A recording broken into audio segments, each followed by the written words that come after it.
Hey, can you guys hear me? How is this? Is this sounding correct? Is everything okay? We were doing tests. Turn that off. So here's the thing, assuming you're hearing me, my current webcam, this one, has suddenly decided it doesn't exist anymore. So I'm using this old one, hence you're seeing this 4x3 frame because I'm improvising because I don't know what else to do. Please confirm that the audio is good. Where's the streamer? Dead. R.I.P. All good. A bearded man appears and speaks. So you can hear me? Yes? Alright. Yeah, I don't pretend to know what it is. This is my webcam that I normally use. This Logitech one. I've never had an issue with it. And for some reason, today, my computer has decided, hey, you know what? That's not a thing. That doesn't do anything. It's not doing anything, and I'm not sure why. So, yeah, I just plugged in an old one that I think, as Brian there pointed out, is from 2003. Hence, it's in 4x3. But you are seeing me. Not that there's much to see. Just fat, sweaty guy. That's just, so who cares? But, yeah, so what the hell? Aside from not having widescreen, I don't think this is going to be all that different.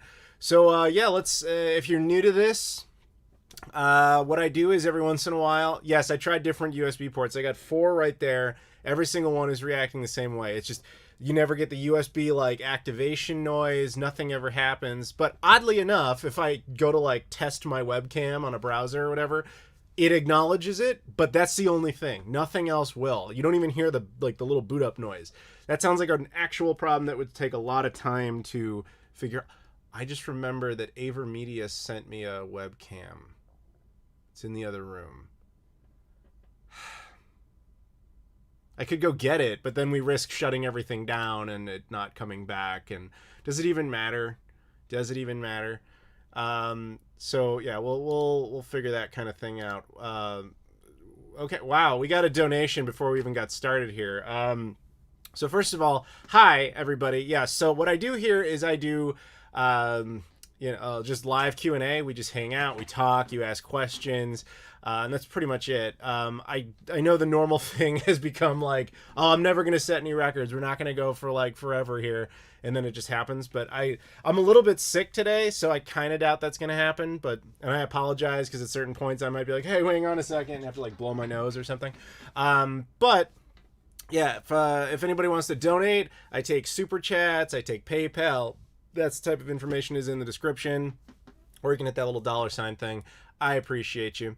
So anyway, apologies. My breakfast is digesting. But yeah, we just hang out, we talk, and we go for as long as we can. So we got a couple of donations already. One here at the super chat from John Demetro says, "You're a video game collecting celebrity and legend." Well, that's very nice of you, but which one of my relatives are you who would say that? Thank you. It is fundamentally weird that you can be known for just owning stuff. I mean, thank you, but it's fundamentally weird. But thank you very much for the super chat. So we got a donation on PayPal, though, from Drud1995, who is one of the mods in my Discord. By the way, you should join my Discord. It is a verified Discord. We got that little green check and everything. He says, greetings from Discord. What's your all-time favorite travel destination at this point? Ever? Japan. I always love going to Japan. Depends on what you're trying to do, though. But Japan is overall just my favorite place to go and hang out. And, I buy video games, but also just kind of to experience culture and all that. If you're talking about purely vacation spot, where you just shut down and you have no responsibilities or anything, I'm gonna go with Guam still. Those are my 2 favorite spots. And if you can ever, because they're only 3 hours apart, so if you can ever find a way to go to both on the same adventure, hell yeah, man. So thank you very much to Drud, who, by the way, I had dinner with once when I was down in North Carolina, and he was cool enough to hang out with us, so appreciate that. We got another super chat here from Cax117, who says, "See you next weekend, man, making the drive down." Oh, all right, so here's the thing. Thank you, Cax, for the super chat. I'm going to be, this is my first convention of the year. I'll be a guest at a convention here in my hometown of Chicago. called VGS, Video Game Summit. So please come on out. I'll have a table and a booth and all that. I don't really need that, but they're giving it to me anyway. But I will be there. So if you want to meet, chit chat, whatever. Beyond that, I don't really know. I don't think there's any panels exactly. So I guess we're kind of doing that now. But yeah, by all means, come on out.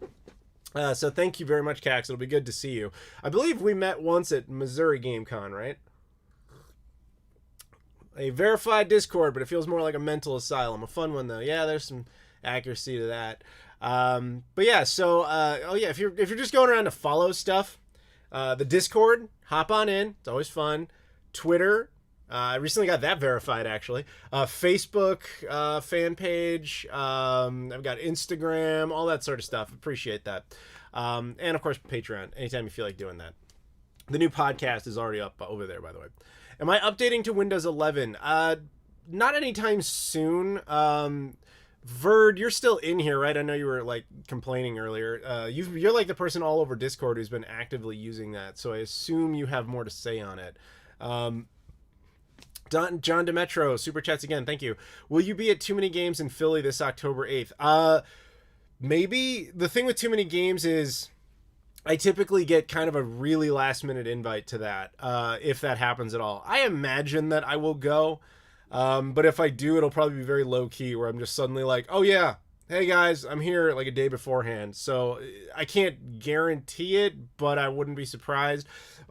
We are still dealing with the somewhat slight post-pandemic world, at least in the United States. So stuff's getting more normal, but it's not totally there yet. So it's hard to know exactly like what everybody's routines and will be for conventions at this point. Like I said, the one I'm going to next weekend, literally a week from today, VGS here in Chicago, will be the first one back, and even that's just kind of a strange one. So it's, because it's very small, but at the same time we're like just figuring out like what that process is.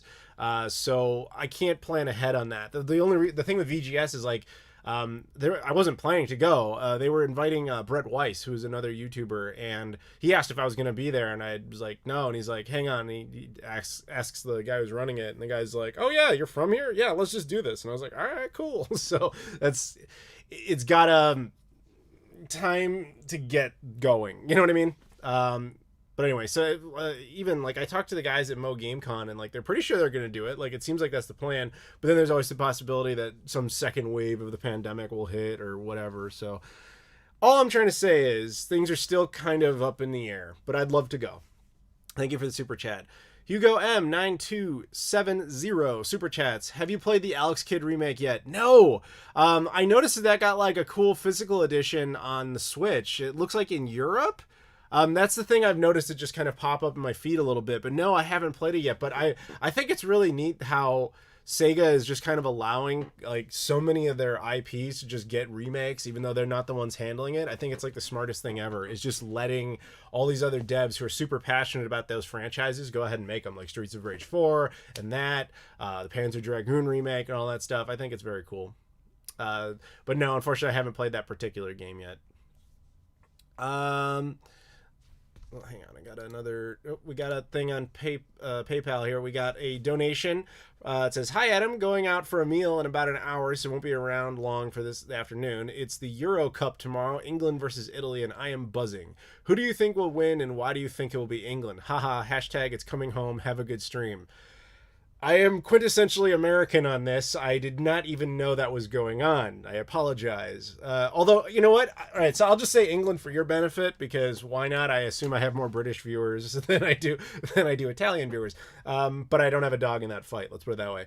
But I will say this. So I was down in Austin, Texas last week, and I was hanging with my buddy Chip, who a lot of you guys might remember, and we were out at breakfast, and on TV, well, it's probably like an early lunch type of thing, because on TV was like some, I guess it was soccer. It was like, I think Colombia versus somebody. I don't even know. We weren't really paying attention. But what was weird about it is you are in the heart of Texas. You are in Austin, Texas. And you're sitting there at like a bar, and all the locals are just like, yeah, soccer. Like, America's changing, man. Like, people are starting to care a lot about soccer. I'm not there yet, but it is a changing cultural thing. So, for your sake, Joshua, thank you again for the donation. I will say, go England, go. Also, I've been to England many times and I've never been to Italy, so there you go. Does that count? I'll give you that. Canadian here. Soccer sucks. Hey man, you guys are the hockey country and you finally got to the Stanley Cup and you still lost. I'm sorry about that. That must sting, but hashtag freedom or something. Please open up the maple curtain. I would like to go back over there. You know, I like going back to the Maple Empire.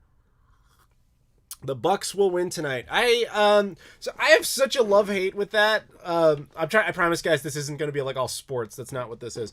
But because it's being brought up, as I said, this is you guys choose the subjects. I just go with it. The NBA is my favorite thing sports-wise. Usually, I have like an autographed Derrick Rose jersey here. I stopped doing it because it, the light, reflects and it ruins the shot. But it's right over there. The Bulls are my favorite team of all time. Grew up in Chicago, 90s Jordan era. That's to be expected. The Bucks are actually my second favorite team, followed up, funny enough, by the Toronto Raptors. So I was very happy for the Raptors when they won. I want the Bucks to win. However, I'm not going to lie. I really like the way the Phoenix Suns are constructed this year. I really want this for Chris Paul. So I'm honestly happy for either team winning. I think the Suns are going to take that because they seem to really want it more than Milwaukee does. Or at least the teams, not the cities. But really my championship victory was first of all, was the Lakers losing. God, that made me happy. And then the Clippers losing. Oh, beautiful. Miami getting knocked out was wonderful as well. Like it's more about which teams do you hate getting knocked out first. Then once it's down to like only like good teams that you actually like, it's just like, okay, I'll take whoever at that point. So I honestly would be happy with either for the Suns or the Bucks. We got a super chat from David Rice. Hey, if the 32X came out a year earlier, we could have had an arcade perfect ports of Mortal Kombat 2, Street Fighter 2, and others. What you say? Or what say you? Well, okay, so hypothetically, yes. I don't think it would have been possible for the 32X to come out a year earlier, but let's just, for argument's sake, we'll throw all the history out the window and just say, yes, it could have come out in 93. If that had happened, you would have to argue that would have been it. They would not have made the Saturn. And if that was the case, I would say the 32X probably could have been a very big hit in North America and maybe to a lesser extent Europe. I still don't think it could have worked in Japan. But that's not really what you're asking. You're asking, could we have had like arcade perfect games? And yeah, I think so. And if we had, I think it would have been a killer to have like those huge arcade fighting games in the home that were much more accurate than the home console versions we had at the time. I think that would have been a fantastic, much more successful thing. But again, hindsight's 2020 because you have to go in with what we know now, which is we know the Saturn came right after that. In fact, the Saturn came out in Japan before the 32X ever came out. So you'd have to just pretend like the Saturn never happens and they commit to the 32X. So it's very revisionist history. But ideally, yes, that would have been great. It would have been really cool. It would have worked and it would have been nice. But yeah, I mean, we did there are people out there who know this better than me. Mortal Kombat 2 does in fact exist on the 32X. How does that version compare to others? Let me know. Did you see the Dreamcastic channel got the Lost Dreamcast demo? Are you talking about the Tower of Babylon thing? The one that Yu Suzuki worked on? If so, yes. Am I going to be at too many games in October? I already talked about this. In short, probably, but I don't know yet. The Nets losing was a great thing. It was a great thing that the Brooklyn Nets lost. I hate super teams. There's only 3 NBA franchises I actually detest. That's the Indiana Pacers, the Miami Heat, and the Los Angeles Lakers. I fucking hate those teams. The other ones, like the Clippers or the Nets, I don't dislike them as franchises. I dislike the concept of super teams. So I love seeing them fail. But legitimate teams that earned it, like the Phoenix Suns and the Milwaukee Bucks, kudos to them. This is the most exciting NBA Finals, or it should be. Milwaukee's not playing very well. But it should be the most exciting, NBA Finals in really since LeBron James entered the NBA. That guy really fucking ruined the NBA, man. I mean, he's talented. Don't get me wrong. It's just I hate the GM side of him who's like, hey, let's organize all the best players on, like, the irony of that man being in a Space Jam sequel when he is the representation of the Monstars is ridiculous. Anyway, never mind. Do you think Sega will revive Jet Grind radios? So it's not impossible, but it's the thing with that is I don't think that they are going to re-release them in any real form anytime soon because of music issues. That might be resolved at some point. It's really hard to say. But if you're talking about like a new game, that's also very possible. Sega's got like this thing called the Spotlight program where they basically say, hey, we're not willing to do this, but if you're a talented developer and you're super into it, by all means, make a demo, show it to us, proof of concept, and if it's good, we're game. We'll make it happen. But that's not impossible. They just haven't found that guy yet or that team yet. We'll see if that happens. The demo is called DD Planet. He said it was from the makers of Choo Choo Rocket. Oh yeah. I know DD Planet. Yeah, that was it. Essentially was the sequel to Choo Choo Rocket that we never got. I tried it. I wasn't very good at it, but I just kind of played it for like a minute just to kind of see what it even was. It was fine. Sega needs to revive Crazy Taxi. We kind of sort of got the proof of concept there. It was called Taxi Chaos, and it just happened very recently. Sega of Japan actually published that. So Sega was not really involved, but they were involved to an extent. If Taxi Chaos had been a better game and it sold well, that probably would have been enough for them to be like, all right, we'll try bringing it back. But I don't think it performed very well. Another super chat from John Demetro. Your favorite sports games all time. Okay, you're gonna laugh. Space Jam for the original PlayStation. Yes. You have to remember that I grew up in Chicago in the 90s in the Bulls era. So, of course, I'm a little biased, I admit completely. But you couldn't play as Jordan in those games, like NBA Jam and stuff. You couldn't play as him. And suddenly they gave you this game where not only can you play as some of your favorite cartoon characters, but you can also play as Michael Jordan. Awesome. And I remember playing that game like way too much. But you know what's really weird? My second favorite sports game of all time makes no sense because I don't even really like this sport all that much, is MLB 2K2 for the Dreamcast. Loved it. I don't even really like baseball. I don't know why. But there you go. Even though I think football, like American Hand Egg, is the worst sport ever created, like honestly, I would rather just watch this wall for 4 hours than watch 5 minutes of that retarded sport. But that said, I still think the NFL Blitz games from back in the day that Midway used to make, that shit was fun. Kevin Durant ruined the NBA more than LeBron, if anyone did. Bullshit. That is so... What did Kevin Durant do that was worse? He made a crappy movie too. It's called Thunderstruck. It happens. Am I going to play the new Space Jam video game? I am not. How can I not like baseball? It's not that I hate it. It's just that I don't like most sports, but that one's definitely like my distant second or third. Like I'm all basketball, then way down the line is either hockey or baseball, depending on if a Chicago-based team is doing well. And then there's literally every other sport ever. And then all the way at the absolute end of that spectrum is American Hand Egg. That is just the worst thing to watch. X Doolittle X, super chats. Thank you, by the way. Watching while I fold laundry. Your enthusiasm always gets me pumped about games. Love you. Thank you. I would actually I'd rather watch you fold laundry than watch football, for what that's worth. It's easy to not like baseball when your only options are the Cubs or the White Sox. 2016, 2005. I'm all set. I'm just saying, I got to see both of those teams win a title, and that's cool. In fact, Chicago-wise, I've seen every Chicago team win at least one title, with the exception of the Bears, and they won their last title the year before I was born. So they won in 85. I was born in 86.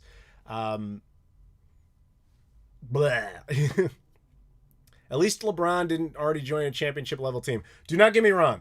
I do not defend Kevin Durant's pathetic attempt to be like, hey, I was really good. Screw it. I'm going to leave and go to a team that was already really successful without me. That's pathetic. I agree completely. So I'm with you on that. I do not support what he did, but he wasn't the one that started that whole like playing your own GM thing. That really was the LeBron era. And I mean, that's a different discussion for another day. This is supposed to be like video games, right? That's what we're supposed to talk about. But I mean, technically, it's all your guys' choice. Did I ever go to any wrestling shows in the 90s? I did. In 1999, I went to a WWF WrestleMania. And the only thing that was really significant about it that I remember was there was this stretch of time throughout, I think it was like 98, 99, where Mankind, the wrestler Mick Foley, his character Mankind had been banned from the WWF. Like, he couldn't participate in anything anymore because he had lost some match. And so he was just gone, like, forever. And then the one I went to, he showed up, and they were like, you can't be here. And he's like, I've been reading the paperwork, and what we agreed on is that Mankind could no longer be involved. Well, you know who could? Cactus Jack. And he came back as Cactus Jack, and they were all like, whoa, like terrified because Cactus Jack was psychotic. That was it. That was the only significant. I went to that one. I think it was a WWF SmackDown. What do I think of Sega's current game lineup? Their next one out is what? Like Lost in Judgment? That looks pretty cool. I don't have like a list in front of me, so you have to forgive me, but that could be pretty good. My favorite EverDrive.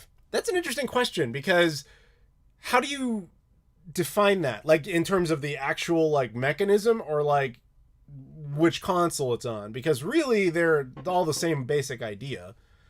And do you mean, EverDrive specifically or just like flashcards? John Demetro Super Chats. Who's your favorite YouTuber? I don't know. That's a weird question because, it's really, really funny. So I used to watch a lot of people. But then I became friends with them or I got to know them. And like once that was the case, I didn't really watch their videos as much anymore. I tend to watch videos of people I don't know. And so it's kind of hard to do that because I'm friends with a lot of my core favorites while not knowing at all the people I actually watch regularly. But I'm also weird because I completely change interests periodically as far as like what I even watch. You know who I what's his name? He only does like a video like once every like 6 months. Why can I not remember his name? What is his name? I'm gonna look through my subscriptions. Let's see if I can find him here. Where are you? God, he doesn't make videos very often. Where are you, dude? I'm gonna sit here and like look for this forever. I can't find it. It's what's his name? It's one of these YouTubers who's like the ultimate Chad YouTuber where you can make one video like a year. Let me know. That's it. Lemino. That dude makes phenomenal videos, but he makes like one video every 6 months, and he's just one of those guys who gets like 1 million views like instantly. Yeah, see? All right. You got it. Nikolai got it. So, like, all the guys you're listing, James Rolfe, Scott the Woz, John Tron, I know all those guys. Like, I've met all of them. Of the three, I'd actually say Scott the Woz is a friend. So, surprised it wasn't a segue into MN12 Bird. MN12 Bird is the OG GOAT. He's one of the dudes who, like, totally inspired me to even be doing this type of thing. But, it's just, who do I watch for entertainment as opposed to who do I, like, know as people? It's a little different. How much is your game collection worth, would you guesstimate? I couldn't even begin to tell you that because a lot of my information is completely out of date. Like, people ask me like, oh, you love Dreamcast stuff, so you must know like how much this game is worth. And I'm just like, yeah, it's like nothing. And they're like, what are you talking about? It's like a $500 game now. I'm like, when the hell did that happen?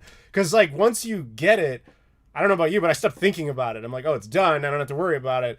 And then I find out later it's like worth crazy money. So it's kind of impossible for me to know. And then there's also the exact opposite. There's situations where I bought it high and then it's just like it bottomed out and it's totally worthless. So kind of impossible to keep track of that. I couldn't even begin to guess that, man. Um, Assuming exclusive content with the Dreamcast doing well enough, do you think GTA 3 would have been enough to at least stabilize the Dreamcast? Probably. It really depends. Like, would it have also come... Ironically, if it had been exclusive to the Dreamcast, I think it would have never become what it became. If there had been a Dreamcast version of the same game, that would have been a lot better. So the thing everybody likes to believe is that GTA 3 made the PlayStation 2. And in part, that is true. But we also have to accept that a lot of people had PlayStation 2s at that point, and they didn't have a lot to play. And that game kind of made them feel like, okay, this is why I got one. Whereas with the Dreamcast, the user base was smaller, and they already knew why they got one. It was a different market. You have to remember at the time, people were getting PS2s largely for DVD compatibility, for their PS1 compatibility, and to the vague promise of something bigger. The people who bought a Dreamcast were doing it for the right now games. I mean, let's keep it real. The majority of Dreamcast games that people remember that console for were mostly the launch titles. And then there was good stuff after that, certainly, but like, let's be honest, a lot of it was the stuff that was right on. By the time GTA 3 was coming out, the Dreamcast, like the writing was on the wall. So had the game come out on the Dreamcast as well as the PlayStation 2, I think that would have done better in the sense that there would have been people still getting it for the PS2 and being like, look at this crazy game that exists. To the people who had a Dreamcast, that would have been great because they wouldn't have bought a PlayStation 2. They would have been like, oh, okay, I'll just get the Dreamcast version because I already own a Dreamcast. But if you had made a Dreamcast exclusive, it's probably one of those games that would have just been like, oh, it's a cool game and never did anything for the platform. Kind of like Power Stone, as great as it is, and a lot of us remember, didn't exactly fly off the shelves. And these days, it's like there's only the 2 games ever, plus the PSP re-release. For all we know, GTA could have been in that territory. GTA on Dreamcast, yes, people forget GTA 2 was on the Dreamcast. It exists.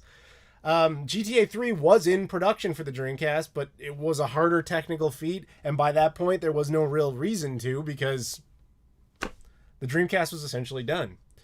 Artister Man, or Animator223, super chats and says, what is your favorite nowadays cartoon show? I'm not going to lie to you, I don't really pay attention to modern cartoons. I cannot stand anime, like, at all, and that's largely what everything seems to be inspired by these days. So most of the animated shows that I watch that are at all recent are, like, more adult-based, like F is for Family, the Bill Burr show. That one is fantastic, but that's one of those things where it comes out like every 2 or 3 years it gets a season. If you count that, then I would go with that.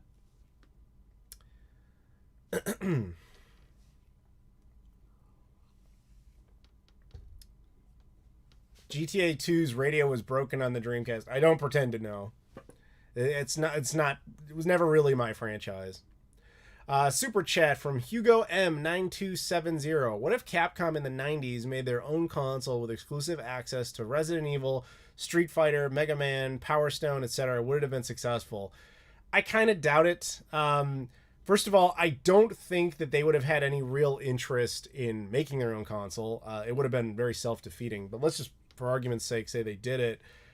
I think they would have had some initial success, but they would have basically pissed off all their devs, and then by making all their games presumably exclusive to the platform, they would have isolated everyone away. Because, I mean, in the mid-90s especially, like, that was all Sega and Nintendo territory, and to a lesser extent Sony, depending on the time frame of the 90s, of course.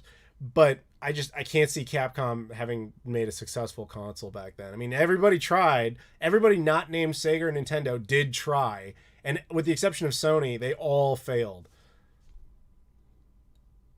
Thank you for the super chat. John Demetro super chats again. Last question, promise. Are you Canadian? I am very much not Canadian. You don't have to call that a last question. You're welcome to ask as much as you want. But no, I'm very much not Canadian. Super chat from Joshua Waterman says, will we ever get an FPGA solution that allows us to play 32X games without the 32X? You'd have to ask the guys at like Terra Onion for that. Or maybe the EverDrive. I mean, I kind of doubt it because I assume it's just like a lot of extra work and extra complication that would make it very difficult. So basically, as I understand it, the issue with replicating the 32X, aside from the cost and all being prohibitive and all that, is how it communicates with the Genesis conflicts with the Sega CD. They work normally because they're coming in through two different communication ports. But if you create something like the EverDrive where it's replicating the Sega CD through the cartridge slot, you'll already know, well, you can't run 32X stuff because then it's trying to run two different consoles through the same port.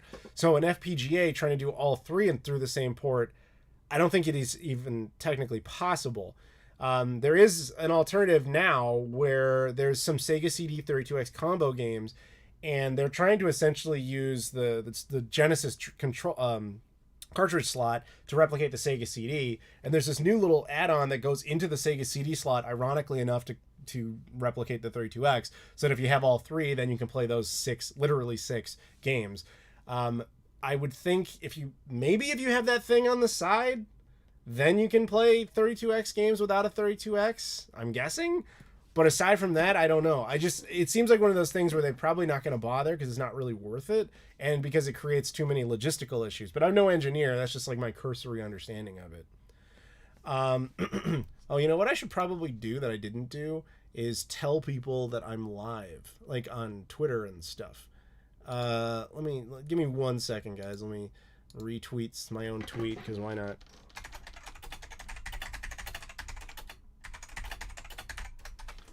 All right. Someone's calling me, but I will not be picking it up. Actually, you know what? Sorry, too many multitasking things. Okay. All right. Oh, shit. I just made a typo in there that I need to fix.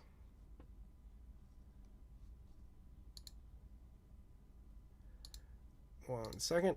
I messed up. Okay.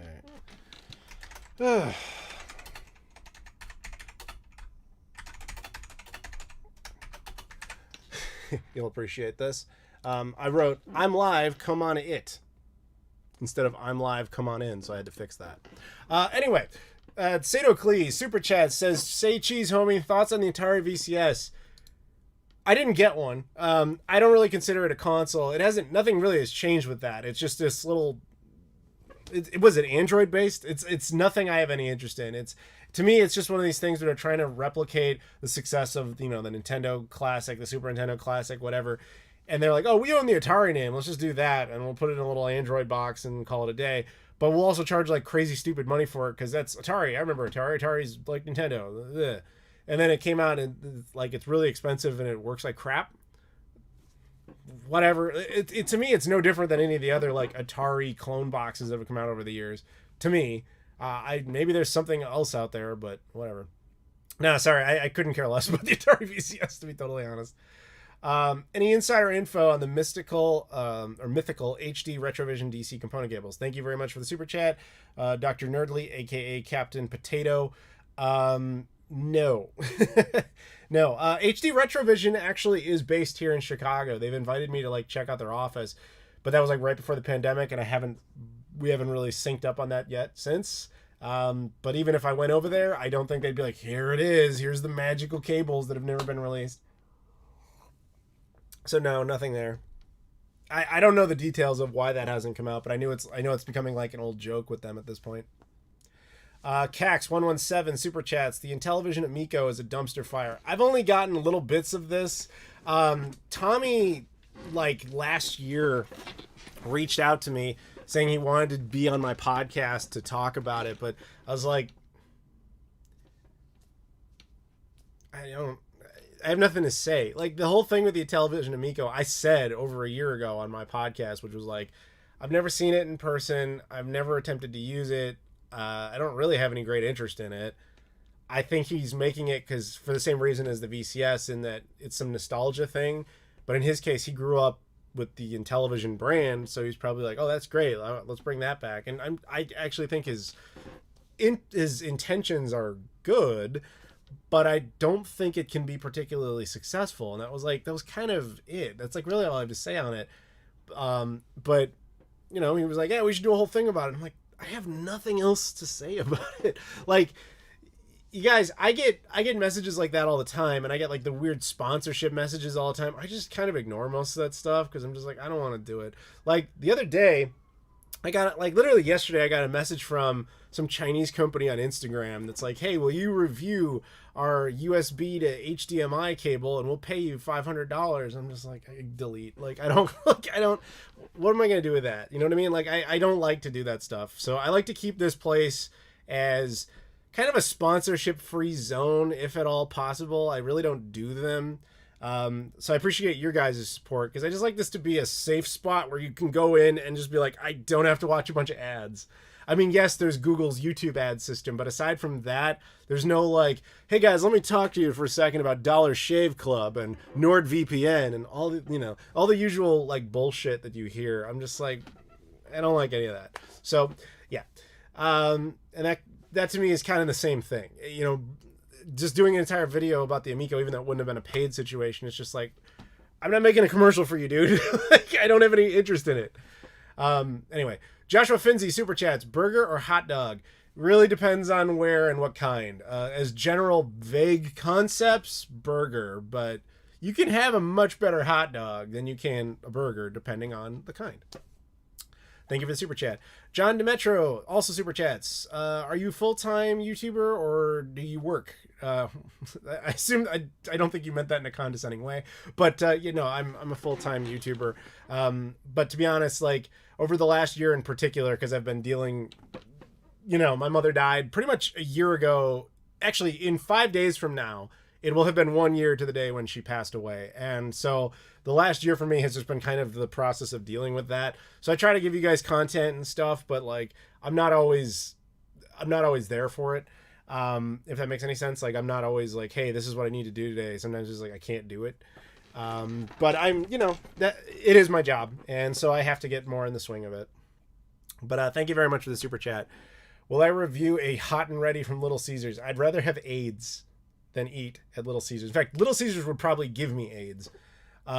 Raid Shadow Legends. Yeah, they've emailed me a couple of times. The Atari VCS can run Cyberpunk. Okay. Why are there always dislikes on your videos so quickly after uploading? So that happens on any YouTube channel. The basic, some of my other YouTuber buddies say like, the reason that happens is there's always someone out there who has nothing. Their life is nothing. They accomplish nothing. And their one contribution to society is they can click on a video and be the first one to dislike something. Personally, I don't give a shit what you click on. I appreciate it when you do hit like or dislike. I don't care. Either way is participation. In fact, if you could like this video, that would be great. Or in general, if you could comment on videos, like even if you have nothing to say, I appreciate it. Just go and be like, comment for the algorithm. I don't care. It actually is very helpful. So thank you. Do you have a Dreamcast backlog? I do, in the sense that I own the complete set and I have not beaten all of them. But that doesn't mean I'm going to. Super chat from Hugo M9270. What's holding you back from making handheld retrospectives? I gotta leave, dude. Glad I could catch the stream. Oh, thank you for the super chat. Partially, at least as of recently, it was because of my mother, but also, to be honest, there's so many I would need to like go around and make sure like what I even have. And there's so many versions that are out there. And this is also, as you can probably tell, the worst time ever to actually go out and try to pick up any of that stuff. I just got a PS Vita like 2 months ago. I'd never even held one before. Like handhelds, I've got a bunch, but I don't have a whole lot to say. That's the other part that I think would be disappointing about it, is with the exception of a couple here, like the N-Gage I would have a lot to say on, maybe the Neo Geo Pocket to an extent, the original Game Boy. But there's going to be a lot where it's like the Watara Supervision, I'm not going to have a lot to say about that, even though I do own one. And it would just be like, I don't know. We'll see. Like, I want to do them. I feel like I'm going to fail to meet expectations on those, because to me, they're not consoles. They're just kind of these oddities. And I just don't know if I'm going to be like as interested in making them. No, my mother did not die from COVID. I've got lemons in my water, by the way. I went back to doing that.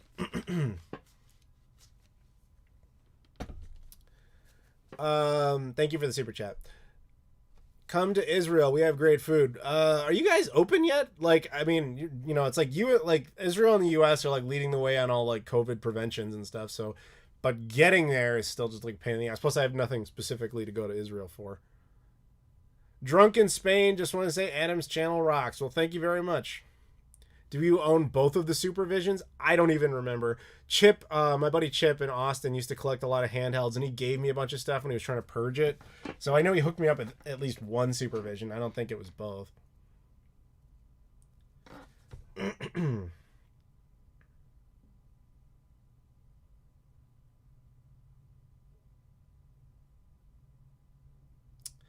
Question, asking your best guess based off your travel experience. I'm flying to Vegas from Maine on the return trip. We are laying over in Chicago. What airport do you think we'll be at? Depends on what airline you're flying. O'Hare is the primary airport.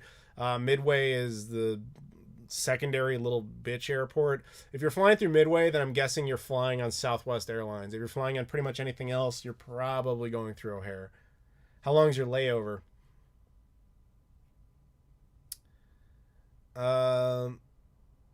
Best solution for HDMI on the PlayStation 2. Greetings from Sweden. Please watch my RetroTink 5X video. Adam, can you fly EO? I don't know what that means.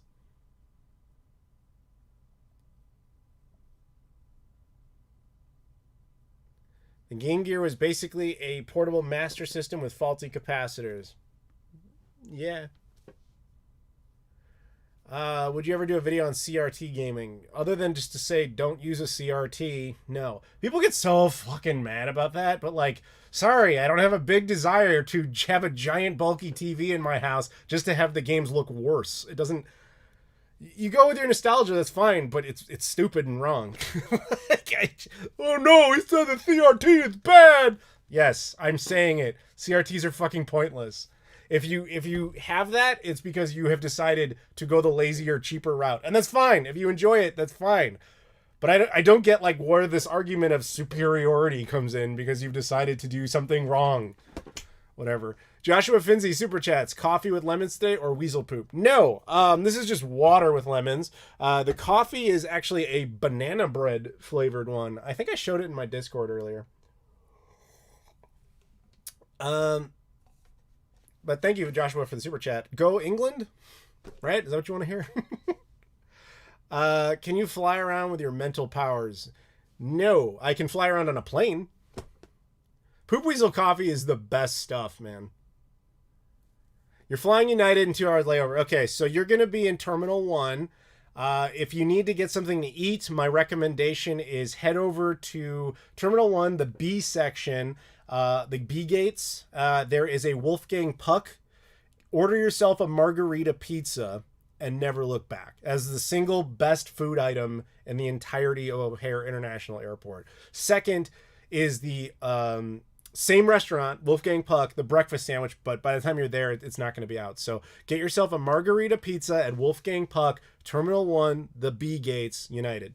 You'll be at United already. You'll be in that section. You'll either be in the C section or the B section. So enjoy. Curious about your opinions on light gun games in regards to CRT. Hey, Julian, what's up?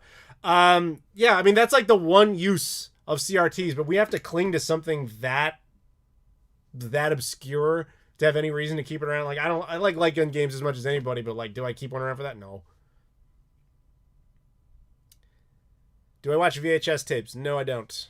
I don't know why you would. Big Boss. What's up, Adam? Greetings from Chicago, my friend. Well, dude, if you're in Chicago, go to VGS next week. It's going to be the first convention of the year that I'm at. I'm going to be a guest. What are you doing? Go there.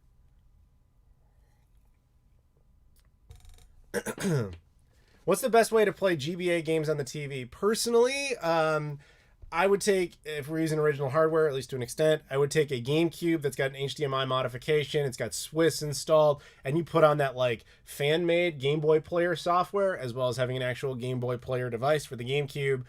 All that together, have a good time. How do I like the PS Vita so far? I like it just fine, but I have a warped experience with it because I've only ever used a hacked one. And so that makes it infinitely better. Like, all the little things are better, like showing the power level indicator with like a number, even the small things like that. But not to mention just the ability to just like run a game instantly and all that. Wonderful. Fly American Airlines. That's Adam's favorite. No, it is not. That airline man, is it a tragedy, like a national tragedy that they have the name American on it. Like, we should be embarrassed. Like, we should build a memorial to the fact that they got to use that name, because that in of itself is a tragedy.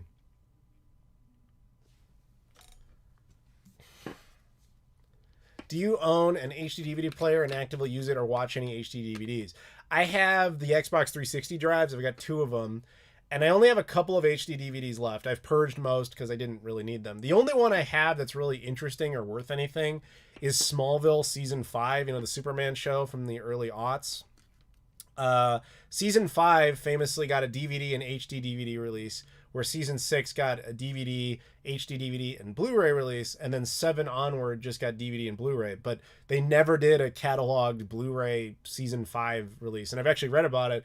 Warner Brothers straight up's like, yeah, we're never doing it. They're never doing a Blu-ray release of it because it's too obscure to just do a middle season like that from a show that ended so long ago. And they're never going to do like a full Blu-ray set because the workflow of the first 4 seasons was done entirely in standard definition. So they would have to go back in and like re-edit the episodes and redo all the special effects from the ground up, and they're just not going to bother. So realistically, Season 5 will never get a Blu-ray release. Though... They're apparently doing some sort of animated series or something based on Smallville, where they're getting a lot of the original cast back together. So with that happening, it's not impossible anymore, but I still wouldn't bet on it. Now, do I watch that regularly? No. I made my own Blu-ray out of it. I ripped the HD DVDs into their raw data form, then converted those files into a Blu-ray format and recreated the discs, because let's keep it real, having HD DVDs around is not really useful. Bat Conquer Super Chats. Hi, Adam. Not a question, just a neat thing to share. On X-Link Kai, Conquer Live and Reloaded gets full 16-player lobbies every Saturday now. Hey, that's a cool little update. I assume that's only through that service, as opposed to, like, it has nothing to do with the fact that Microsoft just made it the Xbox game with Gold game or anything like that. That's a cool remake, by the way. The one for the original Xbox with Conquer. I like that. Experience with the PlayStation TV. I have one. My girlfriend bought it for me on clearance at Best Buy for like $20 a few years ago, and I never used it. And then my buddy Jake hacked it for me, and I think I used it once, and I never got right back to it. Mostly because it's like around then, I think is when he did it, I was like traveling way too much, and I was just like, I'll deal with this later, and it later still hasn't come back. Yes, I am live. How you doing?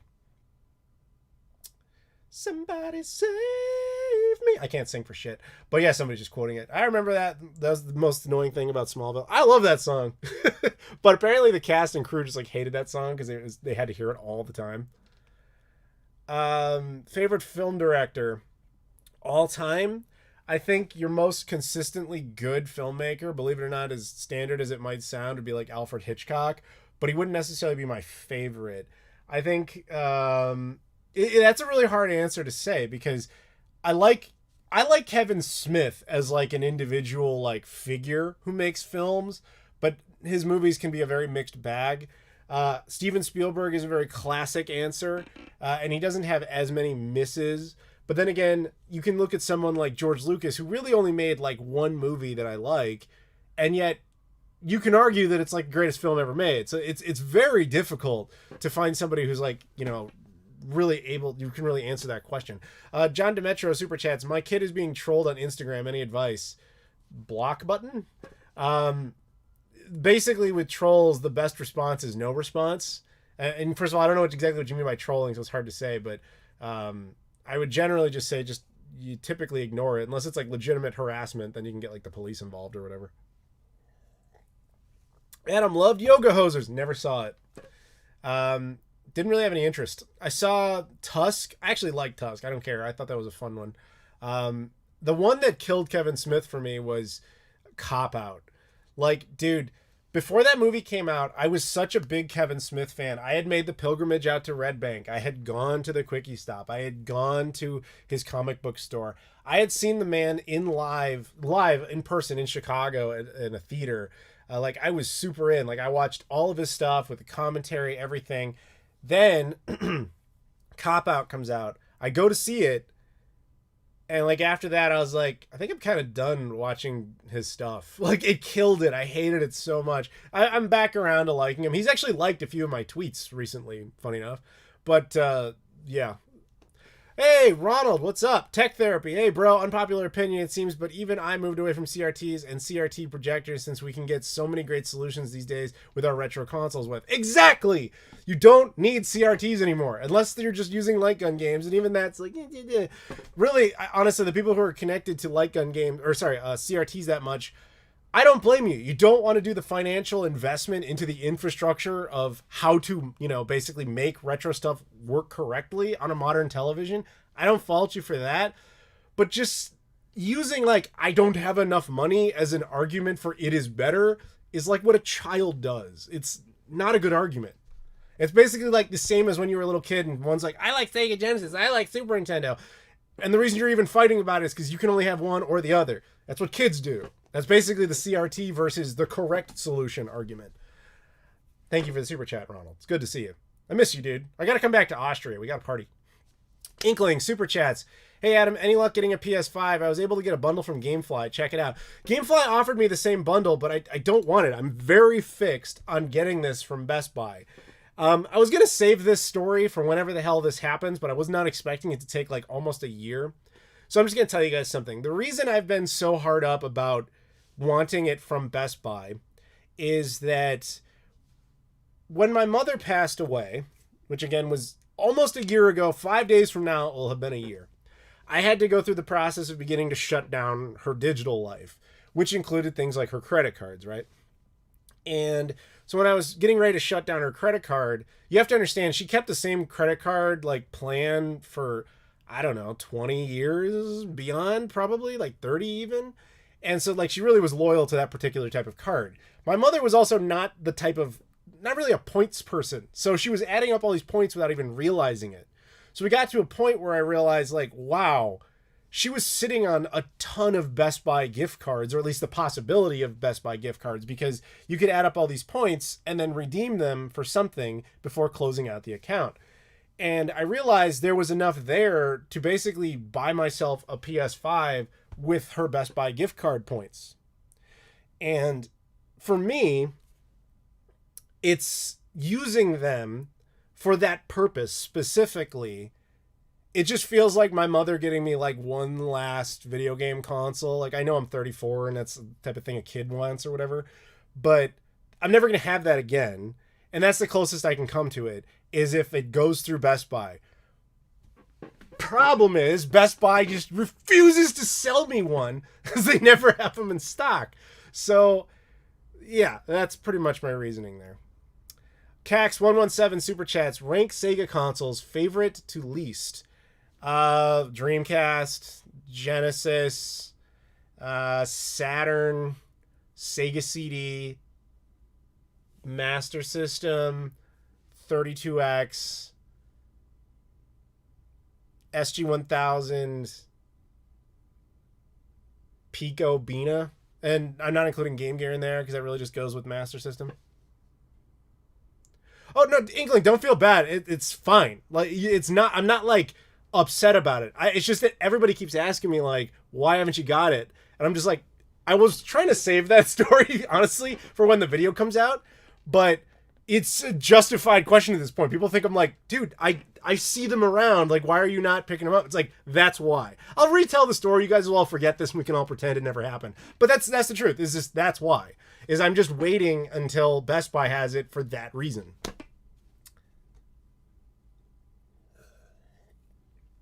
Do you still recommend WD-40 for restoring black consoles? Also, have or would you ever have or would you do a video comparing CRTs and modern TVs for retro gaming? One, no, I would use Pledge. I think I use like Orange Pledge, just the non-moisturizing version. Basically the same idea, except it doesn't smell like shit. And no, the video you're talking about, I don't have the toys to make that adequate, because the problem with any sort of comparison like that is a camera can't really interpret it the right way. You basically have to be in the same room. Like whenever I see people saying like, no, a CRT is definitely better, there are always people who are like, well, look online and it doesn't look like that. It's like, yes, because you're looking at captured footage. What you're seeing it through is not their television. You're seeing it through your monitor. through compression. If you were to actually like be in the same room with the two setups, you'd be like, oh yeah, right, CRT is bad. I get it now. My bad. Like it's kind of absurd.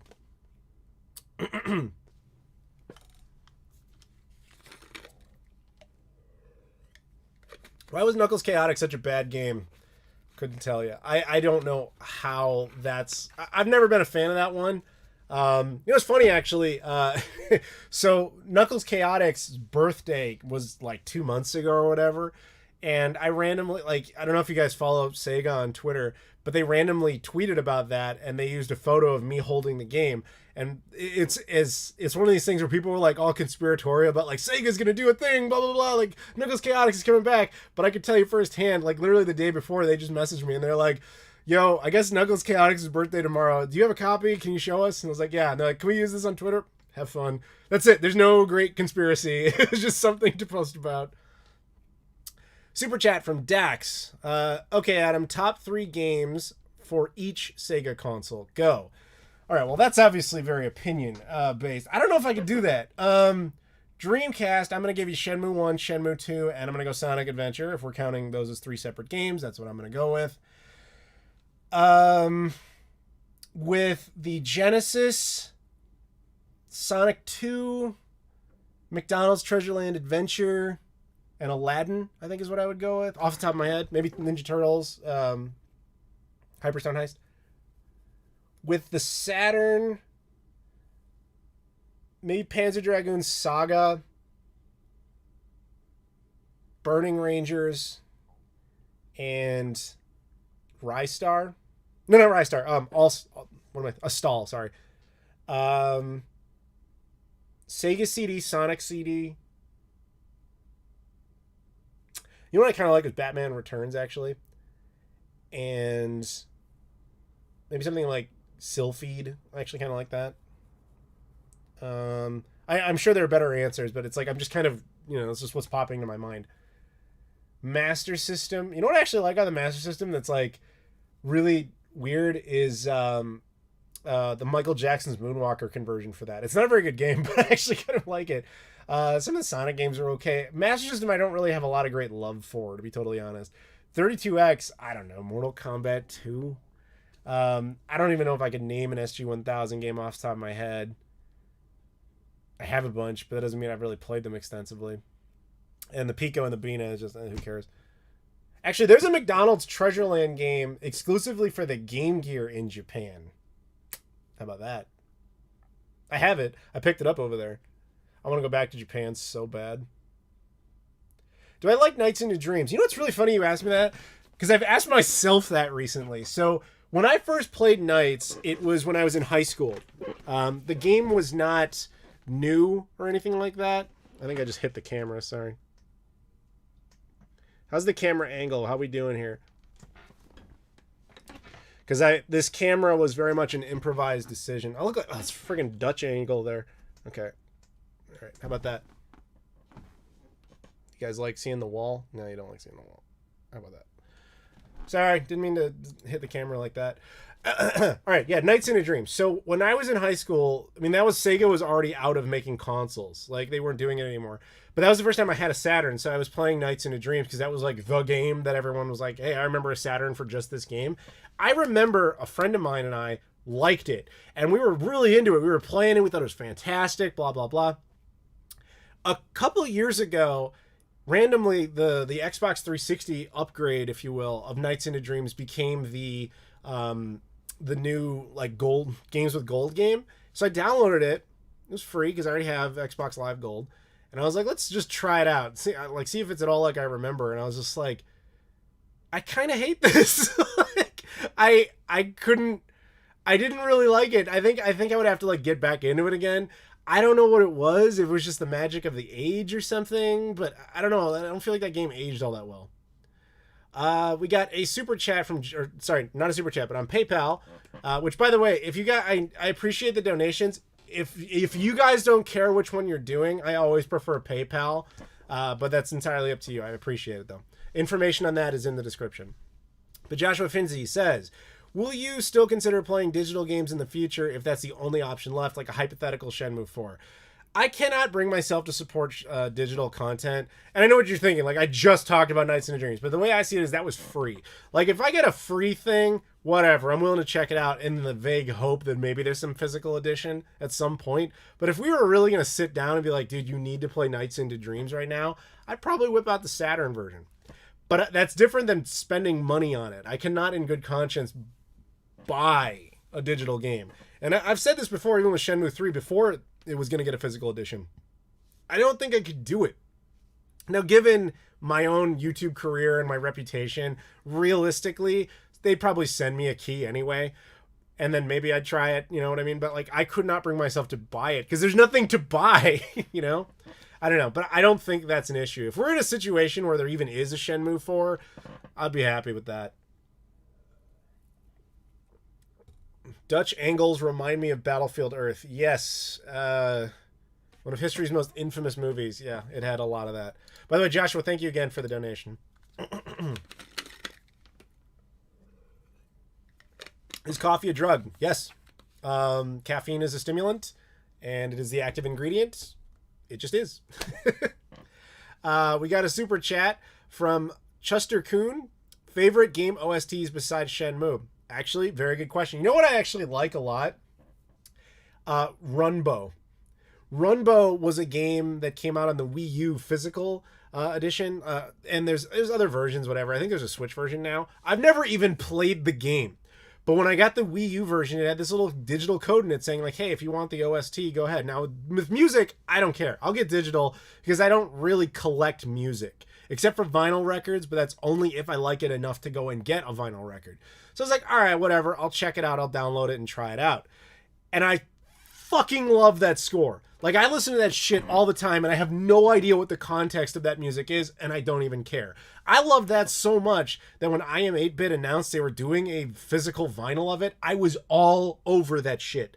But, like, the Dreamcast indies, a lot of them come with music CDs. I rip those. I love that stuff. But typically, with most video games, I don't really care about their scores enough to, like, do anything.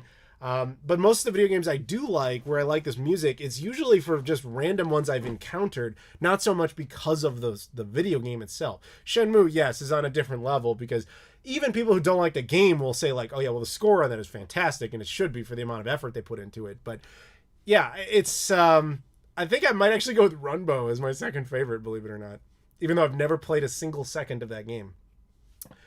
So thank you very much for the super chat. We got another one from Cax117, says, why do people get so mad if you don't like scan lines? I don't really encounter that. I personally don't like scan lines, and every time I mention it, there used to be a time where people would be like, oh, I love scan lines. And I'm like, okay, love it all you want. It doesn't affect me.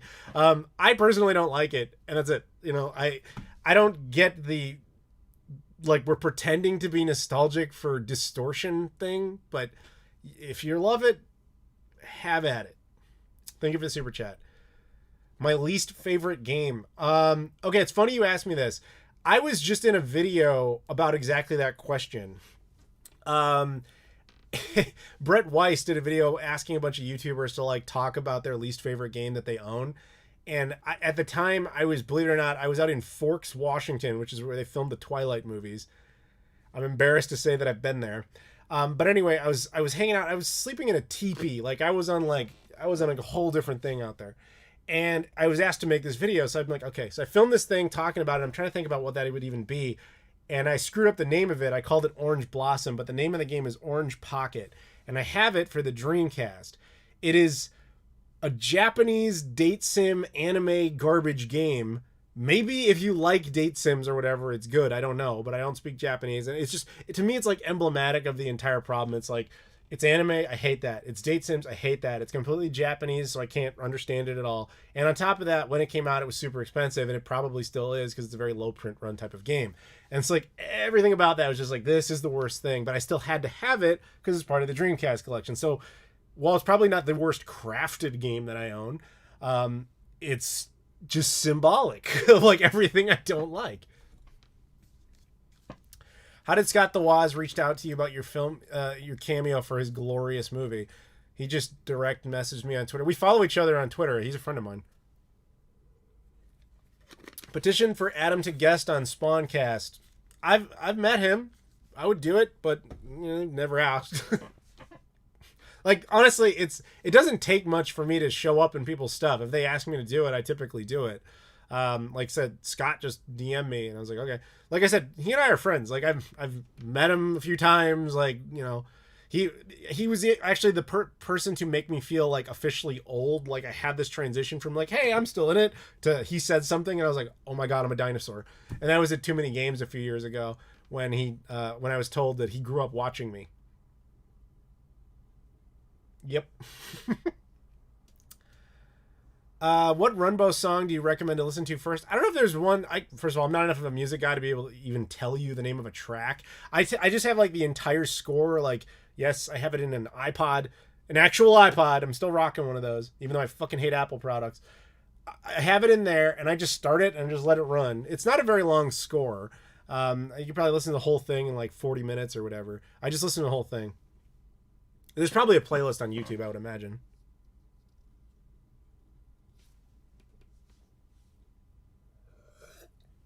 I'd love to see you do a video with Metal Jesus.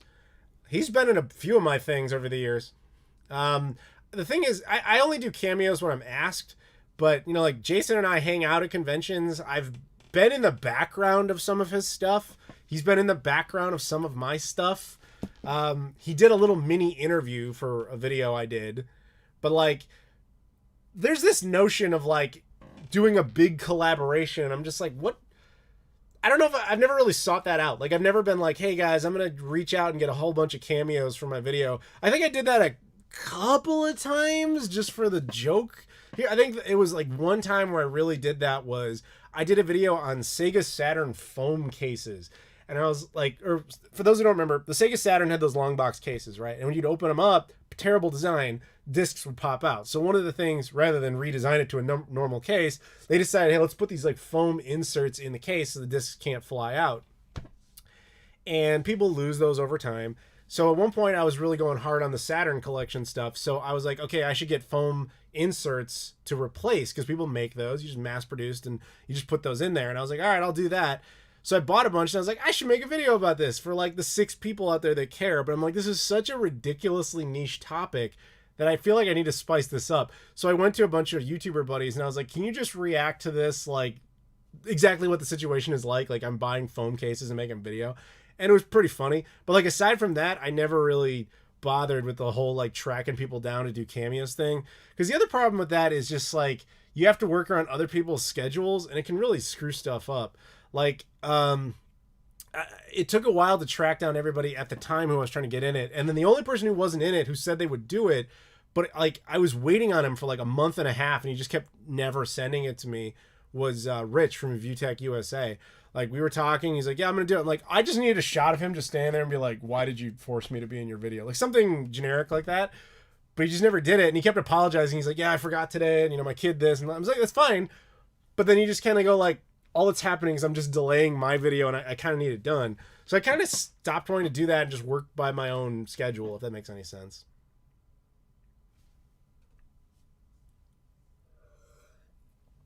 If Little Caesars asked you to do an ad, would you do it? No.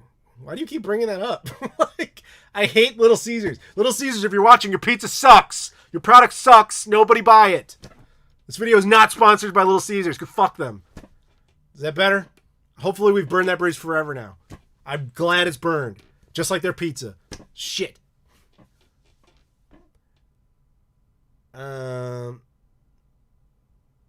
Would be cool if you and Metal Jesus toured Japan together.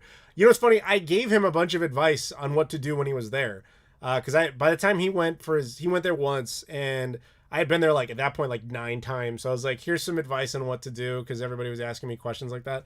And I was like, here's the thing about best border control advice and blah, blah, blah. He took some of my advice and some of it he didn't. And that's fine. That's normal. You know who I actually might go there with? I had dinner with John Hancock from the Metal Jesus crew the other day. And he asked me straight up. He's like, I want to go to Japan and I want to go with you. And I was like, sure. Like at some point we can make that happen. Why not? Domino's is fucking disgusting. Yuck. Who said Domino's is king? No, it is not.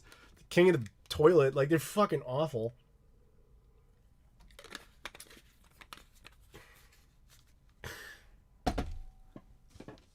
I can't believe we live in an age now where I've got this, right? My phone. Limitless, endless communication, power, knowledge on a little device. And we all have one of these now. We all have one of these. You can do anything. You can look up anything, learn anything, see anything, view anything. And there are still people out there that voluntarily choose to eat at Little Caesars, Pizza Hut, or Domino's. I'm sorry, but you just failed evolution's test on intelligence if you did that. You suck, and you should stop eating in those fucking garbage places. No, Papa John's is not good. American fast food pizza chains are not good. No fast food pizza chain is good. None of them. Zero. There are no exceptions. We got a super chat from Wasp25. What was the last game you actually beat? Metal Slug 6. Earlier this year, I played it on the Dreamcast. It's an Atomic Wave conversion. I beat it from beginning to end. It was great. I had such a wonderful time doing it.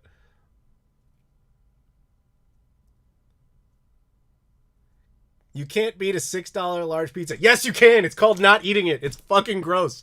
Here's the thing, man. You are also talking to someone from Chicago. If you talk to anybody from Chicago, New York, or New Jersey, this will almost always be the reaction you get. Because we can't understand why you guys eat out of a dumpster on purpose. It's fucking weird. It's like pizza doesn't have to suck, but you guys have chosen to make it suck. That's all we have. Then it's time to move, Christine. It is time to move. Jets is good. I will give you this.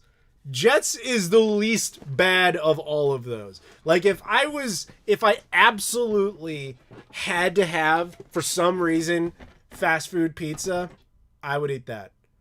Rosati's Pizza here in Madison was decent. Rosati's is a Chicago-based chain. You know what isn't a Chicago-based chain? Is Uno's Chicago Grill. That is some bullshit. That doesn't even exist here. That's a fucking gross thing that was made up nationally. Lou Malnati's all the way. Hell yes.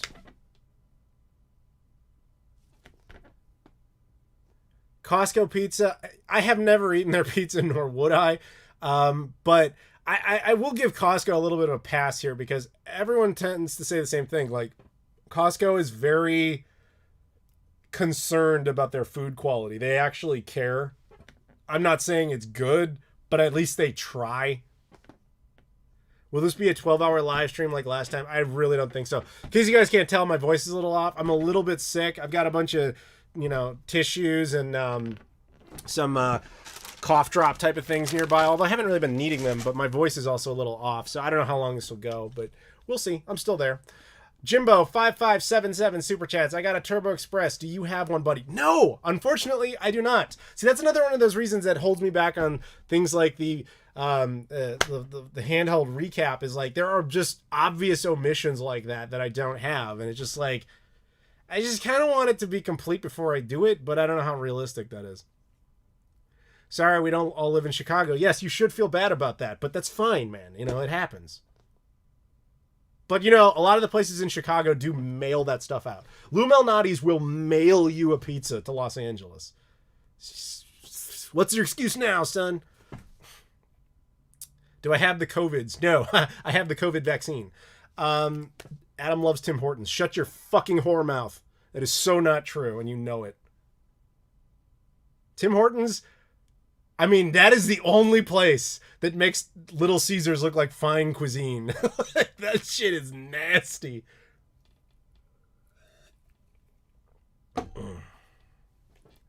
Sbarro, my man. Sbarro's like not good, but it's not the worst. Oh, why am I opening that one? We got a super chat from Matt H. What Dreamcast game would you like to see remade on current generation hardware? You know what? I'm going to go with an outlier answer that people probably wouldn't have expected from me because I'm not really a fan of this series, but I would love to see it get another shot. Skies of Arcadia. I'm not really into the whole big RPGs thing, but I know that by that metric, that one's considered very good, and it never really had a fair chance, so I want to see it get another shot.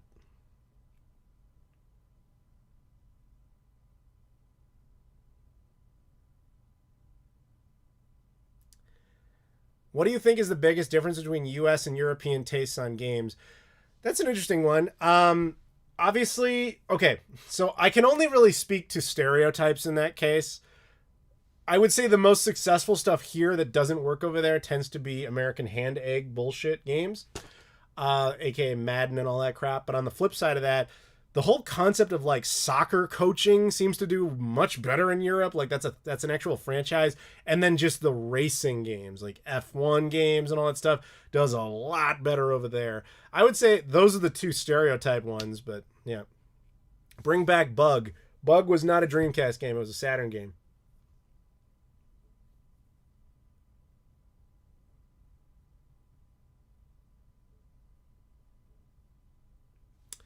Growing up with some of the best pizza, that being Chicago pizza, how was TMNT growing up for you? Well, TMNT had nothing to do with Chicago, nor did its pizza, but I love the Teenage Mutant Ninja Turtles growing up. That was like my first big, holy shit, I love this thing as a kid. Like when I was old enough to understand that I could like things, it was Ninja Turtles first, you know? I remember seeing Krang and, you know, like the brain dude inside of that like android.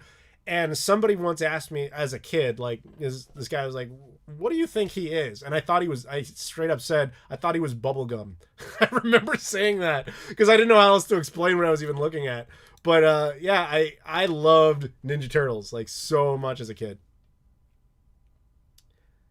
Jimbo5577. I would love to chat with you sometime, buddy. Would that be possible? If you can get time, if not, no worries. I mean, where are you at? Like, hit me up at a convention sometime. Like, I'm coming to, well, I live in Chicago, but there's one this weekend, a week from today, at VGS, Video Game Summit. Go to that if possible, but I mean, you never really know. Like, more conventions are coming up. I'm probably going to be at more of them. I'm pretty sure I'll be at Missouri Game Con in St. Louis. I'm pretty sure I'll be at Too Many Games in Philadelphia.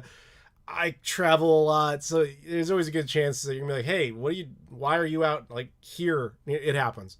So it's not impossible. Just let me know, and I'm sure we can work something out. I ate one of the pizzas from the TMNT show. It was tolerable. So the thing is, the animated one was obviously impossible because it's a cartoon. And then the movies usually fuck it up because they were sponsored by either Pizza Hut or Domino's, which I can tell you the turtles themselves, they may eat flies and shit, but even they wouldn't eat crap at Domino's or Little Caesars. So I called bullshit on that even as a little kid. I was like, I don't think they would be eating Pizza Hut. I think they have better standards than that.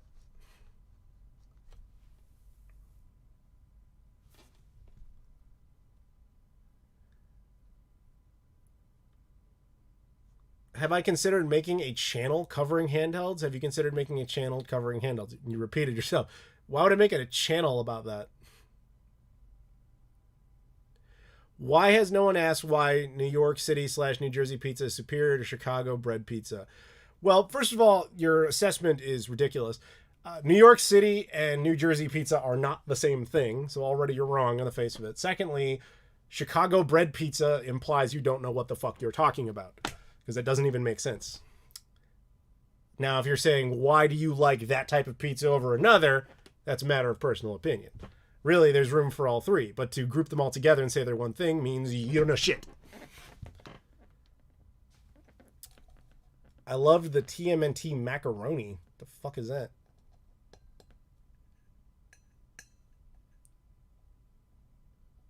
Do you think Sega would have been more successful if they wrote out the 5th gen with the Saturn and released a Dreamcast with specs more in line with, say, the PS2 or Xbox? Not really. I think they did everything right with the Dreamcast they possibly could have. The original sin was, it really was the timing of the 32X or its entire existence. What did Chicago invented the deep dish pizza? I don't know what you mean by that. Adam gets pretty touchy on his pizza.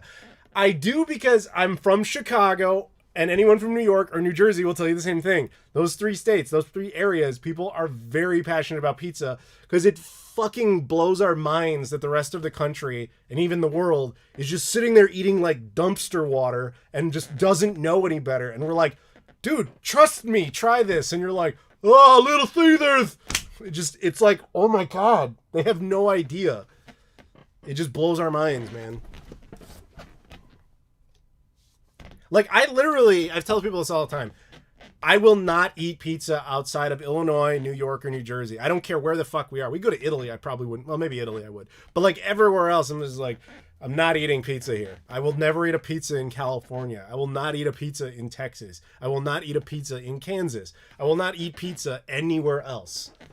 There's one other exception, though, I will say, which is, oddly enough, in Hamilton, Ontario, there's a place called Chicago-style pizza. In Chicago, it would be fine. But by Canadian standards, it's the only place in all of that country that you should ever eat pizza at. I've actually sent a couple of Canadians there, and they're like, this changed my life. And I'm like, of course it did, because it's not crappy-ass pizza, which is like the thing below Domino's. What I meant to say is, why did Chicago invented the deep dish pizza? Like, why? You know what's hilarious about that? I actually kind of know this. So deep dish pizza was actually invented by a guy from Texas who had moved to Chicago, and he wanted to make pizza, but bigger, because Texas. That's it. That's the entire origin of the story. He came to Chicago and wanted to make something big, Texas. But he's like, I'm going to create the Chicago-style deep dish pizza. And then it's one of these things where it just kind of spawned out everywhere, and everybody does it a little bit differently. The only real good ones you'll ever get are actually in Chicago. And the reason for that is just, it's just competence. It's knowledge of ingredients, knowledge of, how to put it together. And like, frankly, where it's assembled and everything. When the rest of the country tries to replicate it, they do it in like fast food McDonald's style. Like I went to a Chicago Uno Chicago Grill, which is a chain nationally that does not exist anywhere in Chicago. We went to one in Philly because a friend of mine's like, I want to try Chicago style pizza. And I was like, oh, son of a bitch. Because like I knew this was going to suck. And I went in, I tasted it. I'm like, this is frozen. Like literally I can taste that this came out of a freezer. This is fucking horrible. Don't eat. And if anybody ate at one of those crappy ass chains, I could totally see why they wouldn't like the concept of it. It's very sad. It's the same thing with New Yorkers go through. Like when somebody's like, hey, I'm going to have a New York authentic style pie in Denver. It's like, no, you're not. It's not the same thing. You're just calling it that. You're a fucking idiot. Anyway, what if I found a Chicago-style stone pizza in Yap? There's a combination of references. They had frozen pizza. That much I remember. Are deep fried pizzas any good? I don't think I've ever had that. Portland, Oregon was rated greatest pizza city in the U.S. by what, a crack addict? Who the fuck said that? Cax117 Super Chats. Can you tell the story of your trip to the U.S. Niagara Falls? I guess. Thank you for the Super Chat. So, like in 2012, my now ex-girlfriend, she and I went up to Toronto because she wanted to, hey, let's go to Canada. Let's just do it. And then we went over to Niagara Falls because the Canadian side of Niagara Falls is basically Canadian Vegas meets Canadian Disneyland, like all grouped into one. It's like, sorry, Julian, but it's true. It's basically your only amusement center in the entire country. So they basically just put all their attractions in this one spot, right? And it's good. It's a good area. And so when you're there, technically you can see New York State on the other side, right? So I thought, hey, it'd be kind of interesting. My ex had never been to New York State. And I was like, I haven't been there in a long time. Why don't we cross the border and check out the American side of Niagara Falls? So, all right, let's do it. So we do that. And the second we get across border control, like the woman's like, what are you doing back here? And we're just telling her, she's like, oh, yeah, you'll be back in Canada in 5 minutes. And we're like, really? And so we walk past her. We get into this parking lot around the corner. And there's just some homeless guy shitting in the parking lot. That's the first thing we saw. And then after that, we're like, okay, we're on a mission here. We're going to a gift shop to get some like I Heart New York generic stuff. Gift shop was closed. We see a gas station, and we're like, all right, let's go down there and see if we can find anything. So we're on our way there, and as we're walking over there, a car comes up and just crashes into a tree. A guy gets out of it, and he starts peeing in the street and then falls on the ground. This is within 5 minutes of having been back into the U.S. on the American side of Niagara. Then we get to the gas station. We buy something, and then my ex is like, "We need to get back to Canada now, where it's safe. I don't want to be here anymore." And she was totally right. No, Mrs. Claus and I are fine. This is previous girlfriend before that. But there you go. Super chat from Jimbo5577. Me being visually impaired make it hard. Being visually impaired makes it hard, and I get very anxious traveling to new areas because I won't know my way around. So it keeps me from travel. Well, where are you at currently? Thank you for the super chat.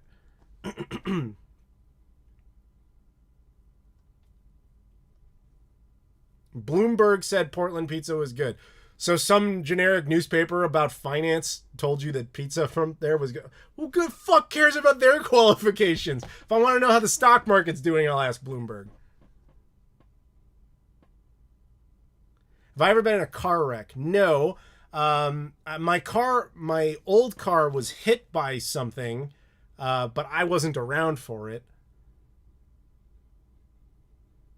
The USA side is awful. John Candy did a humorous scene in the movie Canadian Bacon. I thought that was the American side of Detroit, or Detroit-Windsor border. I don't remember that being the Niagara side, but maybe it was. I don't remember. But yeah, the American side of Niagara Falls is a national embarrassment. It is absolutely awful. You're in Utah. Dude, I was in Salt Lake City like 2 years ago. Oliver Clare, what's up, man? Super chats. He says, hope I have perfected a plug-and-play 2nd-gen RF setup in a few months. Dual output to CRT/FrameMeister. Want to make fun of me on the podcast in a few months for wasting time on it. Might be interested. 4 to 5 people. That's up to you. As always, you know that's a Patreon perk. You can be on the podcast. I know you've done that before. Hey, man, that's up to you. If you want to have a long, lengthy discussion about how you did the weirdest setup ever, I'm sure the audience would love to hear about it, because this is the only person I know who's like trying to go out of his way to use RF where stuff doesn't even make sense to do that. But yeah, you feel free to tell him about it if you want, Oliver. Thank you for the super chat. We got another super chat from Matt H. It says, what is your go-to third-party controller to use on which retro console? The Retro Fighter stuff. I think these guys are killing it. They have made now my favorite Dreamcast controller, my favorite N64 controller, my favorite NES controller, and my favorite Saturn controller. Although I did not like their Genesis controller over the standard Genesis controller, but the way they did the Saturn I thought was far superior. So Retro Fighters, typically I avoid third-party controllers, but those guys know what they're doing. Buffalo. So Buffalo is not Niagara Falls, but yeah, it's within the vicinity.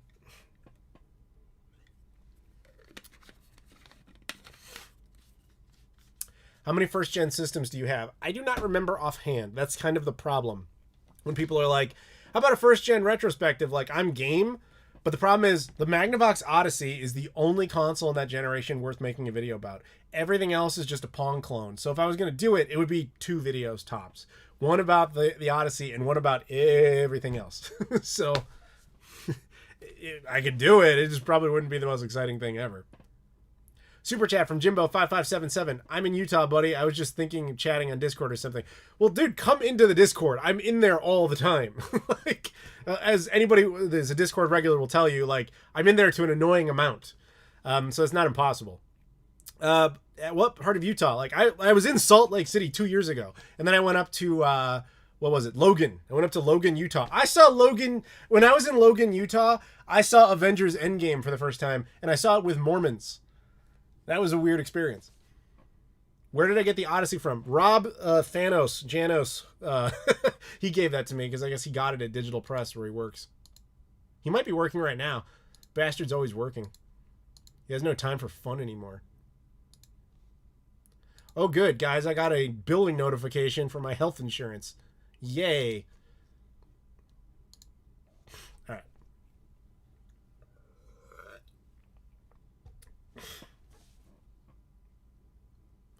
Hi, Adam. Glad to catch you live considering the time difference between the France and the USA. Yeah, man. You are 7 hours ahead of me, so it's what, 8:31 there right now?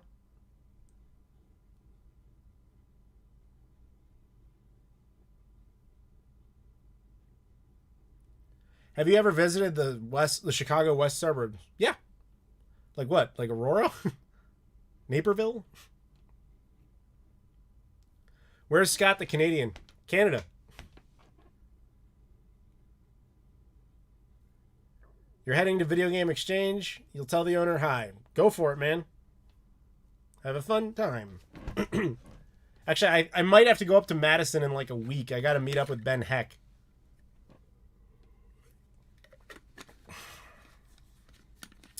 Do a retrospective on the Arcadia. Don't own one.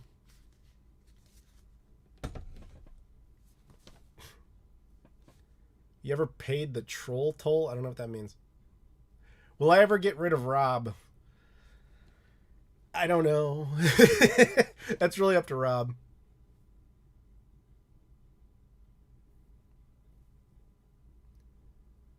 Do you know when Castlemania? That's not really a question. Last time I was in Denver, Colorado, July 2017.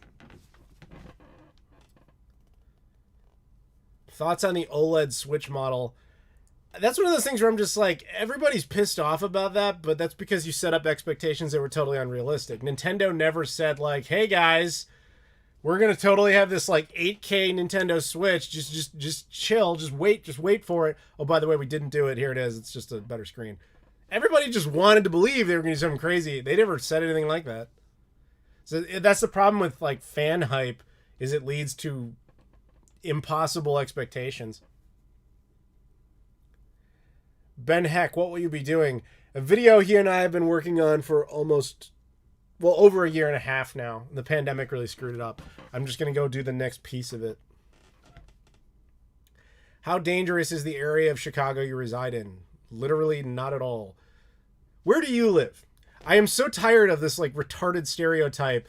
The thing I will never understand about people, and I've said this a million times, is everyone lives in a place that has a stereotype about that place. And the people who live there know that stereotype is wrong. Yet for some reason, they believe the stereotypes about everywhere else they've never been to is right.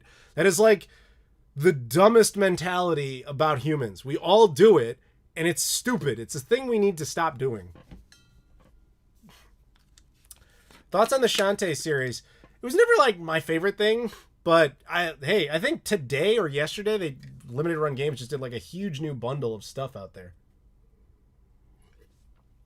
Is the 6th generation the peak of gaming? I would argue that it's either that or the 4th generation, depending on what day you ask.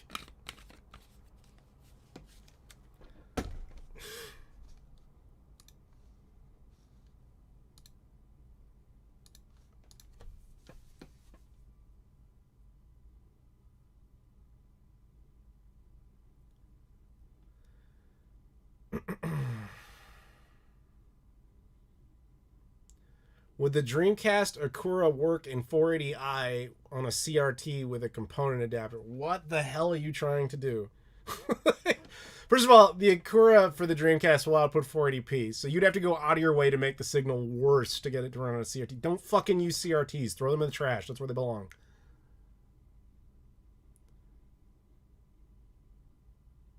Did I order the Shenmue Rio Rubber Duck? No, I didn't.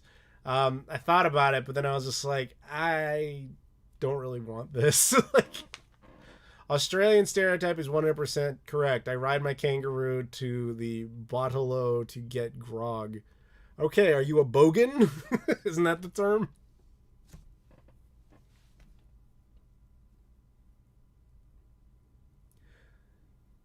What's the 4th console from the 4th generation? I don't remember offhand. Technically, what was the PC Engine was first. Mega Drive was second. Was CDI third, and then SNES fourth? Off the top of my head, I think that's what it was.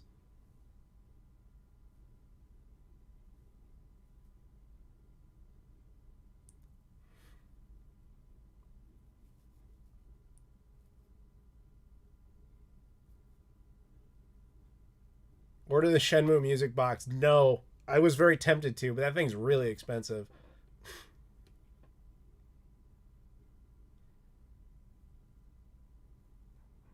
What did I think about the Vucevic trade? I didn't think much about it at the time. I'm looking forward to it now that I've done, like this year, I'm suddenly kind of back into it. I'm hoping the Bulls have a much better next season, but that's probably like the most legitimate front office all-star trade the Bulls have done in my lifetime. Because typically they weren't like that, but there's a whole big backstory as to why they've changed, but nobody's going to care except you and me. Current internet speeds, I get 1 gigabit down and only 50 megabit up. So it's a pretty big difference. Bogans can't afford kangaroos, mate. Hey, speaking of which, did you see my previous playload? Because I had a lot of Australian stuff in that one. Because I got a bunch of import DVDs and Blu-rays. Neo Geo AES is 4. Okay, that might be. I don't have the list in front of me.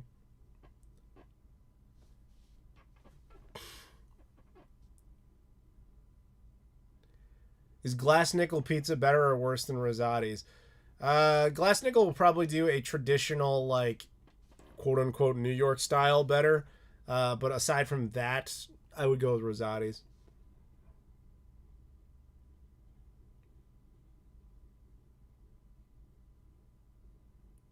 Super chat from Efren Estorga. Just woke up. Can't think right now. Just take my money. Yes, sir. If anybody else wants to do exactly that, by all means, I appreciate it. AT&T or Xfinity? Neither. RCN. Although, funny enough, AT&T pays my bill. They had a lawsuit in my building because they used to be our internet provider, and let's just say they sucked. So they had to settle out of court with my buildings association, and they lost. And so they basically have to pay my internet bill in perpetuity for as long as I live here. So I don't have to pay my internet bill.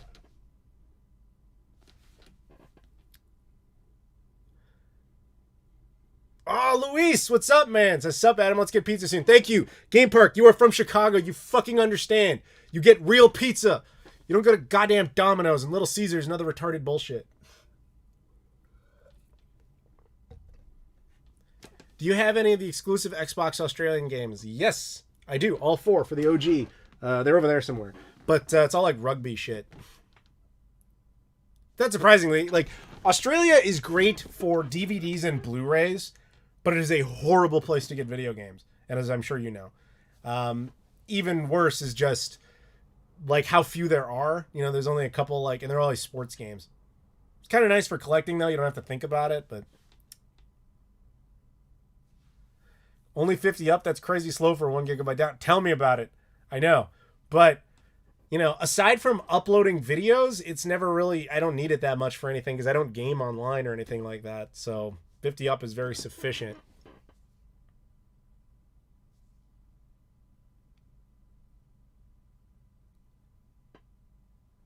Hi, Adam. Hi, Jamie Luna. People tolerating non-New York and Chicago-style pizza is like using composite cables. Bitch, it's not even RF. It's fucking the devil's pitchforks. I do not know how the rest of the country can choose to eat pizza. To me, it's like just looking at a pile of vomit and being like, let's eat that. And I'm like, oh my God. Like, ugh. Do you have any tech toy games from Brazil? No, that doesn't count. It's not tech toy. I have the Sega CD32X Repro from Brazil of Surgical Strike, but aside from that, no. My holy grail, but it's a complete ghost, is the tech toy release of Shenmue 1 for the Dreamcast. But I've only ever seen a couple pictures online. Like, that thing basically doesn't exist. CC's Pizza. I would not eat CC's Pizza.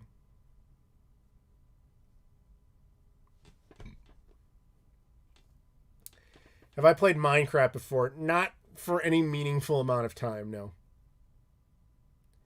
Is 200 down and 10 up good? Not really, but it's not awful.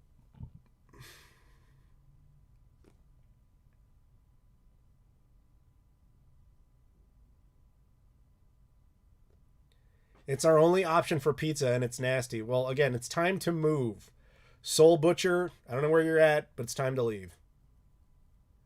Christine, I told you gotta move. If all you can eat is Domino's, you live in a place where no one should have to live. That's like living in those like radioactive nuclear test sites in Nevada. You shouldn't be living there. You should get to a place that isn't that.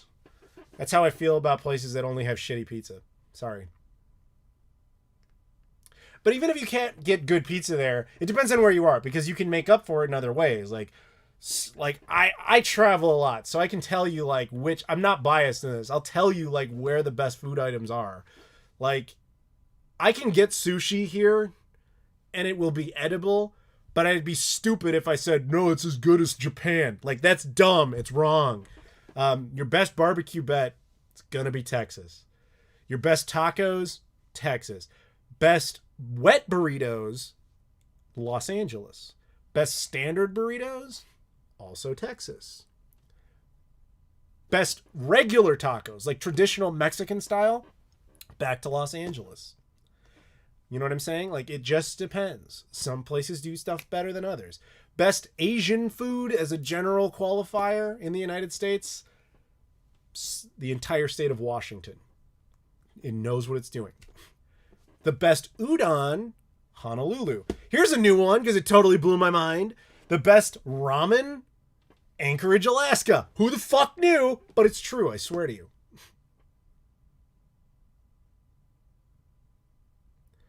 Thoughts on local pizza joints that don't have chains? I am from Chicago, man. That's what the city's comprised of. What is a wet taco? It's not what I said. I said a wet burrito. A wet taco sounds like a sex thing.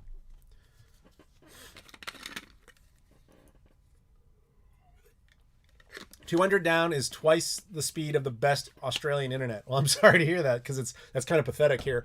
But that actually largely explains your love for physical movies and TV shows, which I appreciate you guys living 20 years behind the rest of us so that we can still mine you for DVDs and Blu-rays.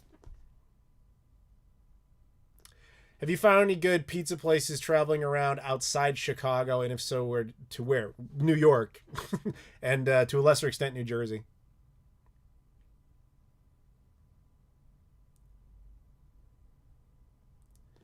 Alaska has better ramen than Japan. So I'm going to blow all your fucking minds right now. I like ramen and I like udon. I've had it many, many times. I swear to you, though. I swear to you. The best udon I've ever had in my entire life is at a place called Marukame Udon in Honolulu, Hawaii. It is the best. It's mind-blowing. But the best ramen I've ever had, and the distinction is basically the type of noodle, also not Japan. It was at this place called Sakura Ramen in like just a nothing spot in Anchorage, Alaska. I went there because it was conveniently located. I don't usually eat that type of stuff in that place because I'm like, this isn't going to be anything. But then, I checked the ratings online. Everybody's like, oh my God, oh my God, oh my God. And I'm just like, that's probably just local speak. They don't have a lot of choices. That's what I'm thinking, right? And I go there to have it, and I was like, wow. Like, I had never had better ramen in my entire life. I've been to Japan 15 times. I've never had better ramen than I did in this random hole in the wall in fucking Anchorage. So you're in Anchorage, go to Sakura Ramen next to the La Quinta Airport Hotel. It was fantastic. Kevin Ledwith. Hey, Adam, love your content. I live in New Haven, Connecticut, and we get really good pizza. I don't believe you, but I thank you for the super chat. But if you do, it's only because of vague proximity to New York, and you're just kind of getting some of the benefit of its windfall. Have you been to New York? Have you been to Chicago? Have you been to New Jersey? Have you had pizza in those places? Come back at me. Let's talk. I went to that udon place. That was banger. In Honolulu? So you had it? You know what I'm talking about? You got the bukkake udon? I know exactly what you're talking about. All right, so at Marukame Udon, there's this big menu outside the door, and one of the items is bukkake udon. I was like, what the fuck? I remember taking a photo of it. I posted it on Twitter and Instagram because it's hilarious. But you actually went and you tried it, so you know what I'm talking about. That place is bomb as shit. It's amazing.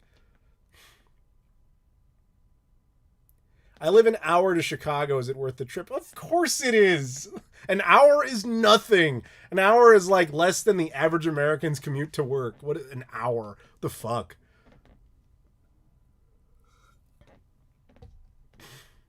What is the longest trip you've had in Japan?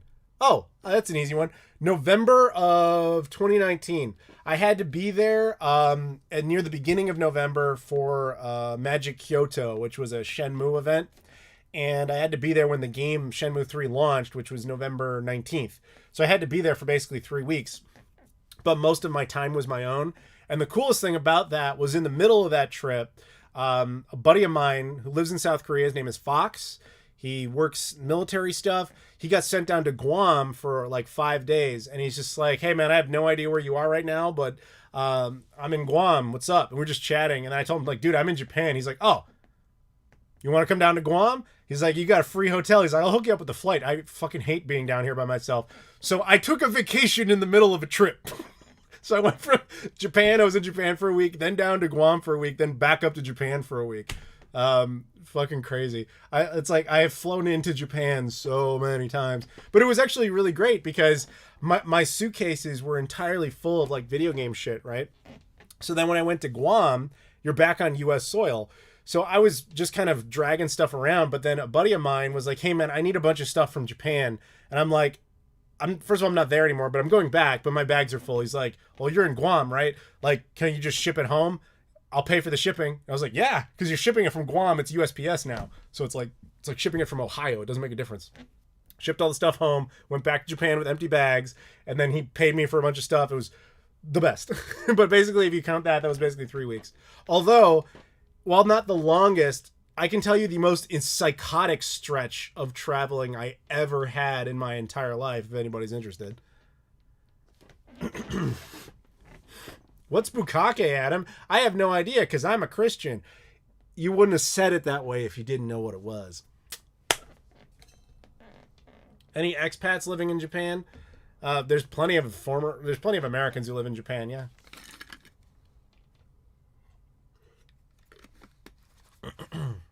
Such language, Adam. Yeah, well, cold medication. What can I say?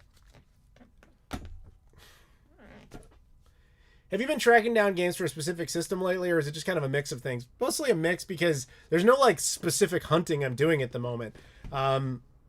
Mostly because the world's not quite normal again. Like my first convention is going to be next week, so we'll see what happens with that.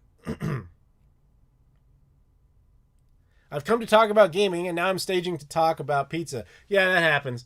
It's just like the Discord. Like everybody goes in for gaming, and then most of us just talk about pizza and other things. When are you going back to Japan? Who the hell knows, dude? Japan is very closed right now. Like, in fact, they're about to host the Olympics, right? And they were like, "Oh, we'll make some exceptions for the Olympics for people to come in." And now they completely reversed course on that. They're like, nobody's allowed in except for the athletes. It's like, Japan is not doing well with COVID. Like, not well at all.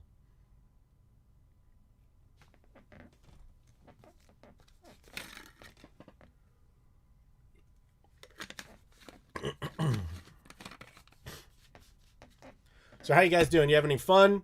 Is it all right for you? What's up? My favorite streamer. Been watching you since 2013 December. PS2 restoring. Well, thank you very much.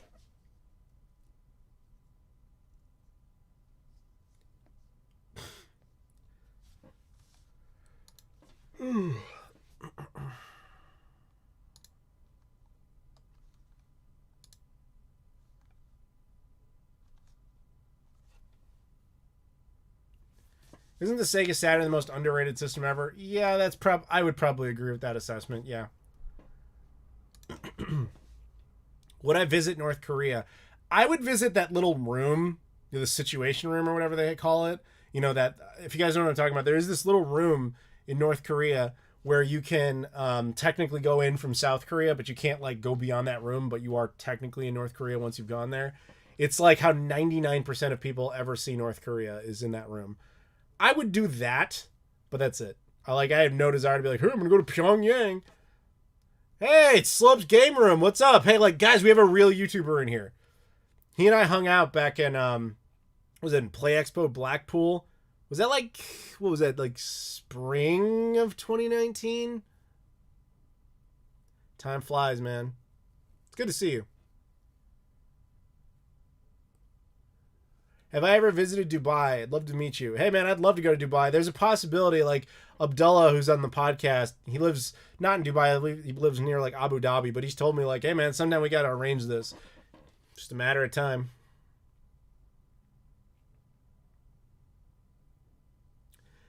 Am I going to the Houston Game Chasers Convention? Retropalooza? I've never been invited. I would go, but they've never asked.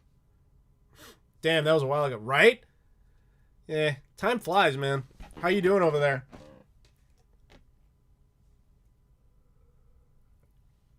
Without thinking, Sonic Adventure 2 Battle or Twin Snakes? Twin Snakes. Can you wait for GTA 6 in 2025? Yes, I can very much wait. I don't really care. See, the thing is, GTA to me kind of stopped after Vice City. I know that's heresy to people, but like GTA 3 I fucking loved. Vice City I thought was a little too much, but I liked it. San Andreas, I know it's an unpopular opinion, but it just bored the hell out of me. And then 4, it started to feel like just repetitive. And then 5, it just became all about playing online.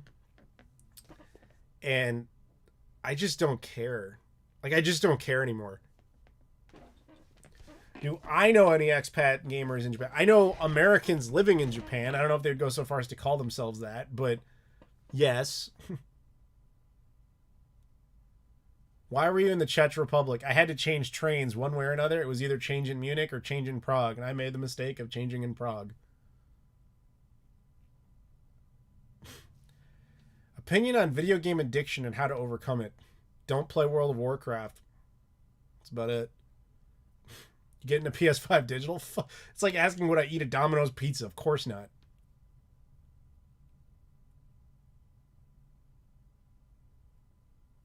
Would I do a house tour? No.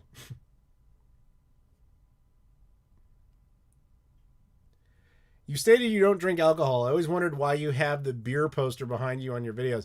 So that's a show called Beer and Board Games. I'm actually in the poster because I was on the show.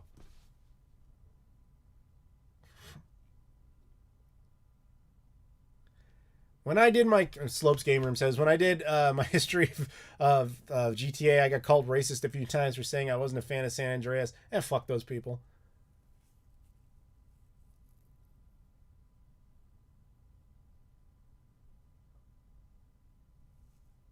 Adam eats a Tim Hortons donut.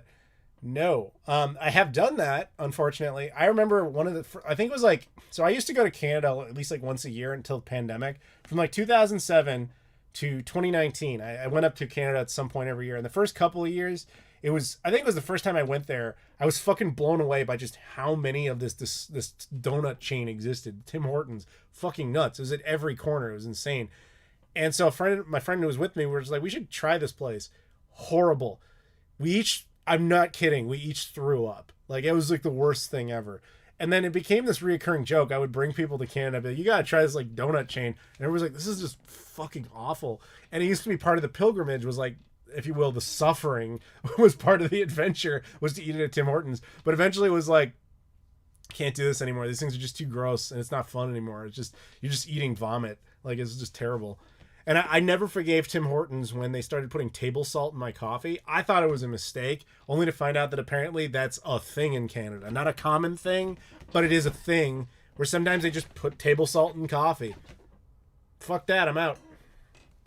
Plus, if you're in Southern Ontario, you should be going to Second Cup. That's one of the best coffee chains in the entire world, and it's very sorely underappreciated.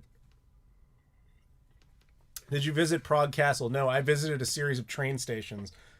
I'm guessing you didn't see my live stream about that. Which is fine. The dude from Video Game X says he has some weird stories about you. Okay, like what? I barely know the guy. I think I met him a few times. You'll be at booth 13 next Saturday? I don't know. Dude, I'm not that organized when it comes to the conventions. I just kind of show up and they're like, oh yeah, there's your table. I'm like, I don't need it. Like, I usually never stay at my table. I just wander around.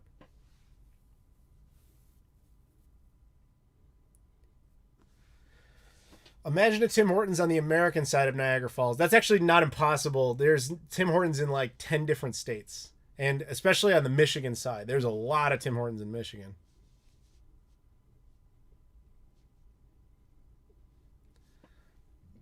We have a Second Cup in Birmingham, UK. Probably the nicest coffee and cake I've had in a cafe. I wonder if it's the same chain, because it's not like it's impossible for that to be the same name. But if I was in the UK, man, Indian food all the way. Slopes knows what I'm talking about. Oh, the Indian food, man. You guys are just, you're living like kings on the Indian food in the UK.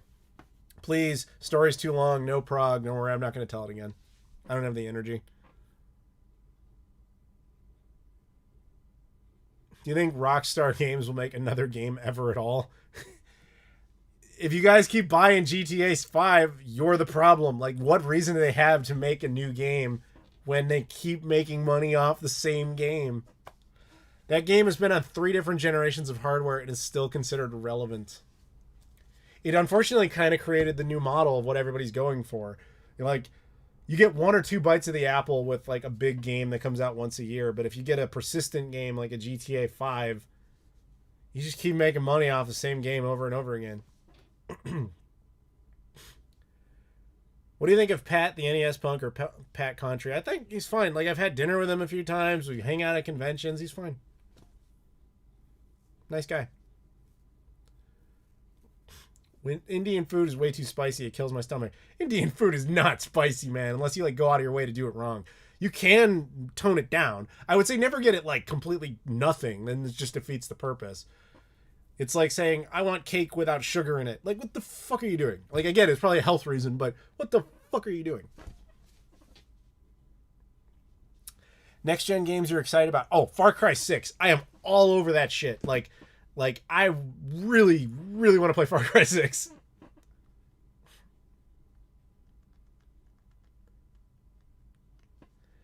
Best video game steal of all time or recently. I found a sealed copy of Travis Strikes Again at GameStop for $15 last month.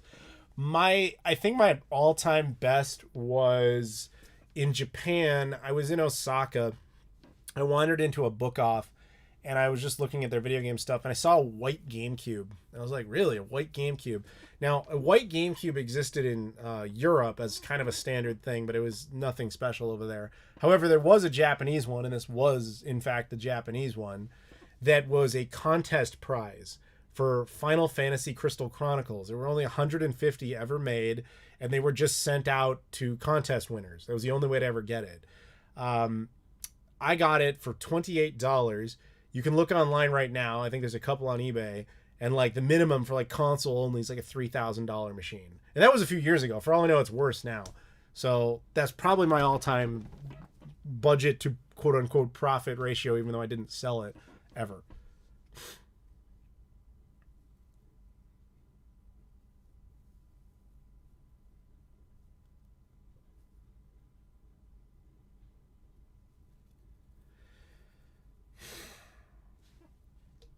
Cake, now without sugar, now available at Little Caesars. Odds are that's actually true because they probably use high fructose corn syrup bullshit.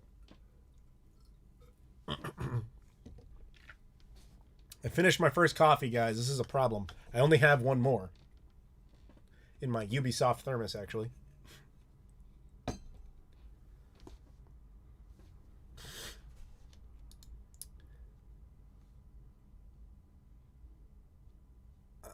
I'm going to tweet again saying like I'm live. What do you guys think?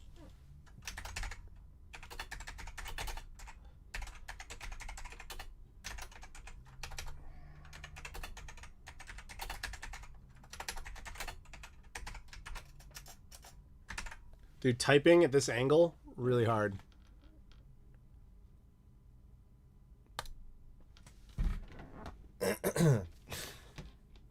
You guys should follow me on Twitter if you're not already following me on Twitter. All that stuff's in the description. Twitter, Instagram, Facebook, all that. Please follow. I appreciate it. Discord. Come into Discord. Please don't go for 9 hours. I don't think I'm going to because I'm not feeling super great. You know, I had a little bit of a cold. You can probably hear it a little bit in my voice. And I'm already kind of exhausted. But I'd like to keep going for a little bit longer.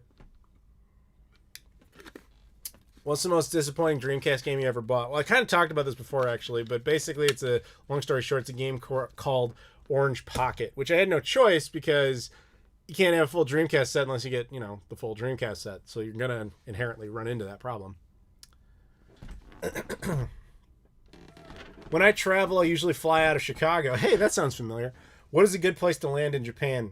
You really only have two choices, Haneda or Narita. If you're going to stay in Japan, Haneda. If you're just transferring, Narita. Narita's the better airport, but Haneda actually is like downtown Tokyo. Narita is more inconvenient to get to and from, but it's the far superior airport. But it's also just the hub airport that sends you on to the other parts of Asia. So I guess long story short, ORD to HND, Chicago to Haneda. I believe that route is done by United Airlines, American Airlines, and ANA, I think. How do you feel about Ubisoft doing the live service Assassin's Creed? So I only got like the cliff notes of that. I don't know enough about it, but it sounds kind of like not my thing. What's the link to the Discord? All of them are in the chat, or in the description. Sorry. Check the description. There's just all the links. The Discord's even verified, so it's basically just like discord.com/my name, if I recall correctly. If any of the admins are still here, you feel free to put those types of links. I appreciate it. Twitter, Facebook, Instagram, Discord, Patreon, all that stuff, by all means. Where is the OnlyFans? You couldn't afford it, dude. You couldn't afford it. No, I'm not even going to pretend. Because you can't afford it.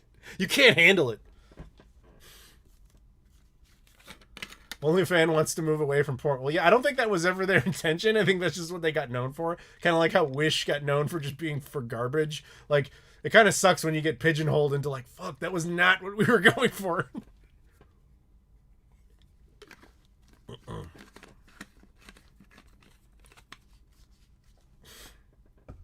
Thoughts on Josh Prod games? Any suggestions at Games Ahoy to persuaded me to not buy any? Ahoy to persuaded me? I don't know what that means, but the Josh Prod games are good. It just depends on which ones you want. Like anything, he's just a publisher, so every game is going to vary. What are you usually in Discord? I'm human, usually. Probably 100% of the time, actually. I don't understand your question. You live in Washington? I just seen your thumbnail with the space.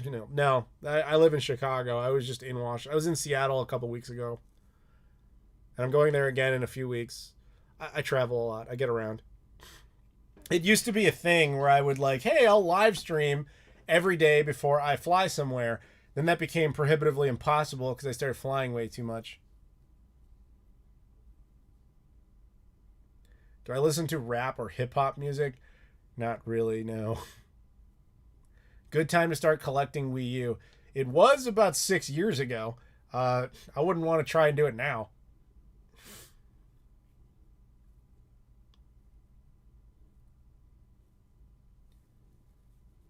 Thoughts on the Nintendo OLED screen? Kind of the same thing I said before, which is really just like, people are mad about it. Like they were expecting some crazy, super hyped up console. And I'm just like, why? Like that's just fan expectation. Nintendo never said that. When do you usually pop into voice chat? If there's already a bunch of people in voice chat and I have to drive somewhere, that's usually when you'll catch me in there. I rarely go in there like when I'm at home. When I have to drive, I'm like, hey, there's people in there, let's hang out. But that's about it. But I do have to drive relatively frequently, and it's just a matter of like catching it at the right time. Like when there's people in there, it's more likely. That place is a little weird in that like there always has to be someone who dares to go in first.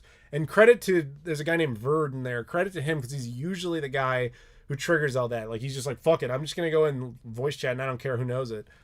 And if he does, usually people join him and then it snowballs.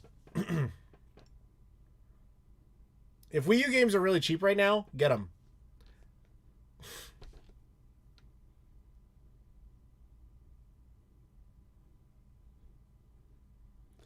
How do you feel that the Master System sold better than the Dreamcast? First of all, I don't have the numbers in front of me, but I can't say that's all that's surprising. The Master System has been actively on sale since 1985. It still is, in Brazil anyway. So of course his numbers are going to be better. Do I have any game prototypes? I have an early build of Shenmue. It's been leaked. It's nothing special. I have a prototype of Hellgate for the Dreamcast, which has also been leaked. It's not a prototype, but I have a pre-release copy of was it Saints Row 4 for the Xbox 360. I have pre-release copies of the Shenmue 1 and 2 re-release for the PS4 and Xbox One. I have a pre-release copy of Shenmue 3 for the PS4. I think I have a couple other pre-releases Sega hooked me up with, but nothing like super crazy or anything.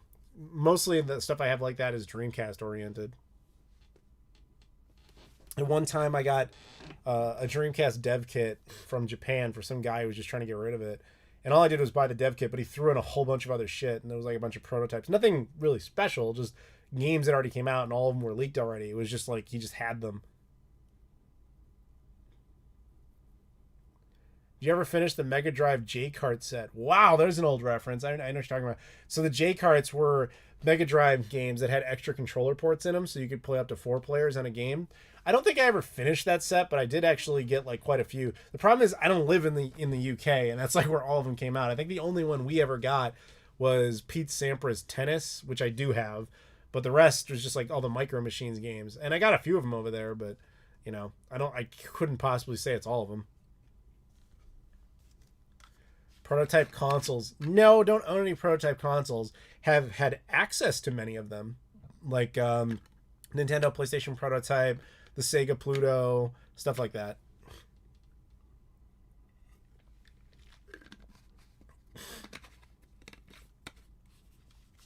See, Slopes, they love you.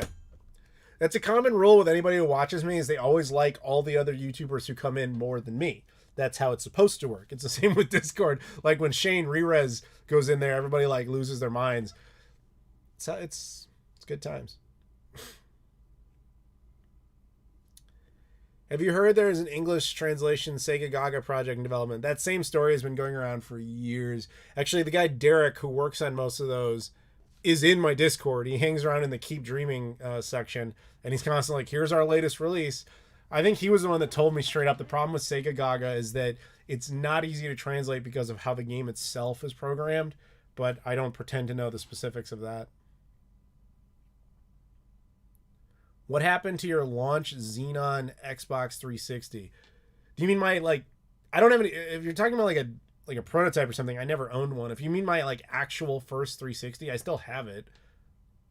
Why do I hate the Wii? Let's not.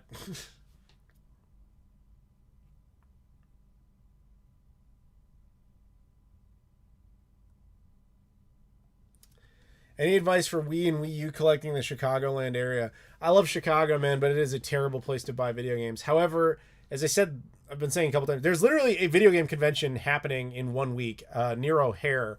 VGS. I'll be a guest there. Check it out. Maybe you can get some deals there.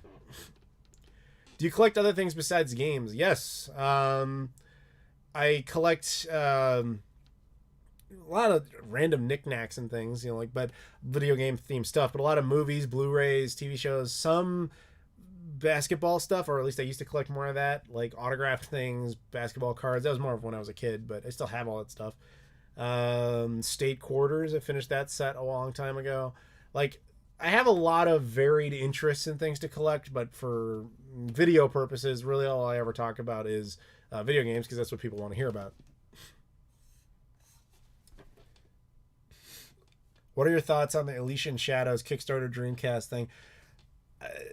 It's, as far as I know, that project is dead, which is really unfortunate because I backed it just like a lot of people did. So, yeah, that's unfortunate.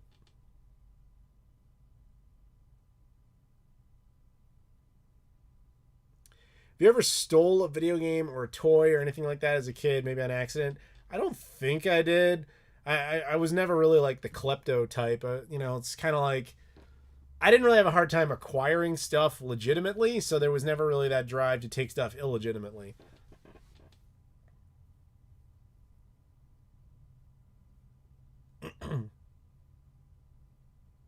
Do I have any Laserdiscs? I only have one left. I purged my Laserdisc collection finally. A buddy of mine is super into Laserdisc, and I've been cleaning out my mother's house, and I was just like, I got to get rid of these. These take up a ridiculous amount of space. They also exist on far superior formats. And so the only one I kept was a movie that has never been re-released on DVD or Laserdisc or anything. Or sorry, on Blu-ray. And so I was like, I'll get rid of all the rest. The one that didn't get is a movie called Alaska, which is a mediocre like kids movie from the mid '90s. But I grew up watching it and I liked it. But to know that there's no other way to get it, I was like, all right, I'll hang on to that. But everything else is gone.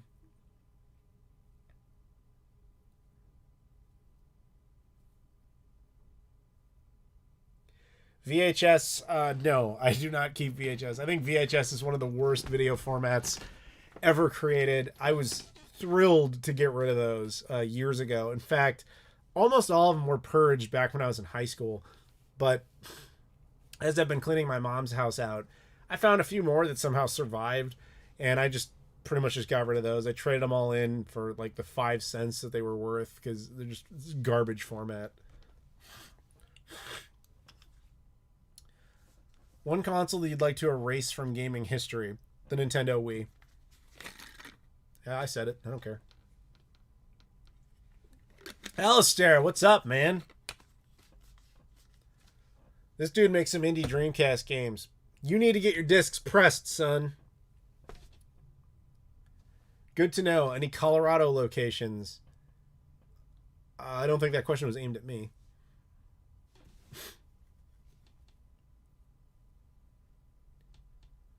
Do you wish you could redo the console retrospectives you made in the early days to make them more accurate?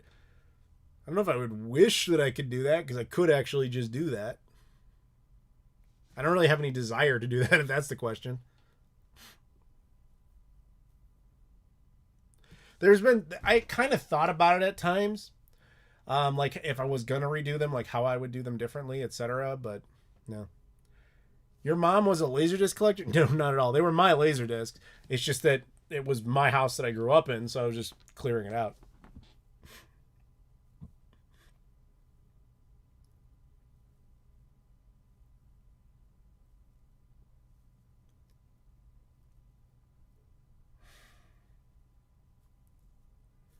The Wii is your fault and you know it. You and other gamers didn't support the GameCube. Fuck you! I bought a GameCube at launch. What the fuck are you talking about? Where were you on that one? What does it mean to get a disc pressed? You take your data for your video game, you send it to a factory, they press it onto a CD-ROM or DVD-ROM or BD-ROM, etc., as opposed to taking your data on a computer and burning it on a CDR. When you order a pizza, what's your go-to toppings? It depends on the type of pizza. Deep dish, I traditionally do nothing. Hand tossed, maybe sausage, mushroom, pepperoni. Thin crust, maybe onions, maybe poultry sausage. That stuff's pretty good. Mushrooms. Mushrooms are usually pretty standard and that type of thing. Again, depends on the style. Cracker crust, never. Detroit style? Usually you'd probably put like sausage, pepperoni, probably mushrooms again. What's my favorite state? I don't know if I have a favorite state. I think my highlight states would be Illinois, New York, Texas, California, Washington, Hawaii. But it really depends, like, because no state is great at everything. Like, so it really depends.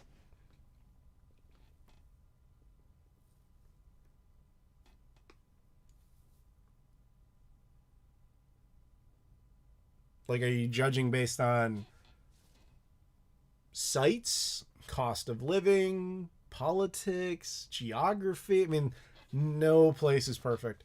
And any place that thinks they are probably sucks.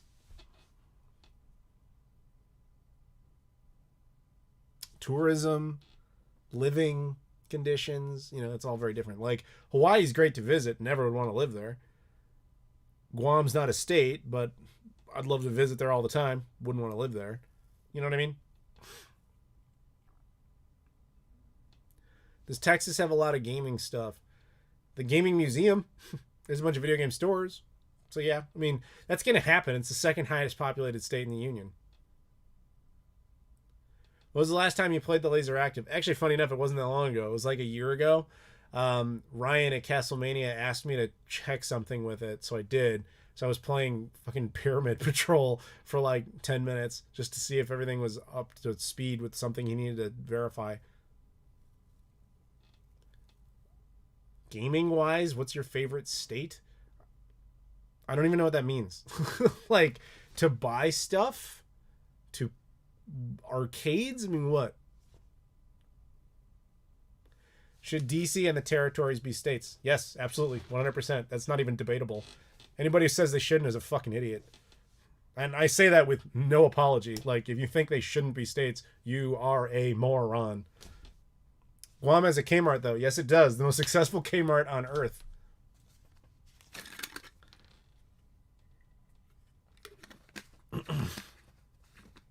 You hate the way because you can't handle motion controls? I assume you mean the Wii. I hate the Wii because I do not like the idea that I have to use magical sticks to play a game instead of using a controller. Yes, I don't like motion controls.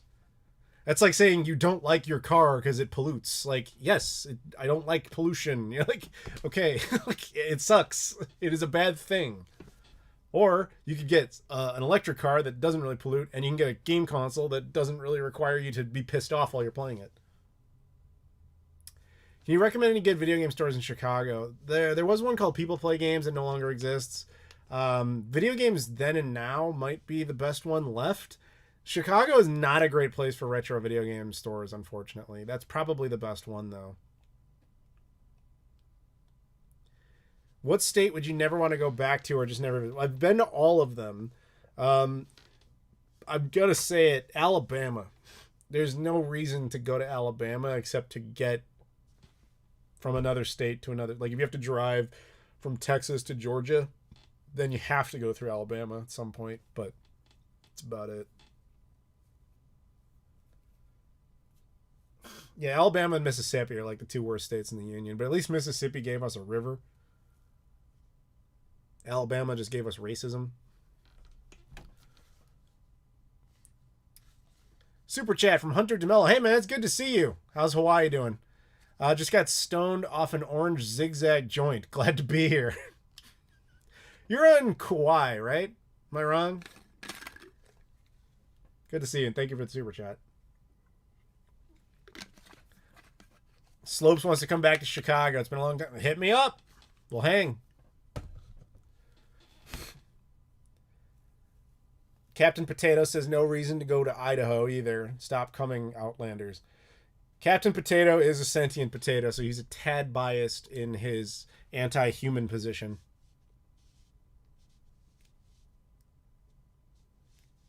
Will you ever do a review of the Xbox HDMI in its current version or future version? I've considered it. And by that, I mean, yes, I absolutely would. I just don't have one. So I was in talks with that guy for a little bit. He said at some point they were working on something he was going to hook me up with. So that is a very real possibility at some point. It just hasn't happened yet. Molokai, you used to live on Kauai. Okay. Well, welcome back to the stream. Minnesota gave us the Mississippi River. Actually, yes, geographically speaking, you are right. Dumb question. Do you like going to Canada? I do. I miss being able to cross the maple curtain.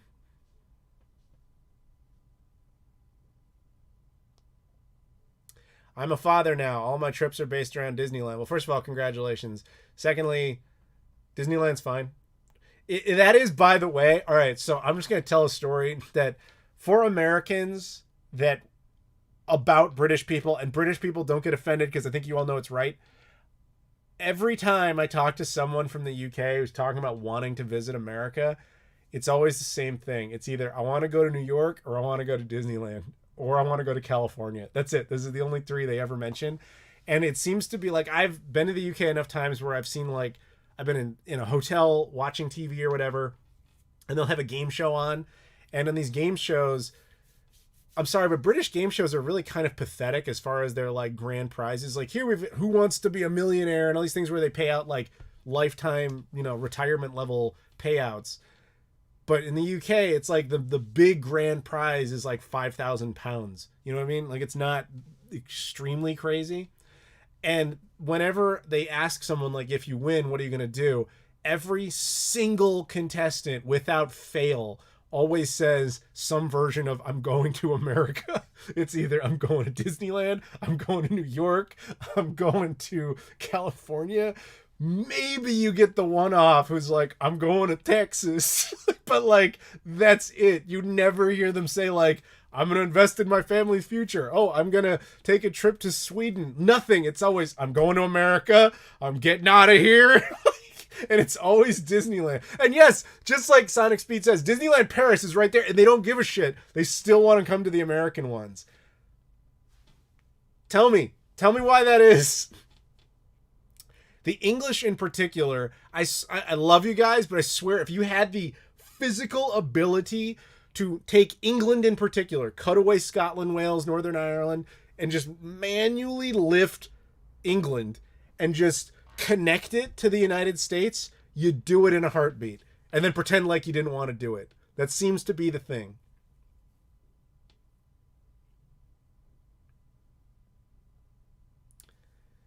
Have you been to Sweden, Norway, and Finland? I've been to Sweden, but not the other two.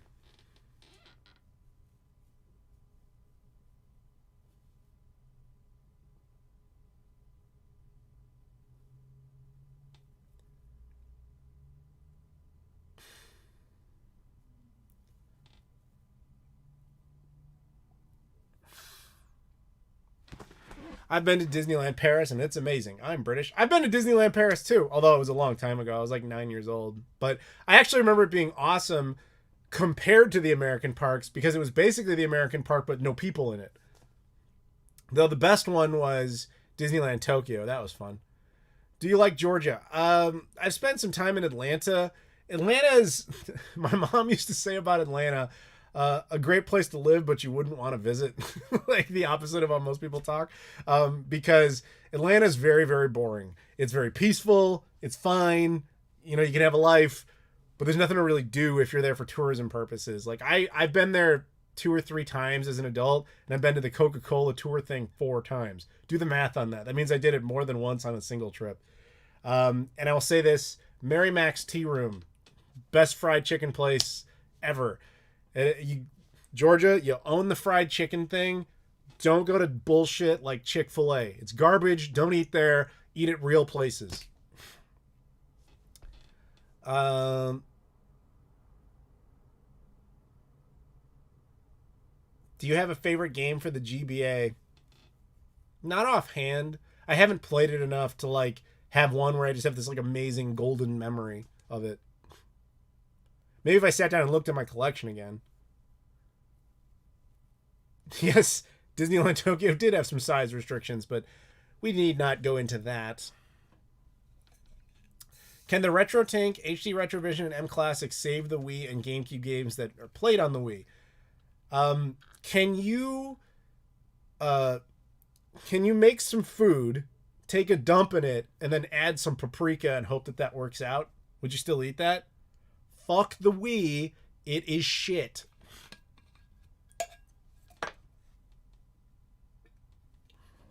England would be more likely to connect itself to Canada. That is so not true, and you know it. They would want to complain about that. They'd be near Canada. They'd want to be part of America while pretending to not want to be part of either.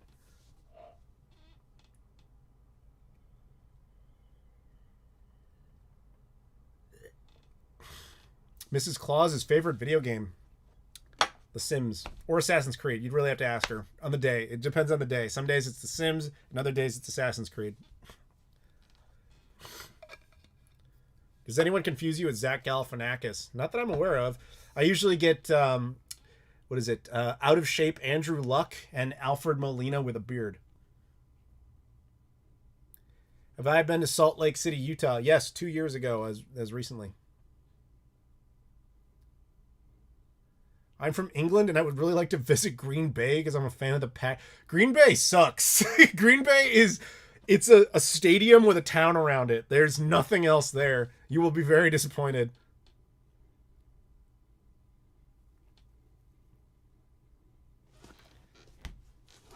Georgia, not Kentucky for chicken. Fucking KFC is disgusting. I can't believe people eat that on purpose.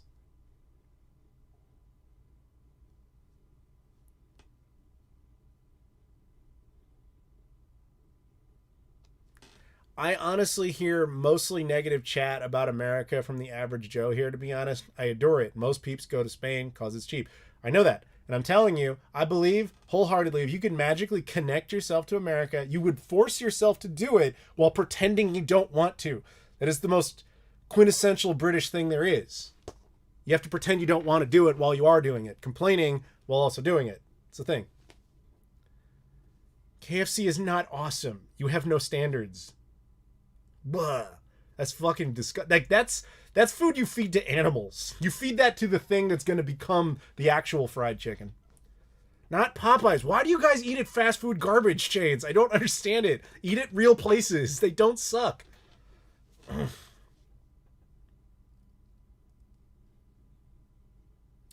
Have you ever tried Azel's fried chicken in Washington? Never even heard of it.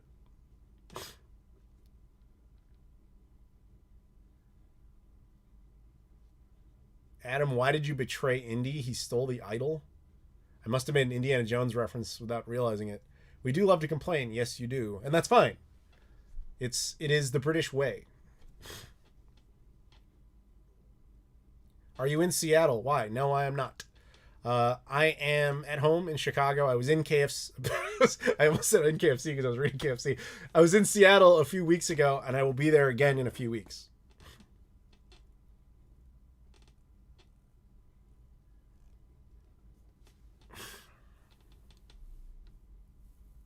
Do I own a PSVR? I do not.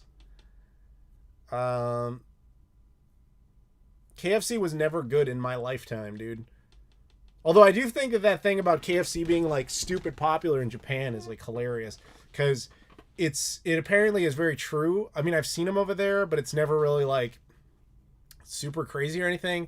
But I've never been there on a Christmas, and apparently Christmas is like when they make like 50% of their income is like just that day, and I've never been there on a Christmas. Complaining about weather is the top British pastime. Yes, but think about it. If you became part of America, if you moved the entire, like, all of England over to North America, connected to the U.S., you could complain about different weather. How crazy would that be? Stop lying. You at a KFC right now, bro. No. Well, first of all, you can see that that's not true. But second of all, you really could not pay me to eat KFC. Like, that is some low-quality garbage.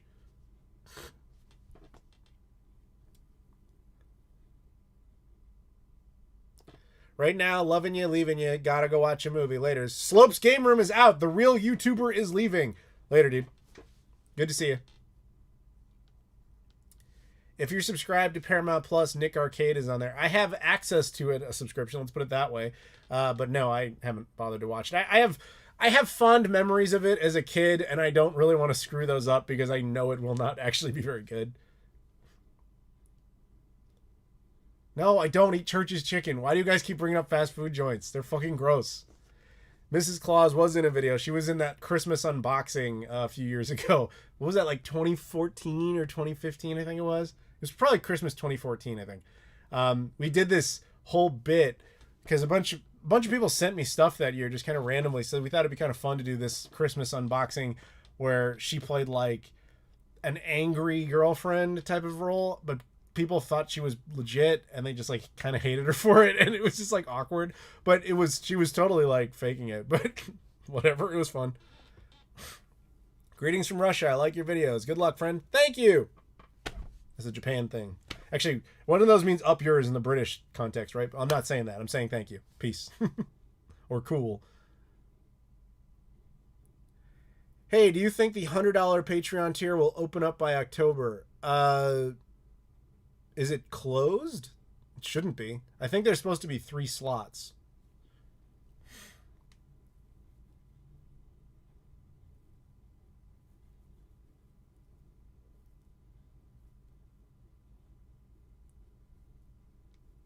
Oh, yeah, that's right. She straight up says in the video it was just a joke.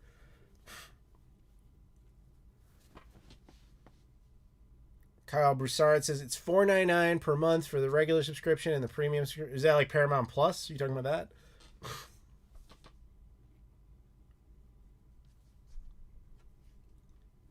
Will I do a handheld retrospective? Probably. There's only 2 $100 Patreon slots. I can change that. I think it's supposed to be 3. Let me take a look. Assuming it doesn't force me to log in and shit.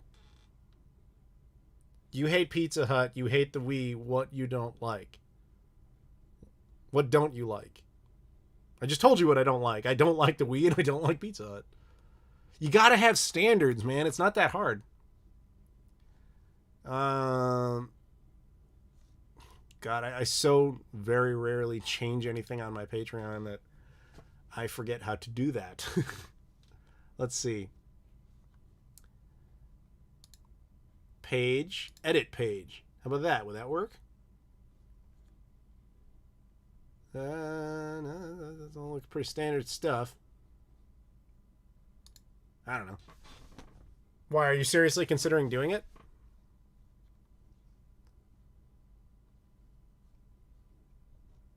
Yeah, I legit can't even realize like how to change it at the moment, but if you are serious, let me know. I guess I could open it up. I thought it was at 3.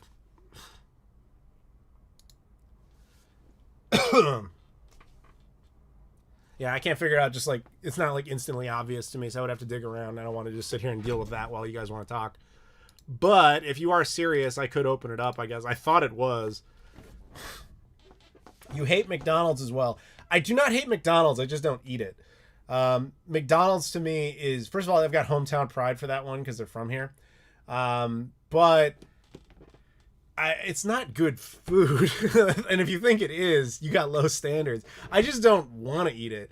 But there's certain things that are just fucking gross. And that's called Little Caesars. I told my boyfriend to buy it for my birthday in October. Well, let's see here. Does anybody remember how to change this shit? Because I never do this. I literally have not changed any of these things in like a year. Maybe even 2 years at this point. Page, view page. Why do they make this difficult? I don't understand that. Show more tiers. You know, it's easier for me to subscribe to my own Patreon than it is to edit my Patreon. How dumb is that?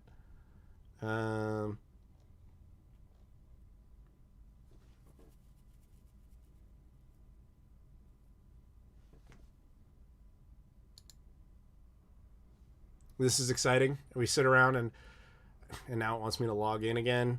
Why does it do this? I don't know. I'll dig around with this later. I'm sure I can find it, obviously. But at the moment, I'm just like, I don't know what the hell this is. But tell you what, I'll try to get that done, and you can look for it later if you want to.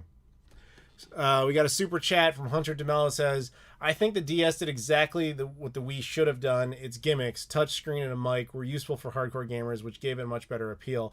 I would agree with that because even with the 3DS, where the entire concept was a gimmick, they gave you the option to just turn it right off. I would not hate the Wii anywhere near as much as I do if it did not require me to use motion controls. And even for people who are like, you can use the GameCube controller, it works on like 5 games. And even then, you still require a Wiimote in order to get into the game.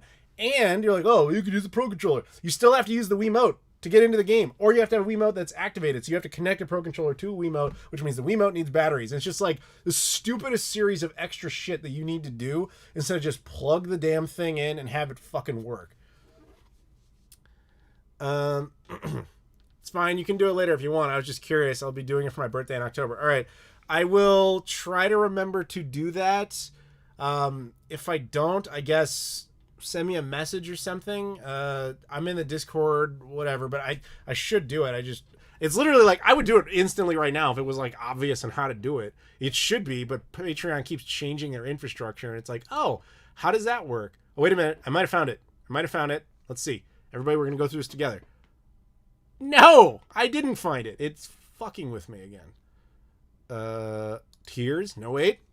I found it. Edit tier.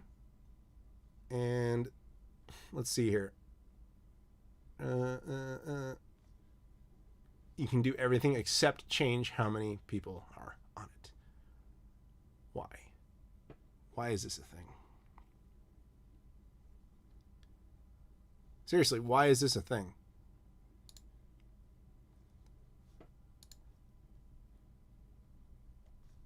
Why can I not change it?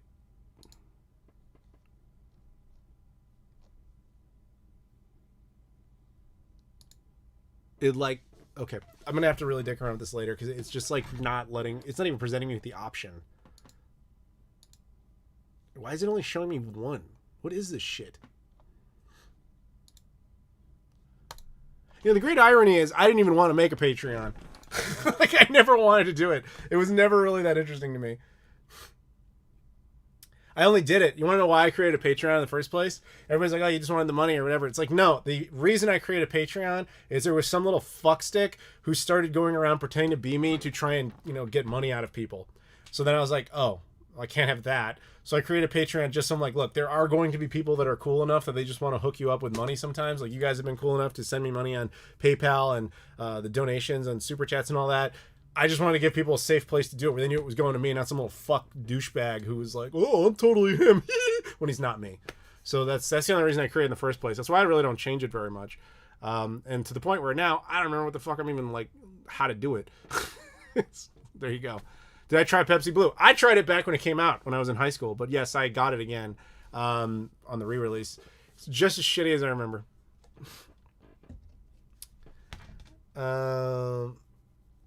Anyway, sorry, I know I missed like a whole bunch of questions and stuff.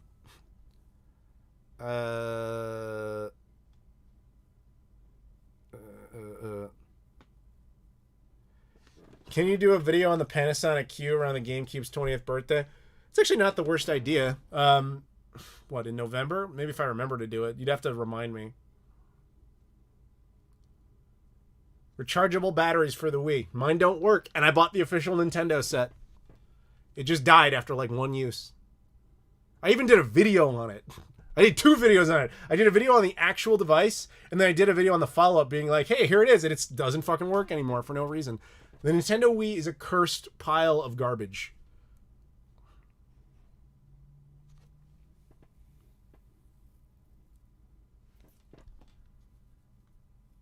With how blown open the Wii homebrew community is, you would think they would have figured out how to use the GameCube controller in most Wii games. That'd be nice. I'm just appreciative that Nintendo themselves is finally liberating some of the better titles. You know, Mario Galaxy is no longer trapped on there. Skyward Sword will be released and freed. There's only going to be a few left at that point, like what? You know, Mario Galaxy 2, Mad World, which Sega realistically will never free from there, but that's kind of it. There's not really anything else on there. Would you want to see a Sonic Adventure 3? Yeah, why not? I had no problem with that. Okay, how is it possible to change this? This is like ridiculous. Why would they not allow you to change this?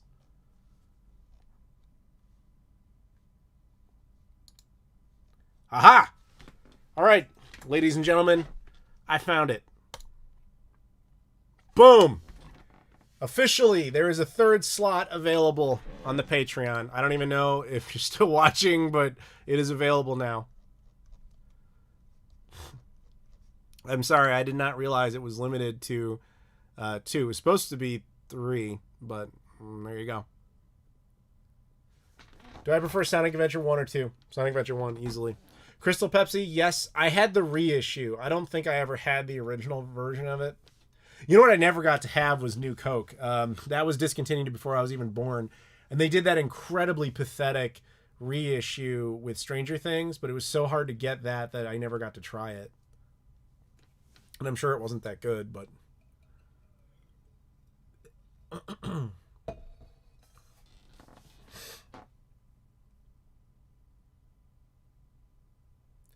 GameCube controller won't just work with most Wii games. I agree.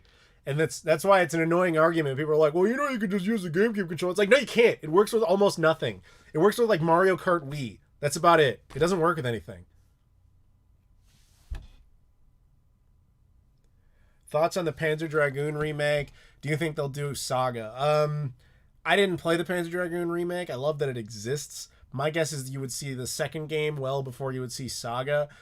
I think Saga is kind of a big ask, because if you're going to spend the time to actually make that, they're going to want to really do it well. And a lot of people told me that the Panzer Dragoon remake is really not very good.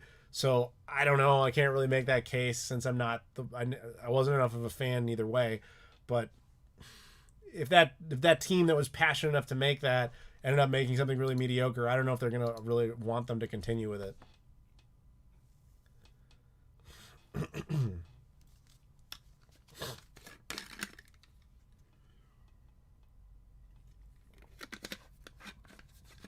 Think as Shenmue 4 ever happens, or as the sluggish sales of Shenmue 3 ended the chances of it? I still maintain Shenmue 4 is going to happen. I would almost put money on it. I would say it's like an 80% chance of happening. It's Shenmue 5 that I'm worried about. Because the thing with Shenmue 4 is they're still sitting on a whole bunch of unused assets from Shenmue 3. Like, the workflow process is not a problem. It's just finding enough funding to complete it. Whereas Shenmue 5 has had no real work done on it, so that's the one I'm more concerned about.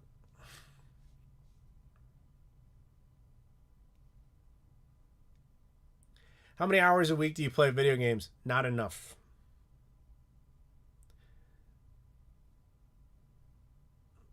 They lost all the source code. They'd have to do it almost all from scratch. If we're talking about the remakes of Panzer Dragoon, yes. Wasn't Shenmue 3 bad? Only to idiots.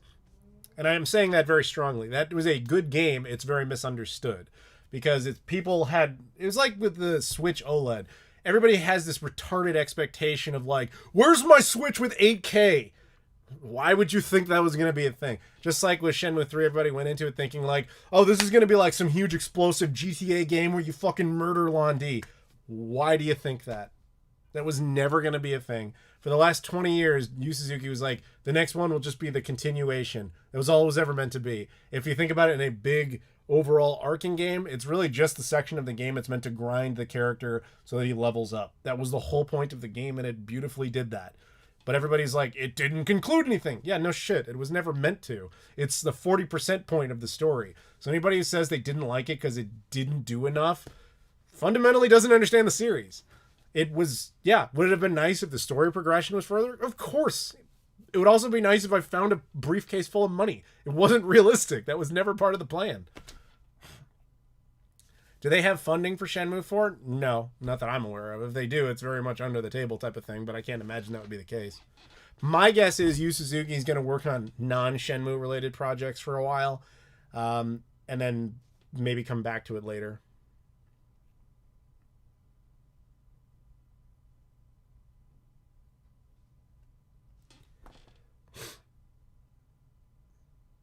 Decided to just go with a CRT and never look back. Sucks for you. What do you think of Brazil? I've never been. I'd love to go, but never been.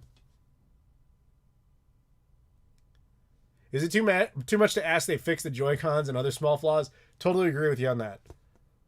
Shenmue is cringe. So is your comment.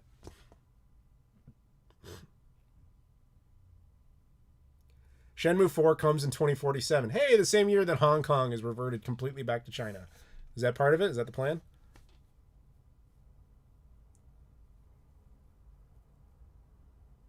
I go to Washington frequently, so with the DB Cooper, the chances of finding a briefcase full of money is higher. Good luck to you. You'll be in your 50s by the time Shenmue 6 and 7 comes out and the series concludes. No. Shenmue 5 is where I would anticipate the franchise is going to end. Basically, Yu Suzuki has claimed now that under his revised projection, he could conclude it by a fourth game, though he would really prefer not to. Fifth game, he said, basically is the bare minimum, and that's what he would prefer.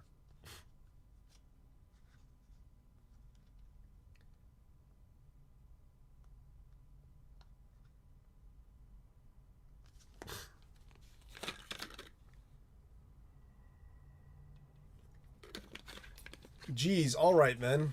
I don't know what you're reacting to.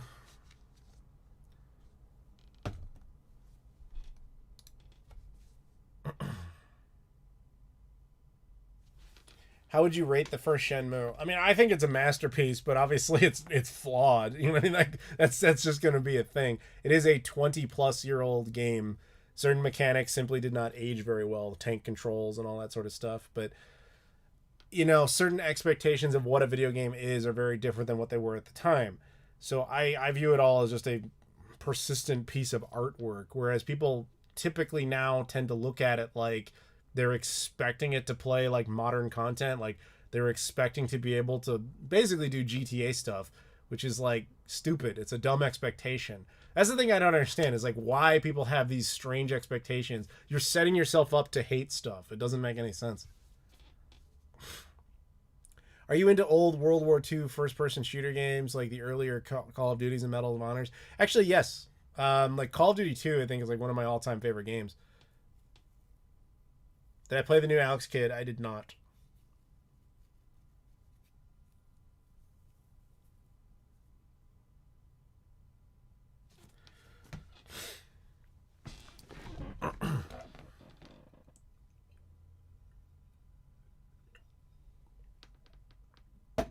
Have you seen Silent Rob's Shenmue videos?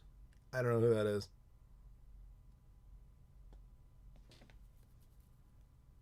Why wasn't Shenmue 3 a first-person shooter with epic gunplay and full frontal nudity? Budget? Let's go with that.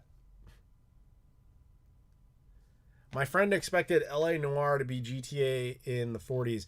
So I kind of remember that being an issue at the time. Like, that game was very misunderstood when it came out, because that's, I think, how it was marketed, because they knew that that would sell copies, but that wasn't what the game was. So I kind of remember that being a thing. So that's one of the situations where marketing basically completely destroys a game. But on the flip side of it, if you don't sell the game, then none of it matters anyway. So you can't ever really win. It's very rare to get an artistic project like that to be very successful on the premise of it is an artistic project, as opposed to what people have become associated with wanting, which is bunch of guns and shooting at stuff.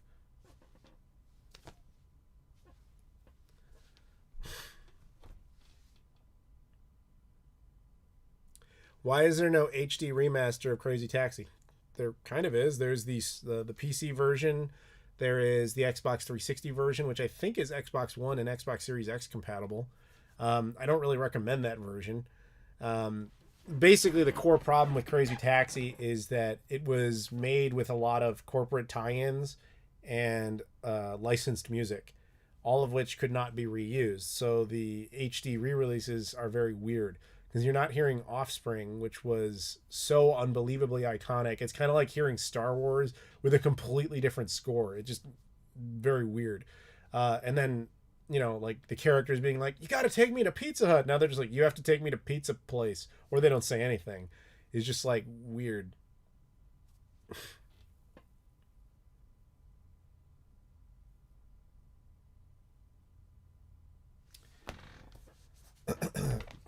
Did you like Panzer Dragoon Orta for Xbox? I have not attempted to play that game in like 20 years. I don't remember it well enough to be able to say if I had much of an opinion on it, which probably means I didn't think much of it. Panzer Dragoon is one of those franchises where, like, I really need to just sit down and actually just play it, but I just never do it.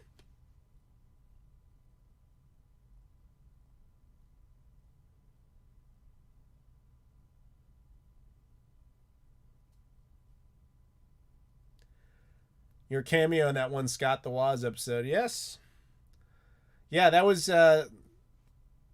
just a thing. Scott just messaged me. He's like, yo, hook me up. I'm like, all right. Crazy Taxis on Xbox Live Arcade. Yeah, that's the version I'm talking about. Hey, Keith, what's up, man?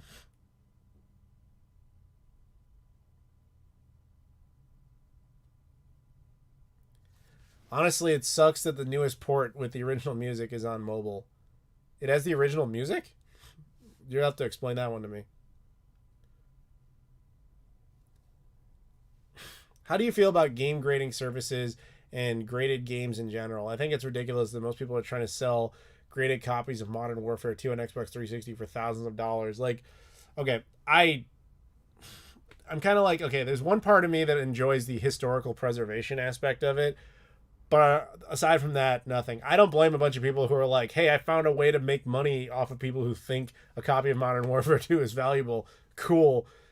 Good for that guy, but I wouldn't support it. Adam, you ever play the original Xbox Live on the original Xbox back in the day? On the original Xbox? No. On the Xbox 360 I did. There was a brief phase there where the original Xbox Live was still active while the Xbox 360 was out. And so I remember playing Star Wars Battlefront 2 online through that. And that was kind of neat, except that by that point the servers were mostly dead. So you would go into these, basically these competition modes, and there'd be like 2 people. It was like, that was it. So it was neat as a novelty, but I really didn't get any enjoyment out of it. Although in general, I don't really like playing online anyway. Like if I'm going to do it, it's usually against my will, and it's just usually in co-op stuff. I'm not a competitive person, so I really don't enjoy being like, go to this server and get your ass just handed to you. I'm like, I'd rather just have fun not doing this. Good afternoon. How you doing? Virtual On reboot. When was the last time we got one of those? There was an Xbox 360 game. I know that.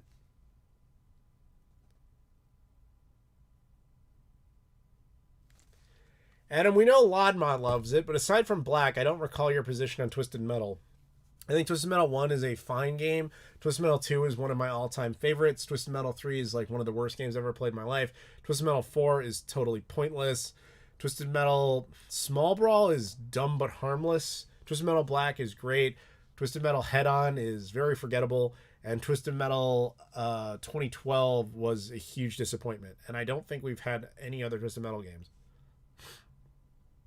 Which is sad, because Twisted Metal was, until they failed to release one for the Vita and now the PS4 and presumably PS5, it was Sony's reigning champ of a homegrown exclusive IP that they routinely had on every console. No longer a thing. I don't think there is any Sony homegrown franchise that exists exclusively on Sony hardware for every platform they ever released.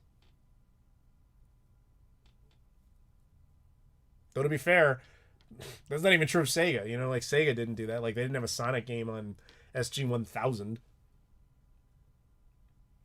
Do you ever eat during these live streams besides oranges? Very rarely. I think on my birthday show I had a piece of cake or something, but that was just because it was my birthday. But aside from that, not really.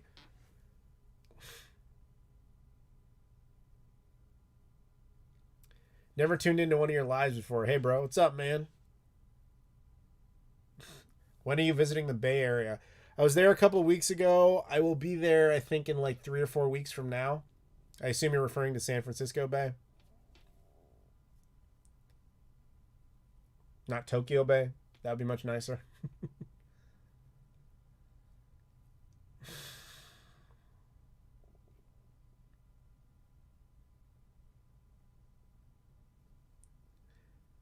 Isn't handheld mode the point of the OLED Switch and the Switch Lite? Yeah, I guess there is some debate of like why the OLED Switch isn't the Switch Lite. I don't really know. I mean, thing is, I don't really do anything with any handheld stuff. Like, to me, the Switch OLED model makes almost no difference to my Switch experience because I never use it portably. Rerez is married.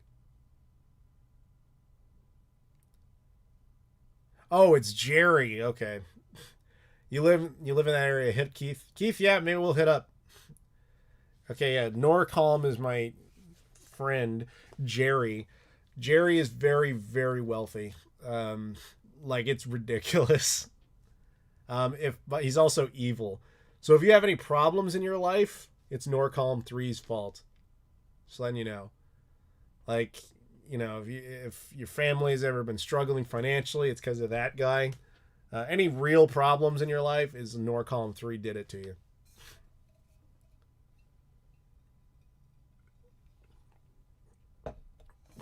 Hope you're not going for another record long stream. I really don't think so.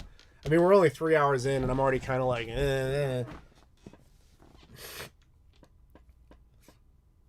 Plus, I'm a little bit sick, so I kind of need to blow my nose and stuff.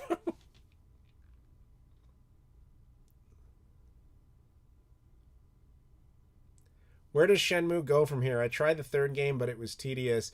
I need to sit and give it another try. Yes, you do. The whole point of the third game is it's supposed to be the grinding session to up the character in anticipation for the next section of the game. The game was supposed to be longer than it ultimately is. Deep Silver kind of forced it out, honestly, earlier than it was supposed to be done. But it's still quite a good game. It's just not really given apt credit because I think, as I said before, everybody went into it with really stupid expectations of like, this is going to be some massive thing that is going to blow everyone away, and it's going to conclude the franchise, when none of that was ever the case. It was literally just to conclude the events of Shenmue 2 and then start off the next section. That was all it was ever meant to be, and that's what it was. And it's just kind of annoying how everybody doesn't seem to understand that. Dave Atkins super chat says, keep up the amazing freaking work you're doing, bro. Thank you very much for the super chat, Dave. Appreciate you. Have you checked out the Insignia project to revive the original Xbox Live? I think I've heard of it in passing, but that's about it, so no. Yeah, Norcalm says he's leaving now that everybody knows he's evil. Did you guys see Black Widow? I saw Black Widow yesterday. Man, was that disappointing. And I wasn't even anticipating anything. That I without spoilers, I'll basically say, like, not the worst of the MCU, but definitely on that end of the spectrum. Gran Turismo is on all PlayStation consoles. If Gran Turismo is your, like, iconic franchise, that's kind of sad. Not that it's a bad series, but it's not a mascot. It's not, I don't know. I just, that's a little depressing.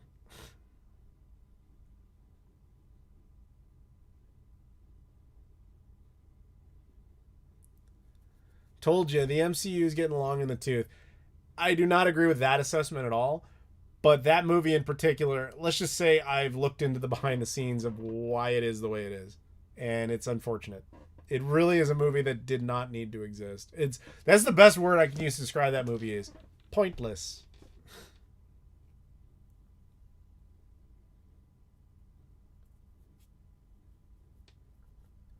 What don't you like about sisterly love, mate?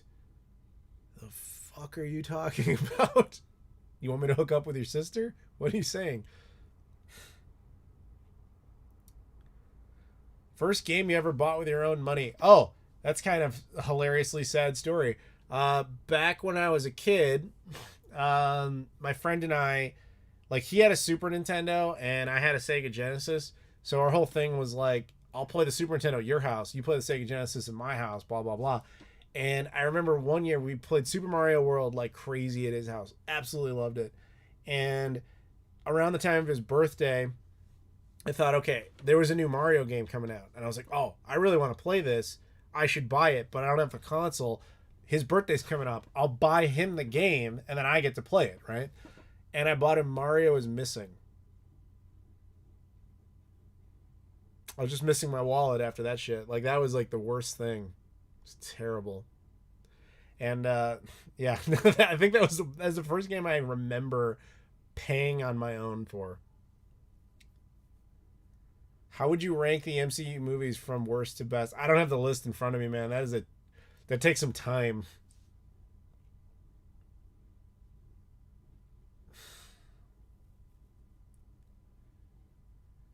Gran Turismo 7, which do you get it for, PS5 or PS4? If you have a PS5, why would you not get it for the PS5? What got you into the MCU in the first place? Iron Man? It's the first movie. I remember seeing it in theaters. I remember seeing that in theaters, and that was still the era where, like, nothing was really connected together, so there was no great plan for anything, at least not to the public. You know, I remember going in and being like, I think that was like the same year that, like, The Punisher came out, and around that time, so really nothing mattered. And I was like, oh, okay, Iron Man, I don't know, that sounds interesting, let's watch this. And it's like, oh, that was pretty good. And then there's that scene at the end where he's like, I want to talk to you about the Avengers Initiative. And one of my friends actually had to explain that to me and be like, the Avengers is this thing where they all, like, team up or whatever. I'm like, that's cool. But I mean, you have to remember there weren't, it's not like there weren't connections and stuff like that attempted before that. They just never really went anywhere. So you just kind of got used to that not really meaning much of anything. But to the MCU's credit, they actually did.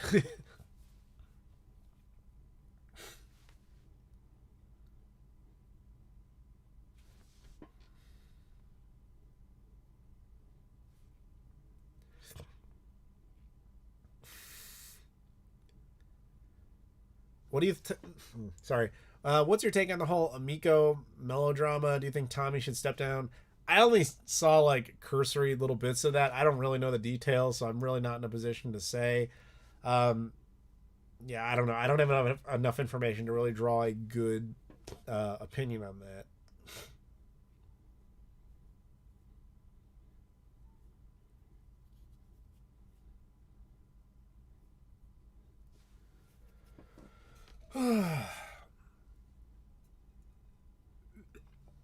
Anybody else want pizza?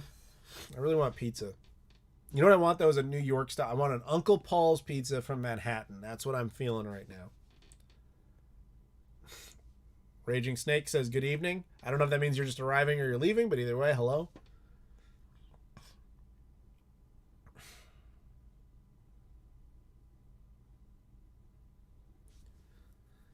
Nothing was gained in updating the dock, referring to the Switch dock. I mean, technically you got an Ethernet port out of it, but that was a easily addressed problem a long time ago with a little USB to Ethernet dongles. I mean, I've had one of those hilariously since the Wii came out because I remember getting one for that. And then I was like, oh, you can just plug that in, and there you go. I'll get you some Pizza Hut. I will have you shot. Pizza Hut is not for people. Julian says he would kill for pizza. Julian, you need to go out to Hamilton, Ontario, and go to Chicago-style pizza. It is the only acceptable pizza place in the entirety of your country. Go there. Have you seen Zack Snyder's Army of the Dead? I have not. I've always wanted to try deep dish pizza. Then the only place you can get it legitimately is Chicago. Whenever it's like, oh, let's go to like this fucking bar in Denver. They have pizza. Fucking no, it's not the same thing. I hate when people do that shit.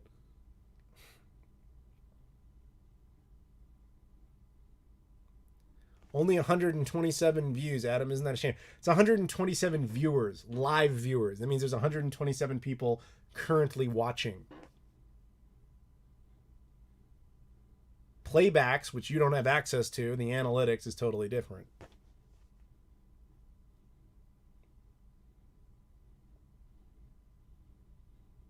Best Mario Kart. I would go with Mario Kart 64.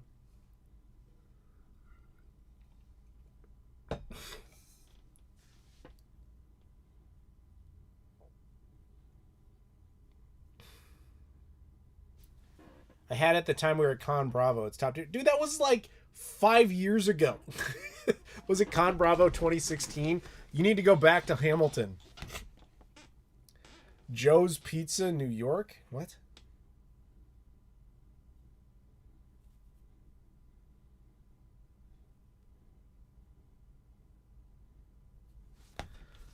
So how many of you are like in the Discord? You should hop in there.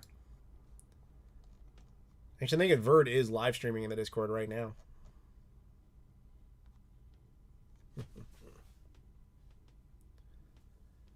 I want a burger, which I'll be going for one shortly. Burgers are good.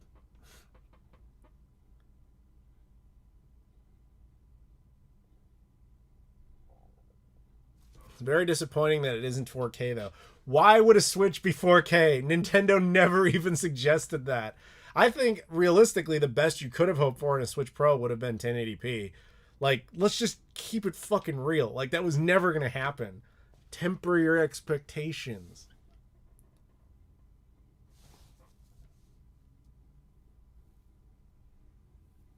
King Rhino is out. Later, dude. The whole concept of mid-generation refreshes is really not... I mean, first of all, it's very recent. PS4 Pro and the Xbox One X are like the first time that ever happened other than Nintendo with the new 3DS. The idea that you would get a 4K Switch is fucking ridiculous. I mean, the Xbox One X doesn't even natively do everything in 4K. You're essentially arguing that you should have been making a Switch that was more capable than the Xbox One X. It was never going to happen. That's absurd. In a little tablet. No, that's ridiculous. The most you could have hoped for would be something on the really like a little above a PS4 base model. And that would have been a fantasy. That would have been the most realistic fantasy.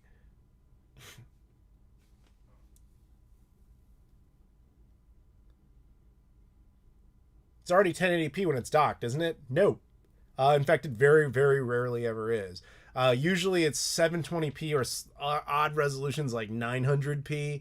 There's very few games that natively put 1080p out on the Switch. Like Mario Kart, I think, is one of them, Mario Kart 8, but it's not a very common occurrence. There are entire websites that break down the actual resolution that each game runs at, but to keep things standard, it will simply upscale to 1080p, so your TV will understand it, but the actual resolution of the game is not actually 1080p. It's very, very rarely the case. You want a Switch Pro? Add an M Classic to your Switch. That's the best you're going to get. Hunter DeMello Super Chat says, DVDs first came out in 97. How popular were they before the PS2 came out in 00? Also, VHS tapes kept being released until 06. Who was still buying them? Actually, to tell you the truth, when DVD first launched, I really didn't hear about it.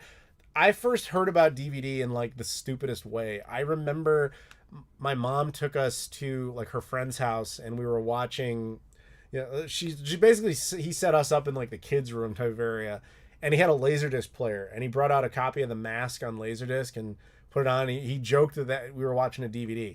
The problem was, not only had I never heard a DVD before, I had never heard a Laserdisc before. So there was like a year or two where I was walking around thinking that Laserdiscs were DVDs. So when Blockbuster started renting them, I remember Blockbuster started renting them in like, maybe it was 98, 99. I remember being like, these don't look at all like the DVDs I know. But it really wasn't a popular thing until really the PlayStation 2 launched. Then it was kind of like, hey, all right, I get it now. Let's go. As for VHS, people stick around with stuff. I mean, Blu-ray has been out now for 15 years. It launched in 06. It's 2021. Yet DVD still outperforms it. People have a tendency to not want to upgrade their entire video library format, and that makes sense. So VHS just held on a ridiculously long time because it basically, until DVD kind of kicked it to the curb, and rightly so, was the most popular video format ever made, even though it was complete garbage. M Classic does nothing to the Switch. Don't believe the hype. You don't know what the fuck you're talking about. Anytime someone says the M Classic doesn't do the thing that it's supposed to do, it always boils down to user incompetence. I'm serious. You're supposed to set the Switch down to 720p. I promise you'll enjoy the results. Better color, better resolution, anti-aliasing, far superior experience.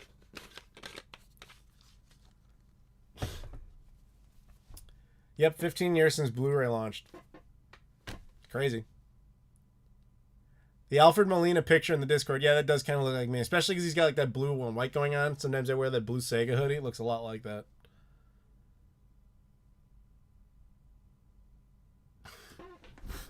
Yeah, believe it or not, DVDs does seem to still outperform Blu-ray, which is the only reason it's still being supported.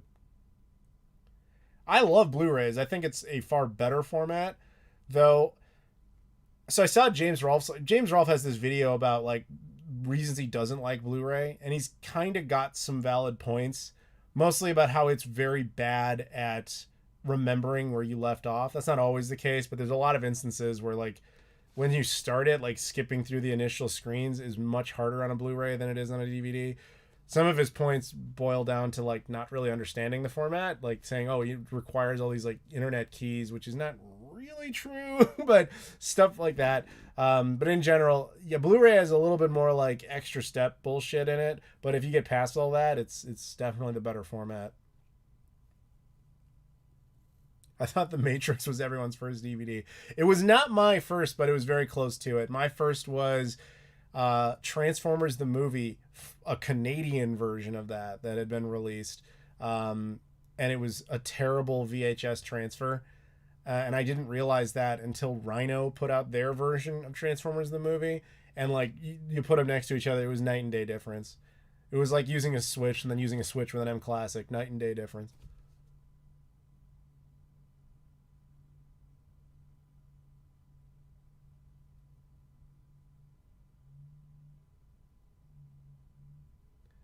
Adam, one console in your collection you will never play, like your Sega Wonder Mega.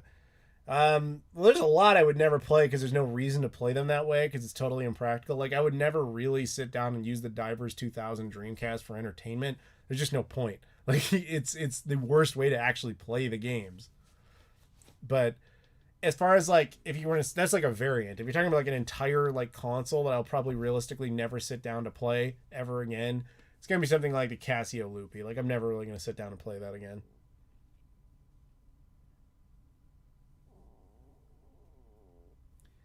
Does the M cable and the M Classic do the same thing, or is one better? The M Classic is a little better. It loses the cable functionality, but it supports higher resolutions like 1440p. It's got newer algorithms in it. It does a couple of different things. It's the better version. It's basically the updated version. The PSX, yes, that is actually a very good example of something I will never realistically sit down and play because it's just such a bad way to play PS1 and PS2 games. It would be great if it actually worked properly, but it doesn't.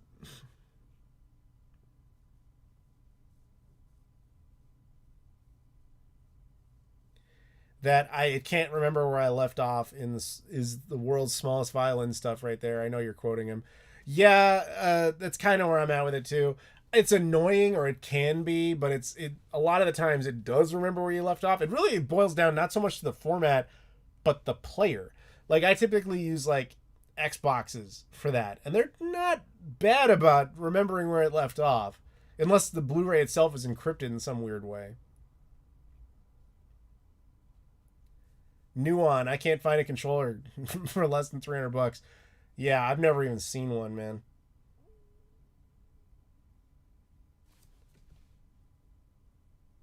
Favorite Hitchcock movie? It's very standard, but you got to go with Psycho. That's a good movie.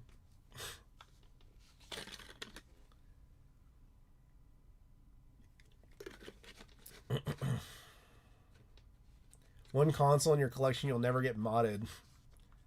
That's kind of a tough one because like there's a lot of them you don't need to get modded for any reason. Again, Casio Loopy, no reason to ever get that modded.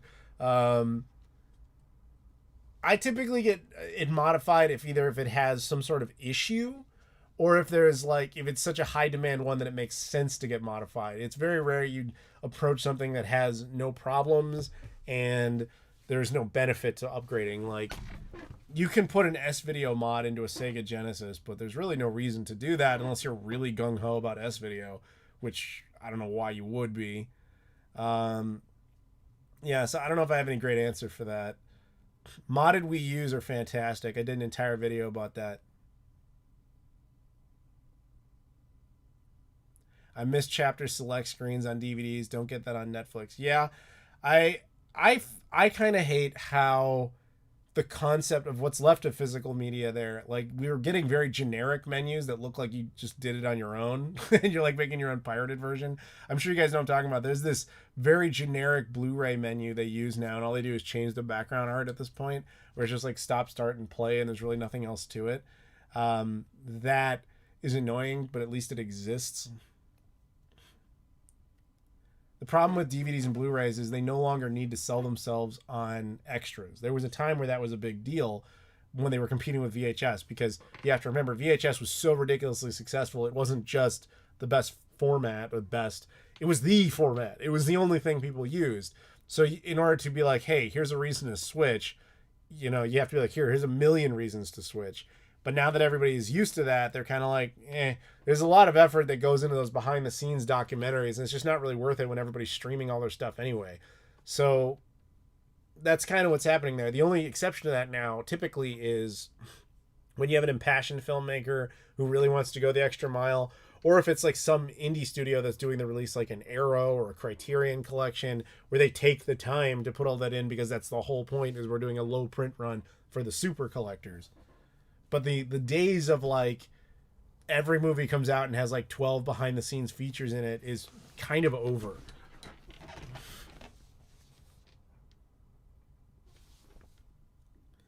Have you seen Psycho with the deleted scenes? Not that I'm aware of.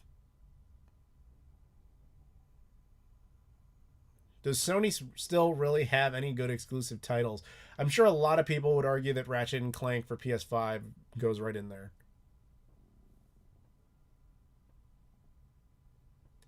I haven't seen generic menus with major Blu-ray releases. Usually it's the menu at the bottom with the looping video that cuts the scenes in the movie. Okay, perfect example. Go watch like Godzilla King of the Monsters or Kong Skull Island. Like I just rewatched the MonsterVerse, and they all use that same generic ass menu. Do you remember VCDs at all? Do you have the players for your Dreamcast and Saturn? I remember VCDs. They were never really relevant in North America, but yes, I know of them. And yes, I have both of the players for the Saturn and the Dreamcast, but I never really. It's just such a crappy format that by the time I was even like able to use it, DVD was already a thing. There really was no point in ever using it.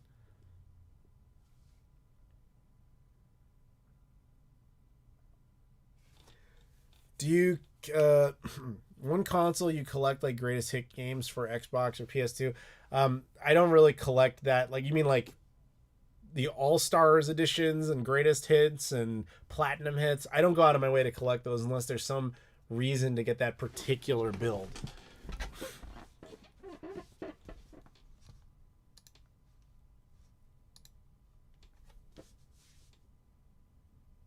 VCD looks worse than VHS. It often can because it's usually just a pirated thing that's like from some, screen cam type of build. What time is it? What are we doing? 3:18. How long have we been going? A little over 3 hours. What do you guys think? About right? Should I start wrapping it up here? How you guys doing? Do you own any Criterion Blu-rays? They have a sale at Barnes and Nobles right now. Yeah, they love to do that sale. I have the Godzilla Showa set. I think I have a couple others, but that's like the one that I just remember the most because it's such a big, gigantic set. Criterion sets are quite good stuff. You ever visit Ireland for game hunting? Yes, I even have videos about it. I spent all my time in Dublin, but yeah, I did that. What three Dreamcast games do you recommend I go and buy? I would go with the Shenmue games, Sonic Adventure games, Power Stone games, Crazy Taxi games, Jet Crying Radio, Soul Calibur. That's probably a great place to start. Southeast Asia VCDs were very popular. Yes, they were. Please don't. On my way to work soon.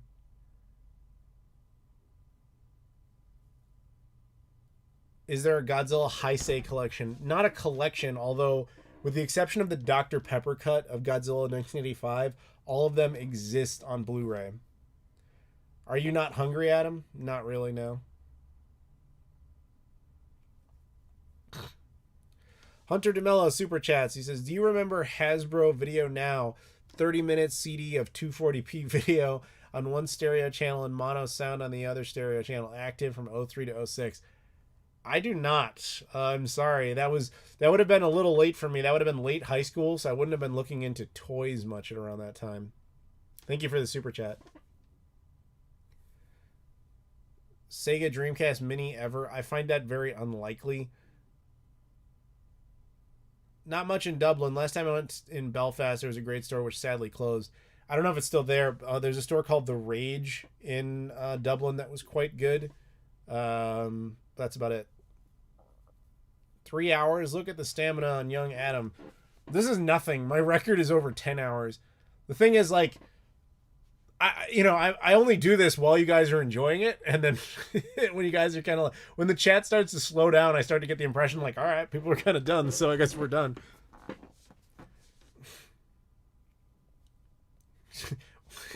Adam was busy watching Shark Tale on GBA. No, fucking no.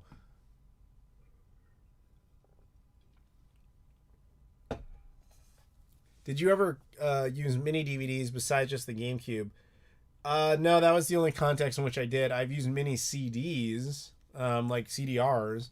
Those were kind of neat as a novelty, but they have no real purpose.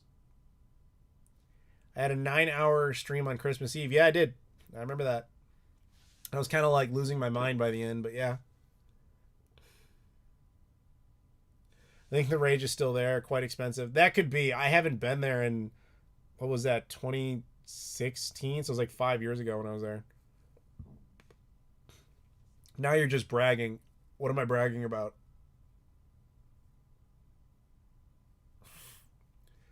What I think of Godzilla vs. Kong, it was like 60% good and like 40% like, please don't do that.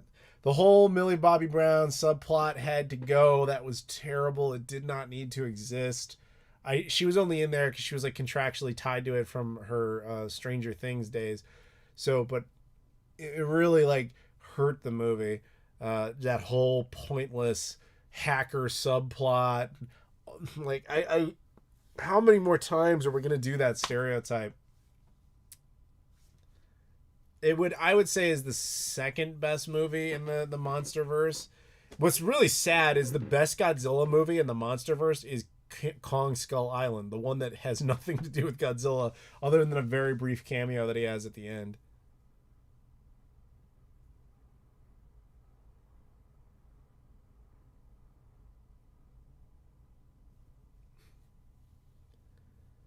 Sam says, I love your stuff, Adam. I've been watching you for years. I'm glad you're doing well. Thank you. Appreciate it.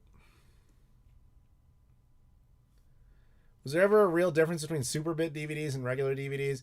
I've never exactly studied the great details on that. From what I remember, just from their marketing, the idea was with regular DVDs that, you know, they had a 4.4 gigabyte capacity on them. And so they allocated a certain amount of space to the movie, but then they had to give space to, you know, the bonus features and the audio commentaries and all that sort of stuff. Super Bit DVDs basically just said, okay, we're cutting out a lot of that stuff, and rather than just keep the pre-compressed version of the movie, we're giving you a version of the movie with a higher bit rate. So the resolution wasn't any better. It just didn't have compression or had a lot less compression if compression was needed. But I think it was mostly a novelty thing because I don't think there would have been too many situations where that really was a problem. And if they were using dual layer discs, then it legitimately never was a problem. Unless they only previous release of a movie would have been a dual layer disc with the movie plus a bunch of special features that forced compression. That would have been the only situation where it actually would have been an issue.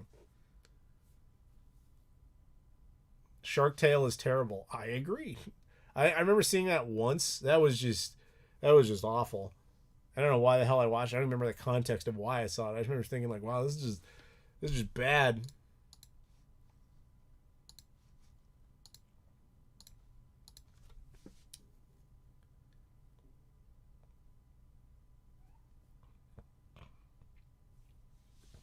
Kong Skull Island was fantastic, but I like Godzilla vs. Kong a little more. Godzilla vs. Kong was a little more fun in the sense that it had kind of more combat stuff, but narratively speaking, Kong Skull Island was just a better constructed movie. And I kind of knew that going in, but hey, you know, it is what it is. Uh, Mike Exer, super chats, thank you. What's your favorite Metroid game, and do you think there will be a best-selling Metroid game in the franchise? Are you referring to the new ones? Probably going to be best-selling, only because there's been such high demand for such a long time to have a new one, and because there's way more people who own access to that hardware now. That I wouldn't be surprised at all if the newer Metroid games outperform the previous ones very well. But here's the thing. I'm not like the biggest Metroid guy. I remember playing Super Metroid. I think I used to rent that a lot as a kid, and I remember enjoying the crap out of that. I remember thinking, at least at that time, that Metroid on NES was a little too old, you know, by that point, which of course that's just me being a dumb kid. And I don't think I ever really extensively played any of the handheld ones because they just weren't, you know, as handhelds. And I'm like, TV, you know. So I think Super Metroid is primarily my wheelhouse, but you are talking about something I did like 20 years ago, 25 years ago, probably. And so it's like, that's my best memory of one. And even that's not a super strong memory, but the new one makes me want to kind of go back down memory lane and kind of catch up on all that. So hopefully I actually do it. Thank you for the super chat.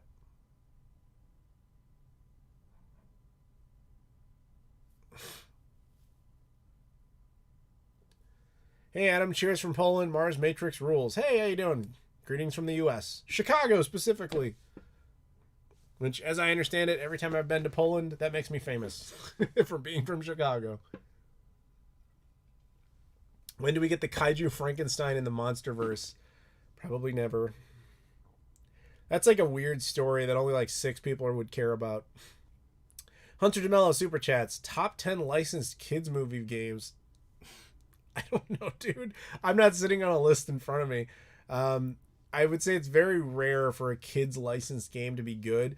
And it definitely happens from time to time. I just can't think of any great ones off the top of my head. Sorry. Like, if I looked at, like, a big list of them, I could probably pluck a couple, but at the moment I'm just like, nothing's really coming to mind. But that also depends on the era, right? Like, if you did that, that's the kind of thing that was way more common in the 90s, and there's probably some really good ones. Like, hey, an Aladdin game, for example, for Genesis. Fantastic. You got to put that in there. There's probably a lot of that Disney era stuff. That would make sense. Chicago is second Poland. Yeah, tell me about it. Franklin the Turtle, hello. The goat. For people who don't get that joke, there is a Franklin the Turtle game on GameCube that was only released in France. And I bought it one time when I was out there. And I remember this. When I went to buy it, the guy who ran the store didn't really speak English that well, but I told him, like, hey, I want that. And he said, like, straight up, like, no, that game for babies. And I was like, no, I want it. I don't care. I was getting it because it was an exclusive game, and there's not that many European exclusive GameCube titles. But I bought it. It was like €3. It was like nothing. I didn't think anything of it, right? And I remember I put it in just to test it and just make sure everything worked and all that. I played it for a bit, and I'm like, this is surprisingly decent. Like, it's a platformer, it's okay for, like, what it is. Didn't really think much about it, right? And then I jokingly, one time I showed it to my friend Rob, who you guys know, he's on the podcast here, and he started playing it, and I put it on as, like, just a gag, just so he would, like, oh, what the hell is this shit, blah blah blah. And he ends up, like, absolutely loving the game, and he's also a big GameCube guy, so he's, like, kind of getting pissed because he's like, I love the GameCube, and I'm really liking this game, and I don't own it. So he had to go out and buy it, but by this point, the game is way more expensive. So he spent like $50 buying Franklin the Turtle for the GameCube. There you go. Alistair says Toy Story 2. Yes, that is a fantastic game. The Dreamcast one? Yes, I love that game. I think there's definitely an N64 version. I think there was a PS1 version, but the Dreamcast version of that game is the best version of that. That is a fantastic game. Harry Potter games were very good. I don't remember playing those that much, but you're probably right about that. 16-bit Aladdin is definitely in that list. Which one? Because there's two. There's the Genesis version and the Super Nintendo version, which are very different games, because the Sega Genesis one was made by Sega and the Super Nintendo one was made by Capcom. Have you ever played Tintin Destination Adventure, which came out on the PS1? I have not. What was the rage in Dublin like? I've got a video on this channel about exactly that. It's literally a tour of that store. Short answer, it's a small store. It had a lot of good inventory. Staff was super friendly, but also I'm an American, so, that's weird. You talk different than me. And I remember going in, there's a Starbucks nearby, right? And in Europe, getting a large black coffee is like an impossible concept. Every time I try to do it, it's just, you mean an Americano, but we add like a shit ton of hot water to it, so it's just an espresso, but bigger? No, that's not at all what I mean. You see how you have that machine that's making coffees that are this big, and you see how you have a coffee cup over there that's this big? Put the fucking coffee in the bigger cup, but they never understand it. But a Starbucks will, because they're an American chain. So I went in, ordered a large black coffee. I didn't care that I was, supporting not local. I was like, this is what I'm doing because I need large black coffee. Anyway, I take that over to the Rage, and I'm walking in there with my coffee cup, and I'm just drinking the thing. And I will never forget that, like, both of the people behind the staff, like, the girl in particular was like, oh my God, like, is that coffee? That's a lot of coffee. Can you actually drink all that? I'm like, yeah, of course I can drink all that. What the fuck is wrong with you? Like, all of Europe is like that. They can never drink more than, like, this much coffee. I don't get it. But anyway, point is, people of the Rage were very nice. Tea is way more popular in Ireland. It has nothing to do with Ireland. Like, even mainland Europe is like that too. It's just tiny allotments of coffee, and they never really seem to understand, like, you could do it bigger, and it doesn't mean add a bunch of hot water to an espresso to make it bigger. Starbucks is like the only chain that gets it over there, and that's just because they have to.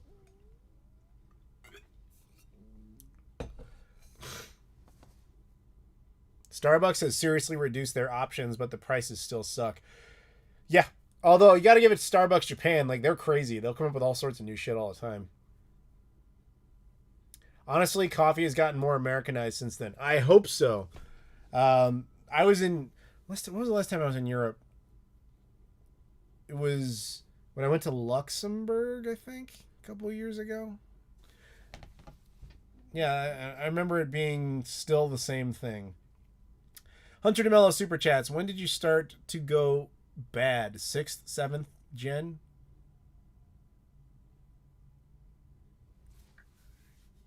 Maybe I'm too sick to understand this. What? When did was start to go bad? Sixth, seventh gen. Hunter, what? Somebody asked if I've ever done pot, and I'm wondering now if I just did it because I don't understand this question. You got to rephrase that, Hunter. Thank you for the super chat, but you got to rephrase that. I don't know what the hell I'm looking at. Hi, Adam. How is your Wii U collection coming along? Do you have the full North American set? Not only do I have the full North American set, I have all the PAL exclusives and all the Japanese exclusives. Wii U set, 100% done. Thank you for asking. America is running on coffee. Hell yes, we are. I'm running on it right now. I got some more here. This is banana bread flavored coffee.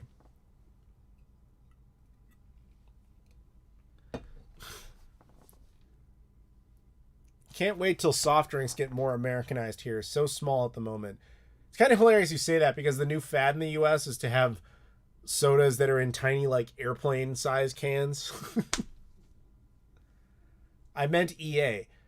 When did EA start to get so bad? 6th and 7th gen. Yeah, I don't know. The thing is, I don't... Alright, so it's funny. I don't remember EA ever making games that I ever liked. Like, ever. 6th gen, I think they still kind of tried. Like, they had all their Need for Speed stuff, and I think they cared. I think 7th gen is really what ruined them, because they started being like, we have this option to digitally screw people, and they started taking it. I would put them as the 7th gen. Thank you for the super chat.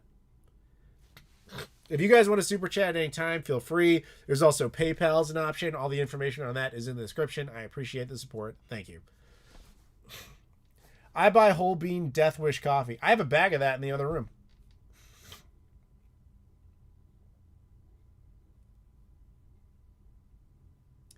Thoughts on Rodea Sky Soldier? I never really played it much after the beginning. I think it was one of those situations where it was like the Wii version was the way better game, and the Wii U version was the inferior one, and I really just could not bring myself to play the Wii version because I just didn't want to. How's Rob Thanos' GameCube collection coming along? I don't know. Maybe it's fine. Let me bug him. Maybe I can get him to join us on a call. He's probably working, but I'll message him regardless. Let's see here. Bunch of bullshit notifications.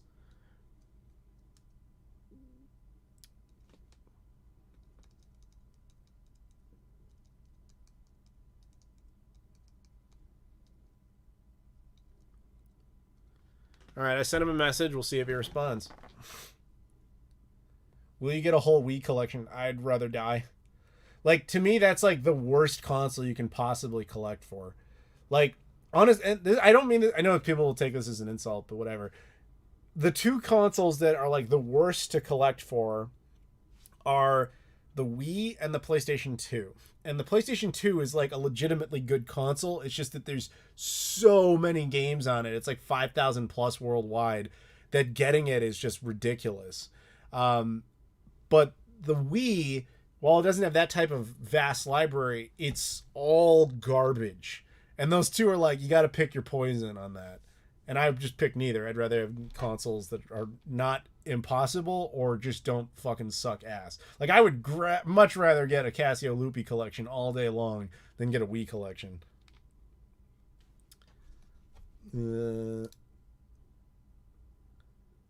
He just gave me a middle finger image, so I guess he's not coming.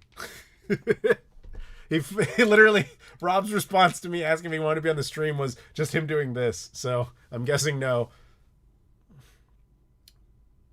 Rob Thanos, aka Limited Run James. We found out there actually is a Limited Run James who works at Limited Run Games. It's a guy's Twitter handle. It's a verified account and everything. Switch is going to be horrible to collect for. Yeah, dude. So here's the thing. I genuinely pity anyone who wants to get full PS4 sets and Nintendo Switch sets. That is going to be impossible. Like, absolutely impossible. With all the limited run stuff that's out there in so many different countries doing that, you'll never accomplish it. It'll never happen. What'd you do for Sonic's 30th anniversary? Two things. I had this photo made up that I took a photo of like a bunch of Sonic games, and I shared that out to celebrate Sonic's 30th. I also filmed a clip and a video that may or may not end up in a Sega project that they're working on. I don't really know what they're doing. They just asked me to film something, but sometimes that stuff falls through. But either way, I filmed it. So if it shows up and randomly you see me in a Sega video celebrating their anniversary, that's what I did. Do you like Windows 10? Windows 10's fine. I miss Windows 7, but Windows 10 has not exactly caused me any real problems other than my laptop. I upgraded from Windows 7 to Windows 10, and within a month, the laptop died from that. Like, it was not a hardware failure. It was just Windows got corrupted, so it needed to be completely reinstalled again. But aside from that, it's been fine. Super chat from Hunter DeMello. Why do you think they didn't include the GBA slot on the DSi or 3DS budget?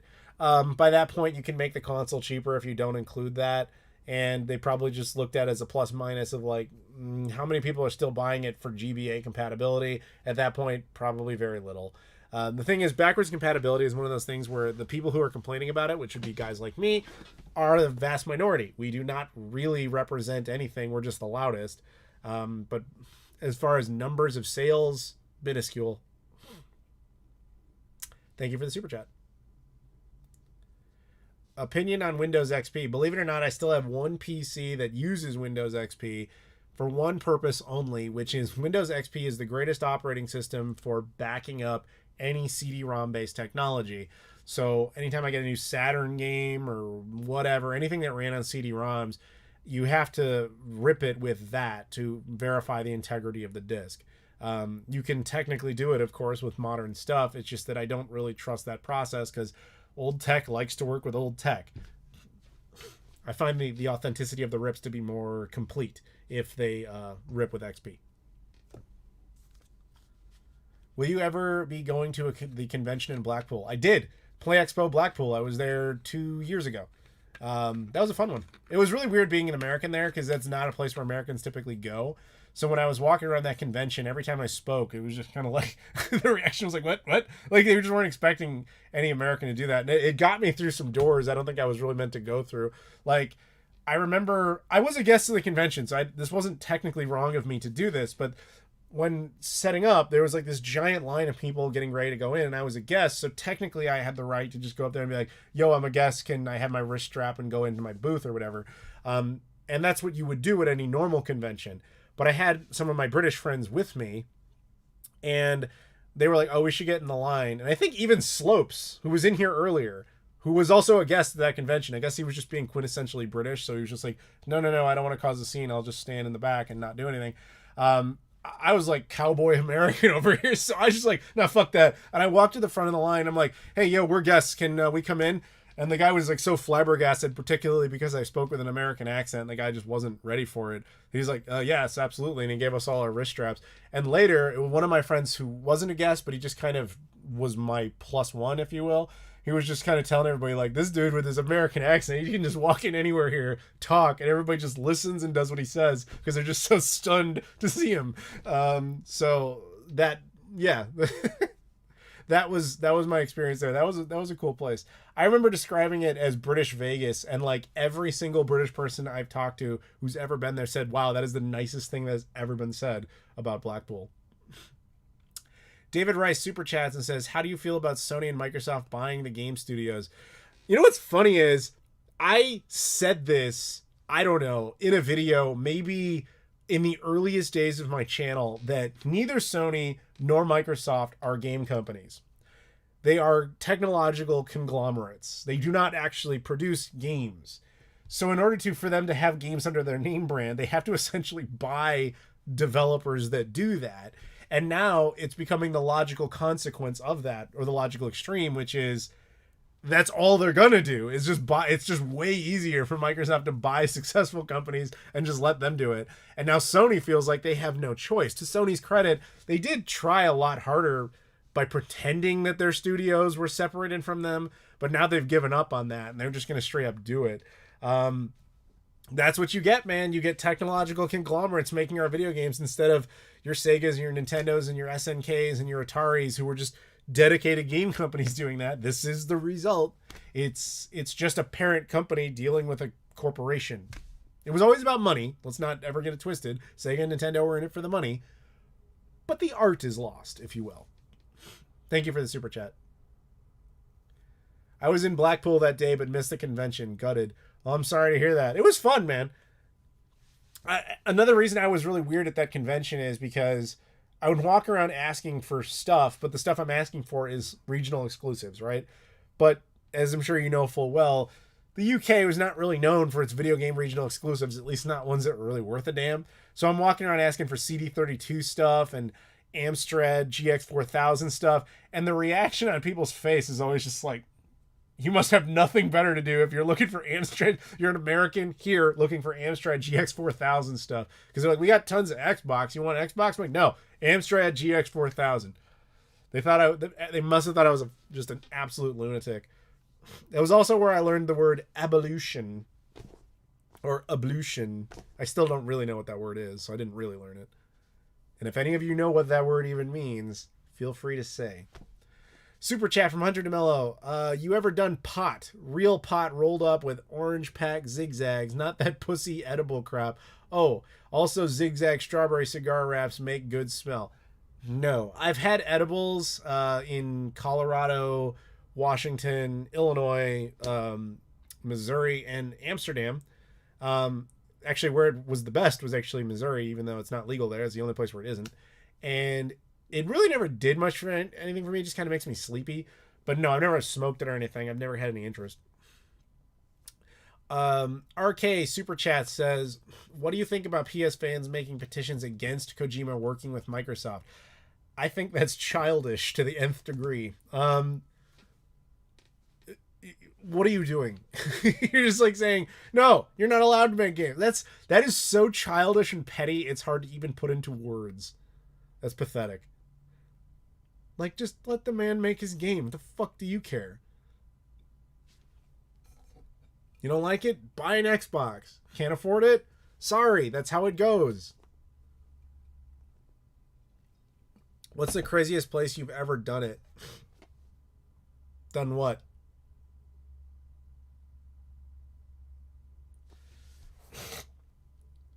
Weed? None of them were crazy. I guess technically that would have to be St. Louis because it's not legal there, but that's it.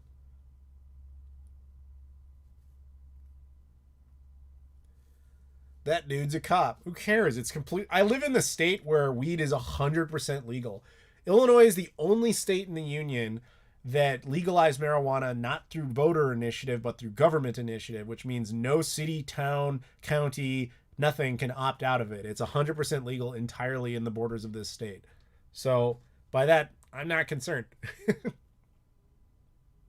I can literally go down the street and buy marijuana 100% legal in this state.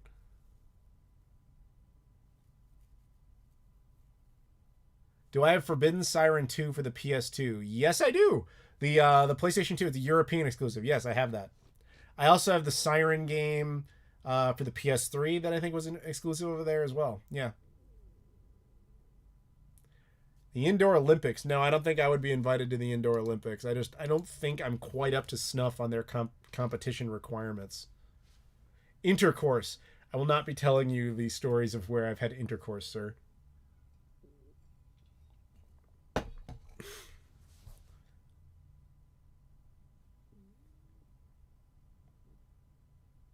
Hand-rolled cigar.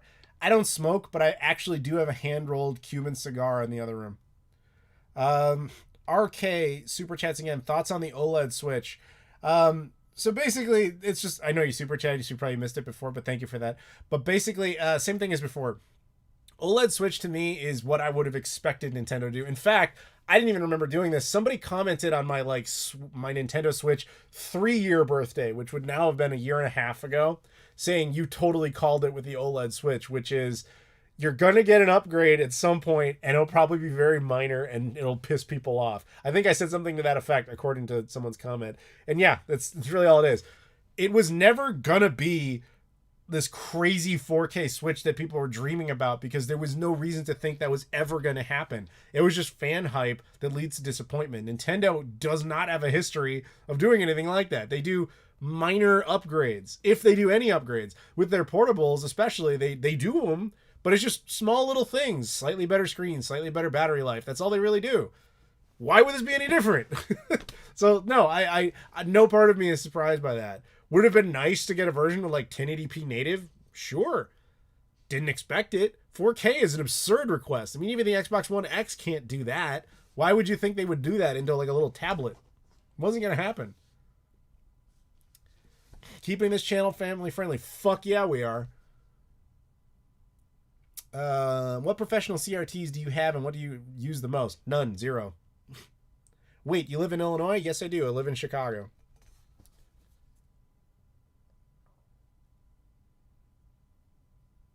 Will they ever make a Switch Pro? No. It's every time you see videos about that, people are making that video because they know you'll click on it. It's fucking bullshit. It'll never happen. Then realistically, the Switch Pro that you're dreaming of will be Nintendo's next console, and will probably have backwards compatibility with the Switch, but will probably do almost nothing to enhance your actual Switch library. Nintendo has a history of this. They basically do consoles in 2 cycles most of the time. At least more in modern times. Like Wii to Wii U, GameCube to Wii. And they'll keep some measure of backwards compatibility and then enhance on top of it. But every once in a while, they just kind of sever completely and then start fresh. And I think that was what they did between the Wii U and the Switch. So I believe their next one will have whatever they call their next big console will have Switch compatibility, and maybe the Switch Pro that you're dreaming of. But by that point, no one will care, because by the time it's like, oh, we have a 4K portable, it's like, that's cool, but 8K is like the standard now. That's just how Nintendo is. Super chat from RK. Have you purchased any of the analog consoles? No, I have not. I had thought about it, but like, I have them all. I have all your OG stuff, and I also have like the best ways to hook them up. So it's not really something that was meant for me. It seems like something that should be, because it's like, oh, cool. It's like a perfect modern version of that console with native HDMI out. It's an FPGA. Everything about it seems like it would be right up my alley. But I'm like, I'm sitting on like 12 Genesis consoles. No, probably more than that, actually. I don't actually need this, you know, and I don't have a problem running it HDMI essentially native because I have all the good toys to run with it. It just doesn't make any sense for me to actually own. Does that make sense? Thank you for the super chat.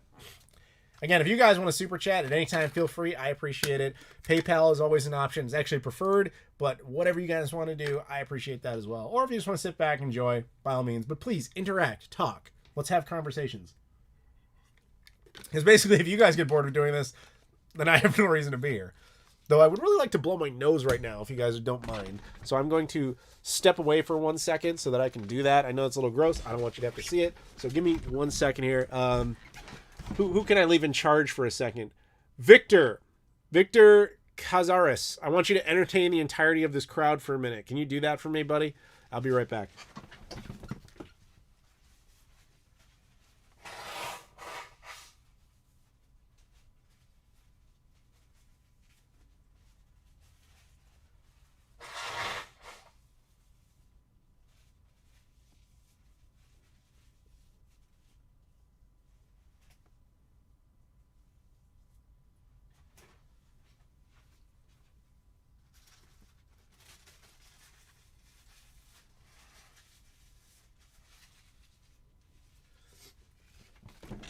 Okay, I'm back. How you guys doing?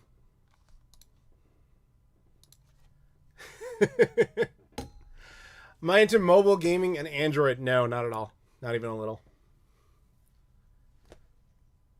What do I think of MGTOW? I'm too old to know what that means.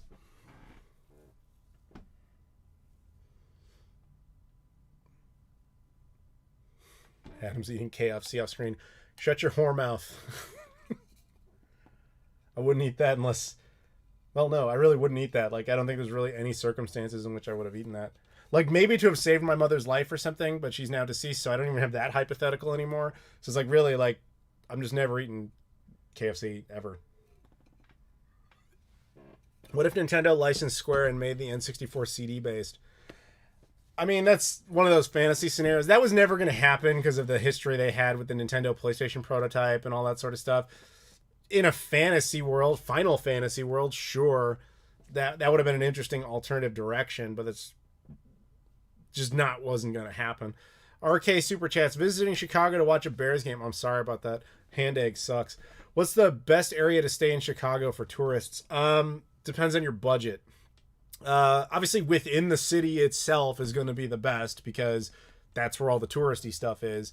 Budgetary-wise, I would tell you to stay north of the city or west of the city. Those will be cheaper, but you'll have a harder time getting into the city. So, but if you're going to actually stay like downtown, that would be my recommendation for tourist purposes. There's a ton of hotels around like down by the river. The Chicago just realized there's Mick Foley reference there. Probably nearish to like Navy Pier. There's a ton of like big hotels over there, but again, budget. So that's really up to you. Apple, Pippin, or iPhone? Oh, Pippin all day long. You kidding me? It's not even a discussion. Like, I own a Pippin. You couldn't pay me to take an iPhone. Like, if Apple, no joke, like legit reached out to me, like, we want to sponsor you to do an iPhone unboxing. Like, God, would I not do that deal? Like, the idea of using an iPhone is so insulting to the intellect. It's just offensive, the idea that I would ever use an iPhone. Do you have a modified Switch dock? Have you put docks, motherboards in a smaller case? Actually, I do. So a buddy of mine who's super into the Switch, like, made a custom dock, like, out of a 3D printed shell. And he's just like, I like it because it's a lot smaller. It's much more portable. And he's like, I want to make you one. So when one time we were in Japan, he bought a separate officially licensed Nintendo Switch dock, and he gutted it and put it all together for me. So I actually do have that for portability purposes, like if I were to take it on the road or whatever. So it's pretty neat. Do I prefer Android or iPhone? Well, my previous little rant wasn't obvious. I have a Google Pixel. That should tell you a lot. Would you rather own an iPhone or eat Tim Hortons? I'd rather own an iPhone because I can just throw away the iPhone. Like, we're assuming I didn't buy it because I wouldn't do that. So if somebody's like, hey, we mailed you an iPhone, I'm like, oh, cool, I have a trash can. That's where that's going to go. Whereas eating Tim Hortons still requires me to eat the Tim Hortons, which was not going to happen. iPhone for many of us is an easy and carefree option. Dude, the iPhone is the smartphone with the kid in the helmet. Like, it's the helmet smartphone. Like, it's a bad phone. It is bad tech. It sucks. Fucking Apple stuff is garbage. I am not apologetic about this. They make terrible, terrible products. You like it?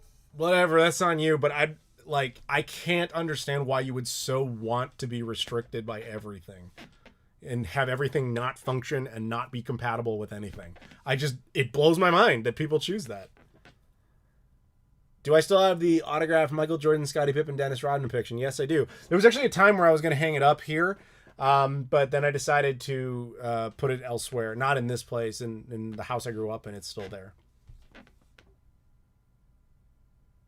You could throw away the Tims. Yes, you could, but the scenario required me to eat them, which I would not do. Mike Xer, dude, how do I pronounce this? Is it Mike Xer or Mike Xer? Mike Xer. I don't know. Either way, super chats, and he says, do you think this is the last Smash Brothers? There's rumors on creator Masahiro Sakurai either retiring or going off to make another game. Thoughts? Hasn't he said that after like every single Smash Brothers game? I believe he probably actually does want to stop doing this, because when you make something that's like that big and that successful, there's a lot of pressure to do it again, and he can't really enjoy that. I don't know his financials. Maybe he has enough to retire, but he probably keeps being told, like, Nintendo keeps coming back to him being like, here's another dump truck full of money, and he's just like, this is like legacy money. You know what I mean? So he probably has to keep doing it for that reason. But I wouldn't be surprised if he's just like, I kind of want out. That's my guess. But it happens every single time. Pronounced Mike X, sir. Lich Azazel Super Chat says, hi. Dude, Lich, what's up? It's been a while, man. Welcome back. Thank you for the Super Chat. I have nothing I'd like to modify on it. Well, that's you have fun with that, Michael Ken. You enjoy your Apple garbage. If you're happy with it, like I said, that's all you. I would rather have cancer than an iPhone. Like, fuck iPhones. I hate everything about them. I hate how limited and gimped they are. Like I said, it's the smartphone in a helmet. It's just pathetic as far as its ability to actually do anything I would ever, need it to do. But if you like it, good. That if it's, like I said with anything like this, it's really just about if it satisfies your needs. And in my case, it doesn't. It doesn't satisfy anything. Hunter DeMello Super Chats. Do you now own your mom's house? If so, why do you still pay for this apartment? I don't really want to go into that, but legally speaking, yes, to an extent. It takes a long time to close those things out. That is a problem I'm still dealing with. Let's just put it that way. I'd really kind of rather not talk about that, to be honest. What phone did I have before the Pixel? The Droid Max. Different tastes, extreme in this case. I'm very passionate about what I consider to be garbage. Little Caesars, iPhones, right there in that same territory. Lich Azazel's been working a lot. Well, take some time, relax, hang out with us. Would you rather get Google or Samsung phones? I have a Google Pixel. I'm really happy with it. I would like to hypothetically upgrade at one point to another one. I'm not really that interested in getting a Samsung phone, but I'm not saying no to that possibility. It's interesting you say the iPhone is GIMP and you use a Pixel. Yes, because it's not GIMPed. The only thing I really don't like about the Pixel, I'll give you this all day long, is that the Pixel has this idiotic restriction that does not allow screen mirroring. Unless you use their idiotic Chromecast software. I completely agree with you on that. That's a retarded restriction. That shouldn't exist. But outside of that, it really does anything I need it to do. It's just old. It'd be good to get a newer one at some point. I would be insulted if given anything Apple or other than maybe an Apple Pippin. I totally agree with you on that. Jets deep dish, yes or no? That's not deep dish. It's Detroit style.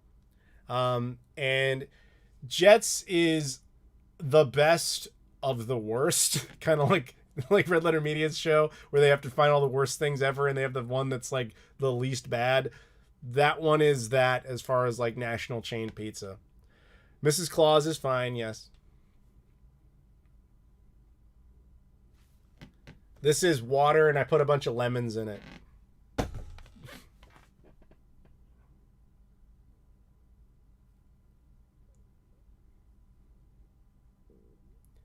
Have an iPhone 12 Pro Max and a Note 10 Plus. I love the Note, but I wouldn't be caught dead with an Android at any social event.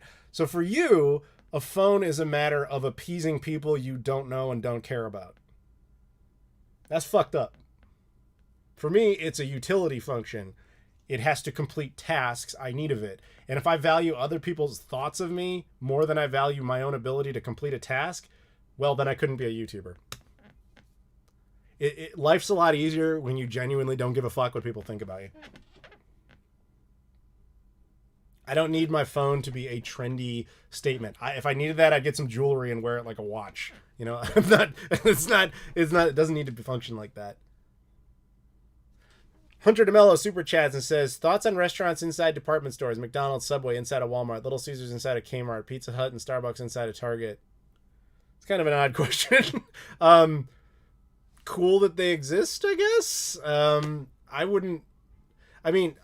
have been to Subway, the last time I think I went to anything like that was a Starbucks inside of a Target. But I mean, I don't know if I really have an opinion either way on that. Does anybody have an opinion on that? I think some of them are funny how they're just kind of tied to each other. Like, people always associate Kmart with Little Caesars, even though that's mostly dead other than the one in Guam. But no, I don't really have an opinion. Is anybody passionate about that? You should ask Rob to come on the live stream. I did, and he sent me a picture of him giving me the middle finger.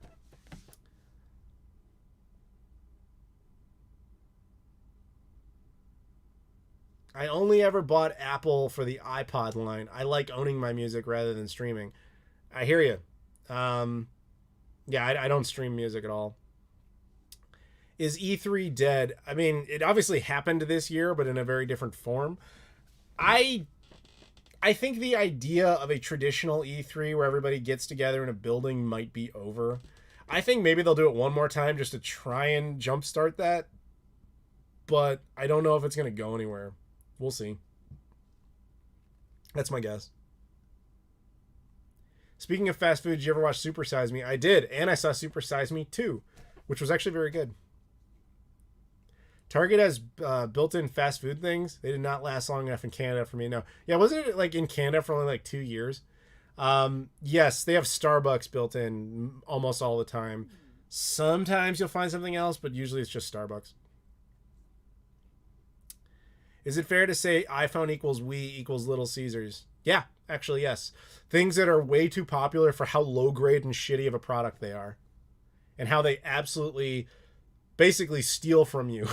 Because they make horrible pieces of shit that everyone else does better. And then they trick you into thinking it's better because you spent more money or went out of your way to get it. I mean, granted, Little Caesars is cheap. I'll give you that one. But it's still just garbage. How much for you to eat Little Caesars? You can't bankroll that. Trust me, you don't have the money. Like I said earlier, if Little Caesars attempted to have me sponsor this, I'd tell you I hope to burn that bridge. Because fuck you, Little Caesars. Your food is disgusting. I wouldn't even call it food. Like, I would be very wary to feed that to, like, barn animals. That stuff is gross. How come Mrs. Claus and you aren't together in person? She's your girlfriend, right? Yeah, she lives in Portugal. Did you notice there's a pandemic going on? The world's a little shut down at the moment. It's getting better, but, like, it's just what it is. You have to deal with certain logistics. Epic versus Apple, thoughts / expectations. Epic as in the PC gaming service. I don't use it, so I really couldn't say. I don't love or hate that. It's a nothing to me. I don't have it installed. I never will. I don't play games on a PC. Feed it to homeless people. Dude, homeless people are already homeless. Do you really need to make them suffer by giving them Little Caesars? Like, that's fucked up. You are fucked up. Have you ever tried White Castle? I keep hearing about that place, but never tried. Yes. White Castle is good stoner food. That's something you eat in college when you're just like, I got no money and I want to have 30 little burgers, and tonight's the night I decide to just punish my toilet for war crimes it never committed. That's really all that is. You will taste White Castle in your mouth for like 3 days after you eat it. I do not really ever recommend going there unless you're just in that mood of like, I'm just going to punish myself for no real reason.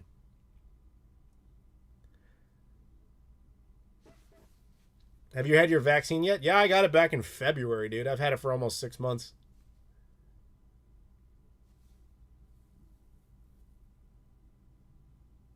Have you seen the Apple laptop repair videos where the computers are basically designed to break? This is why the right to repair laws need to be pushed hard.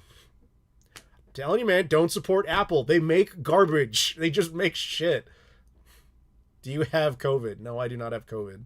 Hunter DeMello Super Chat says, if you could point to one thing that brought you... Sorry. If you could point to one thing that brought you and your girlfriend together, what would it be? For me, it was a bowl of chocolate chip cookies. For us, I guess it was talking. I don't know how to answer that question. We talked. We liked each other. This is really all it was. There was no like chocolate chip cookies to bring us together. I don't know. There isn't really anything like that. Sorry to disappoint, but I don't have any great answer for you on that one. But thank you for the super chat. I wish the UK had Wendy's. Wendy's is not very good. To be fair, though, most burger chains are really not very good. Give homeless people Tim Hortons. What is wrong with you? At some point, you're going to have to be arrested for war crimes, dude.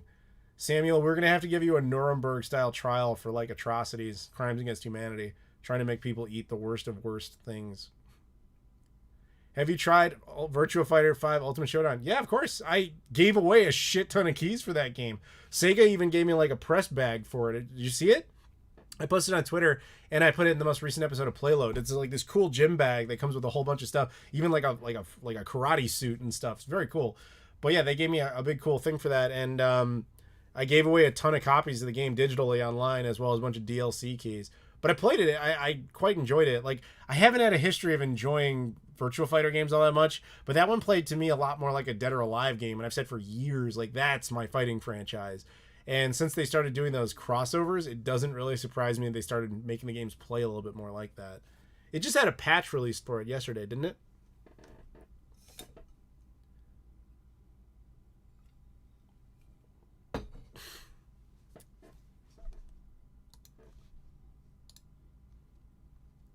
Give homeless people White Castle. I mean, you'd have to open them some more public bathrooms, but that's at least less awful of a thing to do to them.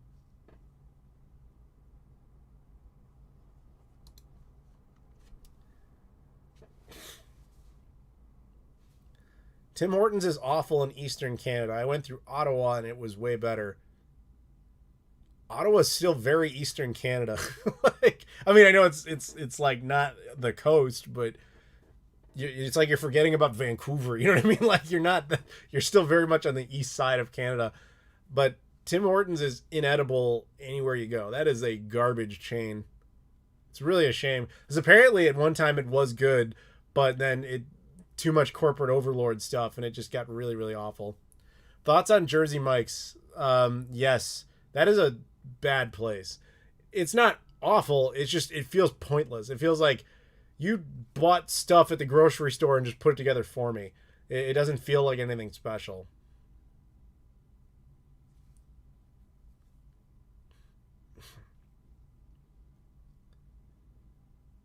Five Guys is a chain I can get behind. Five Guys is okay.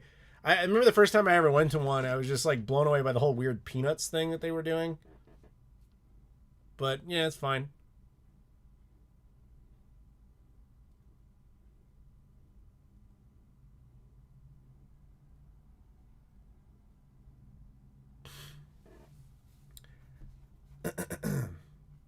Oh, we got a new member. Kylie or Kyrick has signed up. I forgot you could even do that. Yeah, there's a membership button there. I appreciate it. That's basically just a monthly support to the channel, kind of like a Patreon pledge. I appreciate that. Thank you for doing that.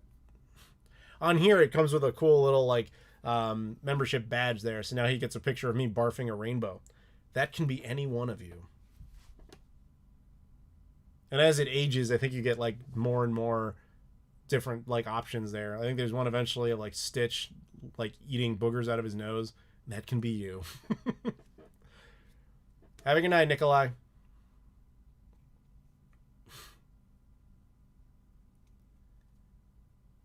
Adam hates all foods. No, I'm actually very passionate about food. I'm fat, remember? But the thing is, stop eating dumpster juice. You can get like food that doesn't suck. Name a type of food and I'll tell you like a good place to go in a part of the country and be like, no. You don't just eat at fucking garbage places. Go to somewhere good. It's not that hard. Good pizza exists. Good burgers exist. Good tacos exist. Good burritos exist. Good Asian food exists. You just gotta not eat garbage. It's not that complicated. Thoughts on MDK2 for the Dreamcast? I remember that being really fun. I haven't played it in like 20 years, but I remember that being a really cool game. The weird dog and the scientist guy and all that.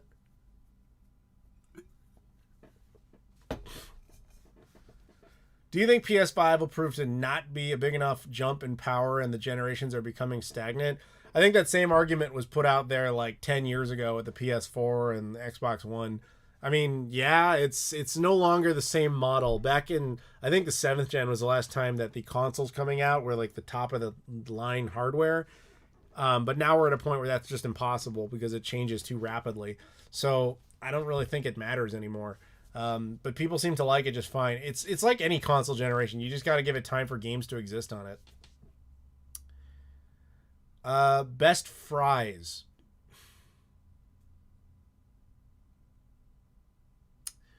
Where did I have the best fries? Probably Texas. It depends, because like if you want like cheese fries, if you want just standard crinkle cut waffle fries, the best waffle fries I've had is like New Jersey. It changes. It depends on regions. I would assume you could probably find a place in Idaho that does fucking amazing French fries, but you know, haven't been there in a long time.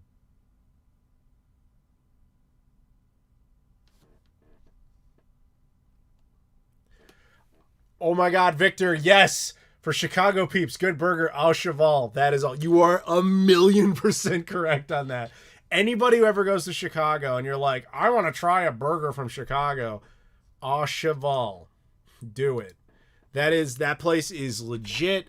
Give me 1 second. I have to restart something. But yeah, au cheval is fantastic. I've shown photos of it in my Discord and stuff in there in the past. That is one of those places that's just kind of like, okay, all right, I get it now. The burgers there are absolutely just fantastic. Highly recommended. Au cheval. Can we talk about Black Widow? We kind of did before, but I don't mind. Anytime anybody out there is going to throw out like fast food something as the best thing, you've instantly lost the discussion because you're immediately wrong. It's just not the case. Oh, and anybody who says In-N-Out Burger is like the best burgers, congratulations. You've never left California and you have no idea what you're talking about.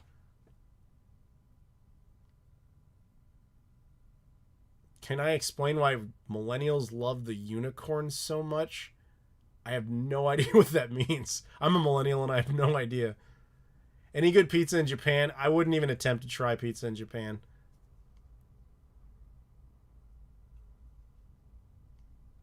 Adam only eats steamed vegetables. I never eat steamed vegetables. Like literally ever. It's probably a problem. I never really eat vegetables much, which I probably should.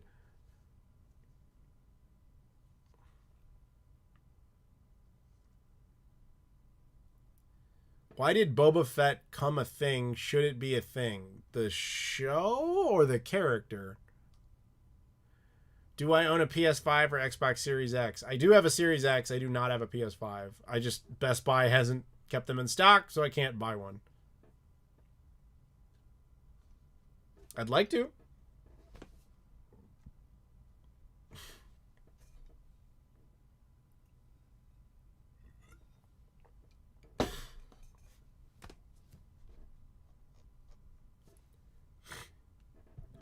Why do I hate fast food so much?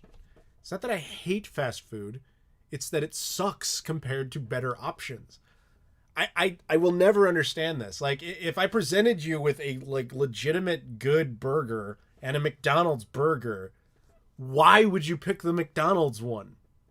I get it. It's cheaper and it's more convenient. I'm not retarded. I understand that.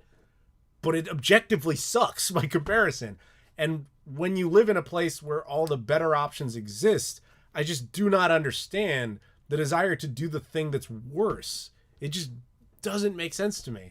It's like the same when people are like, yeah, I could connect a console with an HDMI cable and have it be native HD, but I decided to just plug it in with composite cables. Your opinion is irrelevant then because you did the dumbest thing you could do. Like, you know what I'm saying? It just doesn't make sense to me. Just do it correctly.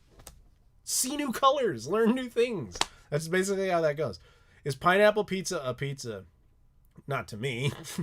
Hunter DeMello super chats. Thoughts on the band LMFAO, known for songs like I'm in Miami, Bitch, Shots, Party Rock Anthem, Sexy, and I Know It, and Sorry for Party Rocking.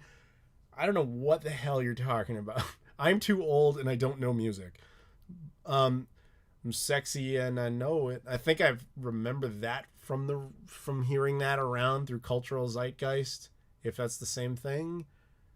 But I got nothing for you, man. Sorry. You can buy a PS5 at GameStop. I'm not interested. It has to be Best Buy.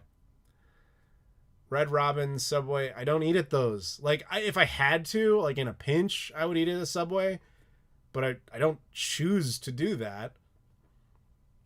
Composite for nostalgia. No. Composite for stupid. Like, there's no reason to ever use composite. It sucks. Is there any fast food you think is okay? Tons of them. I just don't choose to eat them. That's the part I don't know how to make this any clearer. Is like, why would you do it worse on purpose? It just doesn't make sense to me. Like, for example, you, Samuel, you live in the state that has the best fried chicken in the country. Yet you choose voluntarily to get the shittier version. It just doesn't make sense. I just don't get it. It's like, I live in Chicago. It's like a pizza mecca. Why would I ever go to Domino's where they just have frozen crap that came out of a box? It's fucking disgusting. Why would you do that when you live where the superior option is everywhere else? It just doesn't make sense to me. And if it makes sense to you, then then we're just very different people. The only time fast food is interesting to me is when you go to another country and they do some sort of regional thing that they don't do anywhere else. That can be fascinating. I don't ever get it, but it's, I think the last time I had anything like that, I was in Japan and they were doing a shrimp avocado burger. And I was like, at Burger King, I was like, all right, that sounds fascinating. I think I'll get that. And it was like, fine, it was nothing special. It's funny that we go back and forth on this topic. Dude, tell me about it. That's the Discord all day long, is people arguing about food. Is everybody wants me to eat dumpster juice. And it's like, no, I'm not willing to eat crap. Like, why do that to yourself? Do you think Shenmue 3 story was good or bad compared to Shenmue 1 and 2? It was Shenmue. It was just the same. It was just continuing the story. There's really nothing different about it. It was fine. It didn't advance the story as much as I would have enjoyed. So in that sense, no, the story was not as compelling, but it's just the continuation of the same story. Mom's Spaghetti. There's an actual music reference I did understand. Eminem. Atlanta is like an hour and a half away and traffic is really bad. Then eat dumpster juice. I don't know what to tell you. Like, I just do not get it. Like, anything worth doing like that to me is really worth doing. It's like worth trying. Now, then again, I admit I'm biased because I'm a city guy. I'm used to being in the actual city where the good stuff is. The idea of being in a rural area all the time, that fucking sucks to me. And I'm sorry. I know a lot of people like it for like the peace and the quiet and all that, but that to me is like hell on earth. Like, every time I have to go to an area like that, I'm like, there's nothing here. There's nothing here. And that's the advantage to certain mindset, but to me, that's just like, get me out of here. But I'm a city guy. What can I tell you? Because we're hungry.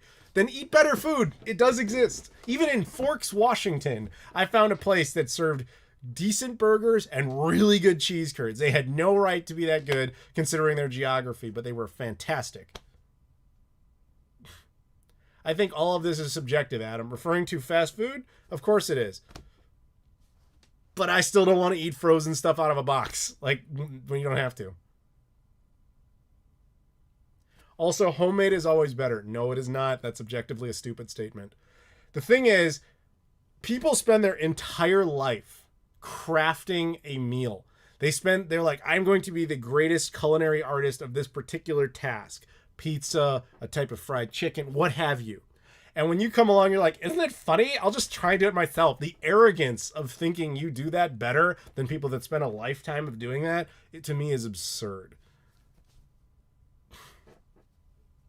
Oh God, Forks, Twilight flashbacks. Go, tell me about it. I went up there for a wedding, and that whole town just owns the fact that that Twilight bullshit was all filmed there. And it's like, we have Bella's car. Don't you want to see that? No, I do not care. I want nothing to do with this.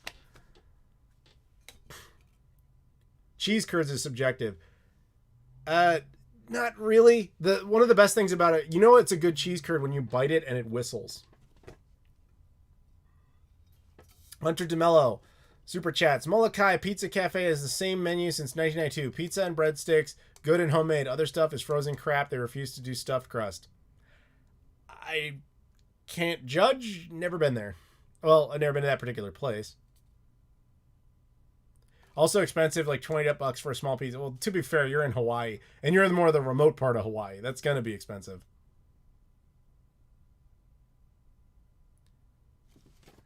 Damn, you all, I have celiac, can't eat no takeout. Well, I'm sorry to hear that. I empathize, man. That is not a cool thing to have to deal with.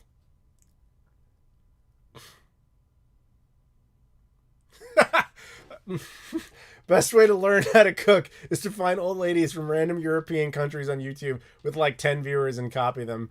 Okay, that's pretty legit. I love good cheese curds. Yeah, a really good fried cheese curd can be one of those like simple pleasures of life that is just incredible. Just make sure they're not pre-frozen. Just get the legit stuff. What's weird about this is I feel like a lot of you think I'm like coming down on you or judging you for eating fast food. I am not. I am simply telling you there are far superior experiences, and it just makes me kind of sad that people are like intentionally withholding themselves from that just out of some sense of, I don't know if it's like loyalty or if it's just, I don't know what that is, but I'm trying to tell you there's way better things in life than eating at garbage at Little Caesars.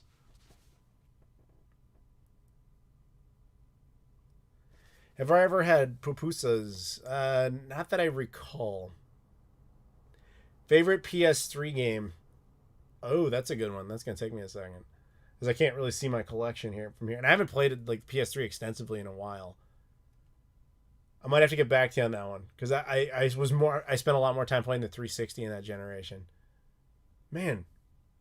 It should have been Twisted Metal, but that game was really disappointing. I'm going to have to get back to you. Maybe something will pop into my head.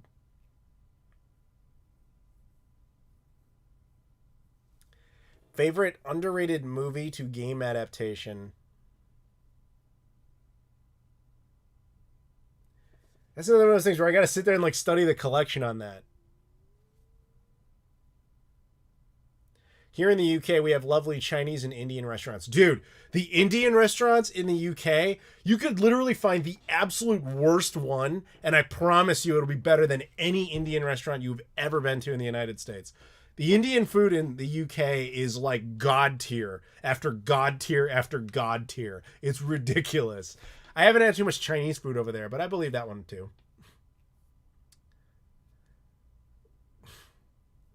Do I like poutine? I've never had good poutine because I've only ever had it in Ontario, and it was not good stuff. So I can't judge that because unless I have it in somewhere in Quebec, then it's not a fair assessment. Thoughts on the Dead Rising series? I absolutely love Dead Rising 3 on Xbox One. I played the shit out of that. But other than that, I didn't play them too much. I think I tried to go back and play the first one after that, and I just really wasn't into it.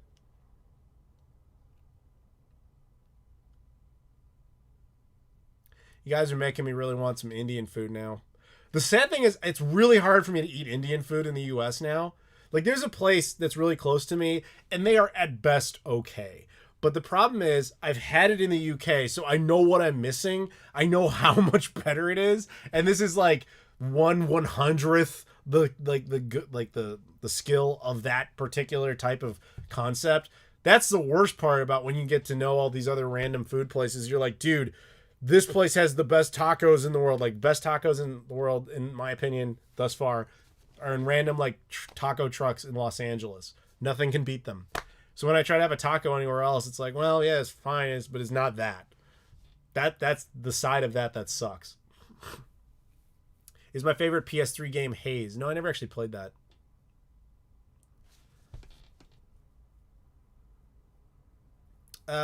Greetings, Adam. Which kind of greetings from Denmark? Which kind of Sega Saturn boxes do you like the most? Which region? I kind of hate them all, to tell you the truth. The European ones are finicky, easily broken, and inconsistent.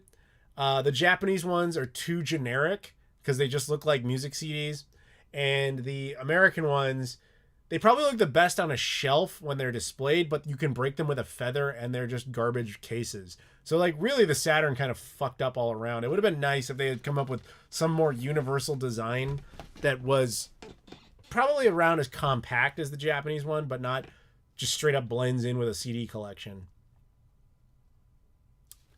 I guess I would have to go with the Japanese ones by default for storage reasons, but it's not a good reason. How long is this stream going to be? That's really kind of up to you guys. Like, I stick around really until you guys kind of either start getting bored or, you know, whatever. Like, I'm feeling okay at the moment. Kind of getting a little tired, but, you know, I'm still here.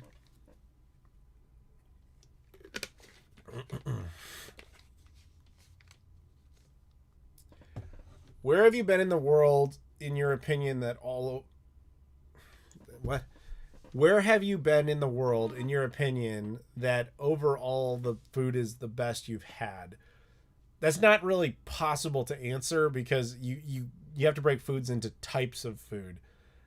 If you mean like consistence of quality of anything, I guess Japan. But even there, you know, I stick to a certain wheelhouse. Like, you stick to more Japanese centric things as opposed to, like, I never really attempted to get a pizza in Japan, and I never will. But I never really attempted, other than like one Burger King burger, I never really attempted to do anything like that in Japan.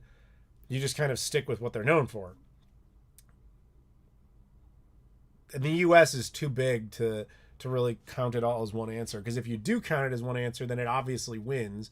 A, because I spend most of my time here being an American.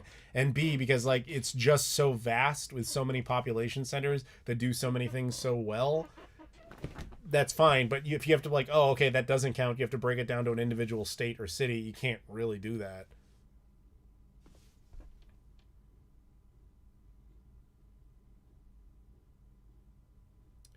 $12-hour stream, let's go. No way.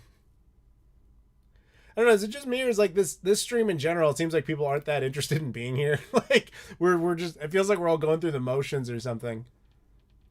Sushi. Yeah, Japan does amazing sushi, not surprisingly. I will tell you this, if you ever do go to Japan and you're like, hey, I want to try sushi, there's a lot of high-end places. I would actually say, honestly, this is ironic from me, don't go to those. The one I recommend is a chain called Kura Sushi, Kura.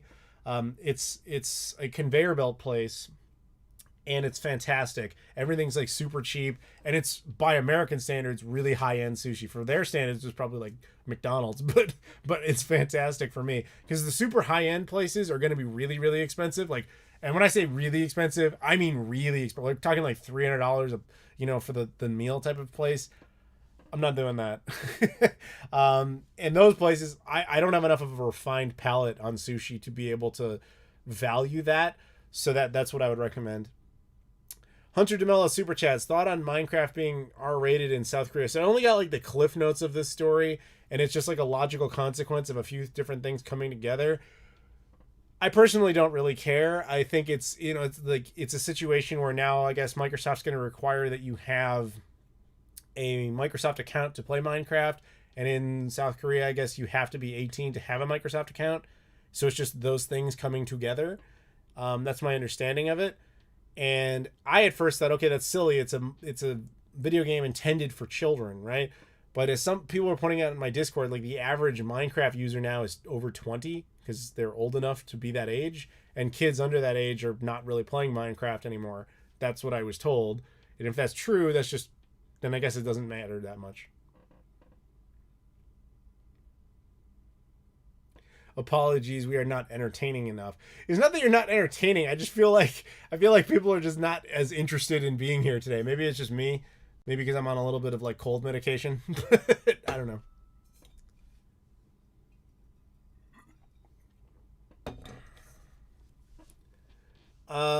What are some cool places to visit in Japan other than video game stores? What are your interests? I'm a bad tourist because I don't care about seeing sights. Like I saw the biggest Buddha in Japan and I did it by accident. I didn't care to see it. I just was literally going from one store to another and, oh, there it is, biggest Buddha in the world, and I click, okay, I don't care. Like, it depends on what you like. I really just like food and looking at video game stuff. That's about it. I don't care about anything touristy. We're going to go see the old temple, and I'm like, that sounds like a death sentence to me. Like, I don't want to do that. So it depends on your interests. Mike Xer, hear me out. Trauma Center, Under the Knife, DS game, but Grey's Anatomy themed as an IP themed game. I don't know enough about that to say yes or no to that concept. Feel free. Go ahead and make some calls. Get that shit done, Mike. Thank you for the super chat. What do you think of the Evercade? I only got the cursory pitch of what that even was. Kind of a modern day retro concept. Has its own cartridges with a bunch of classic era games from the 70s and the 80s. Not really my thing, but other people want to do it. By all means, you get that arcade perfect experience from games that are decades old. Not me, but have at it. Bars and stuff. I like to party. Yeah, I'm probably not the best answer. I don't even drink, so I don't really go to bars. There's a whole bunch of weird ones.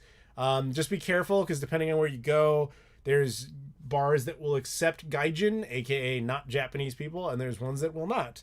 And they have some weird... They have themed bars, as I'm sure you're imagining, like kitten cafes, but then they also have the more, shall we say, adult ones. I've never done any of that, because I just don't really care about any of it, but... It's a thing.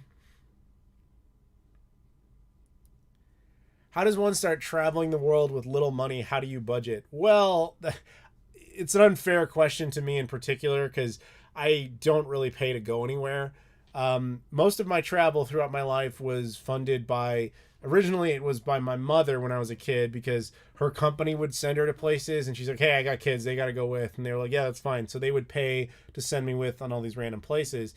But my mom had the foresight to give me like frequent flyer accounts. So then I would just accrue the miles and keep those forever. As an adult, I've been sent around to a lot of places for conventions, video game events, and all that sort of stuff. So I don't really pay to do any of that stuff myself. So I'm now at a point where... because the world is kind of somewhat still shut down, I am not being sent to stuff because there's nothing to be sent to, but I am sitting on like a metric ton of miles. I also inherited my mother's miles, so I've been kind of spending that. But you might notice if you follow me on Twitter or anything and like where I'm going to places where I have free lodging. So basically what ends up happening is I'm not paying for the flight. I'm not paying for any sort of hotel. I'm just kind of paying for my own food from time to time.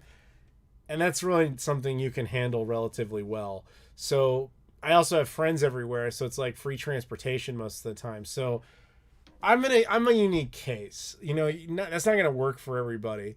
But my biggest piece of advice on that would be make friends in other parts of the world and do things to accrue airline miles.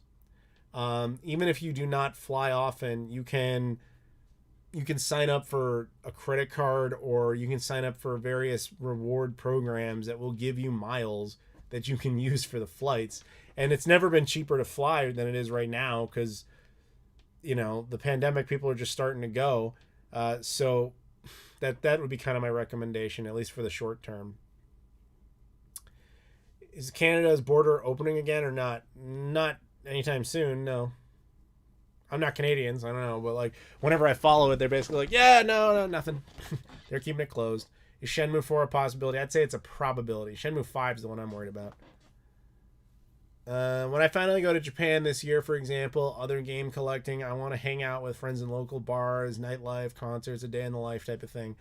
Yeah, I like the day in the life type of thing, except I don't do bars, nightlife, or concerts. So to me, it's just more like the food. Where's the food? That I can do for all day. I don't think you're going to Japan this year, dude. It's already July, and Japan is not even close to being ready to open for tourism. I think it's very unrealistic you're going to Japan this year. 2022 maybe, but 2021, unless they just suddenly are like, all right, we're good by like November, which I don't expect, I wouldn't count on it. What's your perspective on Japanese canned coffee? I live off of that shit. Oh my God. I'll walk into 7-Eleven all day and be like, yep, give me like 12 of those. Because they're super cheap, they're pretty good, and you can just shotgun them and move on with your day. Never underestimate the food quality of a 7-Eleven in Japan. That's another one of those things when we talk about like fast food, is I've also been spoiled by going to places like Japan where you can go into a Japanese 7-Eleven. You think about going into an American 7-Eleven, the food in there is fucking disgusting. You should not be eating that. But you go into a Japanese food, like 7-Eleven, it's actually high quality stuff. It has no right to be as good as it is. And it's like $3 for a whole meal. Do not underestimate the food quality of a Japanese 7-Eleven or a Japanese grocery store, like pre-made stuff. And then you can save a bunch of money doing that if that's what you want to do. Japanese food in general is not the expensive thing that people think it is. It's just the beef. And I don't even bother with that unless you're just getting like a little bit of beef in your udon or whatever. But I can also tell you this. The udon in Marukame Udon in Honolulu, Hawaii, the best. Just do that. Which I'll probably be going back to Honolulu later this year, actually. Because my buddy Mikkel's like, hey man, let's hang out. This is another situation. I got a friend named Mikkel. Lives in Honolulu. Has a house. He's like, I'll come pick you up at the airport. You can hang out in my house. You have your own room. Here's a key. Feel free to wander off as much as you want. And if he's like, I get bored too, so let's get in the car and go drive somewhere. Spend the miles. Don't have to pay for airport rides. Don't have to pay for a hotel. And you get to hang out in Hawaii. It's just kind of, I know it's fucked up. It doesn't happen to everybody. It doesn't happen to anybody, but it happens to me all the time. I just make friends in places. And then I'm telling you, that's just like the best way to do it for low budget travel. Just drink Folgers coffee. I would rather die. I don't understand. But Samuel knows this. He tries to intentionally put like the worst foods in the chat and pretend like they're not garbage to try and get a rise out of me. And he's very good at it. It's more like I feel bad for you, dude, because you seem like someone who doesn't get to experience life and you think that you do. And that just makes me sad for you. I'm messing with him. Starbucks or Dunkin' Donuts? For coffee purposes, Starbucks. Not that I think either is particularly great. I really only get Starbucks on the road and typically only in other countries because depends on the country. Starbucks in Japan will be high end, where or at least they'll do a better job. Starbucks in Europe is the only place that understands what a large black coffee is. I just do it to mess with you. I know, Sam. I know. Coolest vending machine you've seen in Japan. So you're probably expecting me to say like one of those like underwear ones. I've never seen one of those. It's really just coffee machines and stuff like that. I don't do the cigarette ones because I don't smoke. I don't do the alcohol ones because I don't drink. I don't even really do the food ones because I'd rather just go into something. But the soda ones, the coffee ones, I've done those from time to time, but that's really nothing crazy exactly.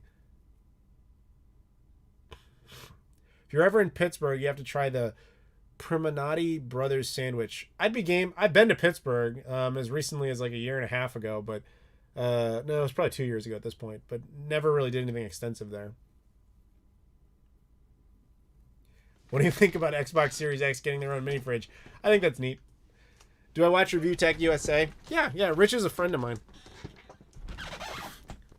I don't watch him as much as I used to just because, like I said at the very beginning of the stream, one of the problems I have is my favorite YouTubers end up becoming my friends, and then I don't really want to watch them because it's just like watching your friend talk. Do you enjoy the Yakuza series? Yes, Yakuza 0 in particular. Pink Gorilla or Toy Rat? It's very funny you bring this up. Kelsey's in town right now. She's in Chicago. I was hanging out with her the other day. But I've been to Pink Gorilla as recently as a few weeks ago when I was in Seattle, but the thing is I've almost bought nothing at Pink Gorilla for that same reason. It's like, this is my friend. I see them regularly. Toy Rat, I've actually picked up a ton of stuff. So it's a very different type of store. Toy Rat tends to carry a lot more of the stuff that I want, or he did back before I was traveling more. Pink Gorilla caught me at an off time where like they like to focus on things I've got, so I don't really need to do it as much. That make any sense?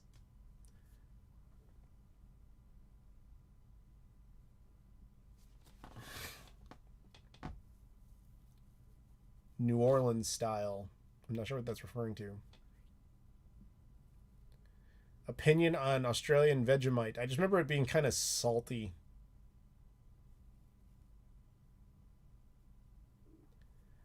Best exotic soda you tasted from Japan. They're not really known for exotic sodas, just kind of like strange ones. I'll list some of the ones I do remember. There was there's like Coca-Cola Enhanced and Pepsi Enhanced. I think they're not really called that, but something like that. And they're basically diegetics. They just make you shit. So they're basically like laxative versions of those sodas. So they don't. That wasn't my favorite. I think I remember liking the peach Coca-Cola a lot. The lemon. They had some sort of lime Coca-Cola that was okay. Apple Coca-Cola was all right. Coffee Coca-Cola, not the one we have in the US, but like 3 years ago, they had coffee Coca-Cola in Japan. It was disgusting. Pepsi has a thing called like Pepsi Shot or something like that. It was probably the best Pepsi I've ever had in my life. It's like this big and it's like super, super sweet, but it's like a super shot of like adrenaline Pepsi or something. That was probably the best one because it just shocked me like how good it was. But it was also rare. It was one of the ones you could only ever get it in vending machines, and most vending machines didn't have it. So every time I saw it, I was like, oh, wow, that's the Chase figure. Let's get that.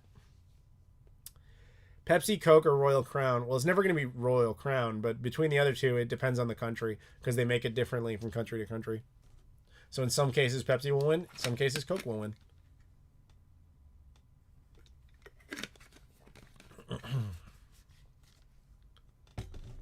Next time you're in Pittsburgh, we should go grab some sushi. If I'm in Pittsburgh, I'll get not sushi. I'll get something else. But I would do that. I would hang out with you.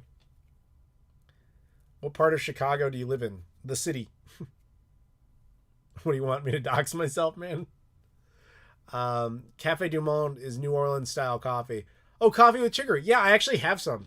I'm not even joking. Like I've got some in my like I have a coffee like cabinet. My mom went down to New Orleans a few years ago and she brought back a bunch. I still have some of it.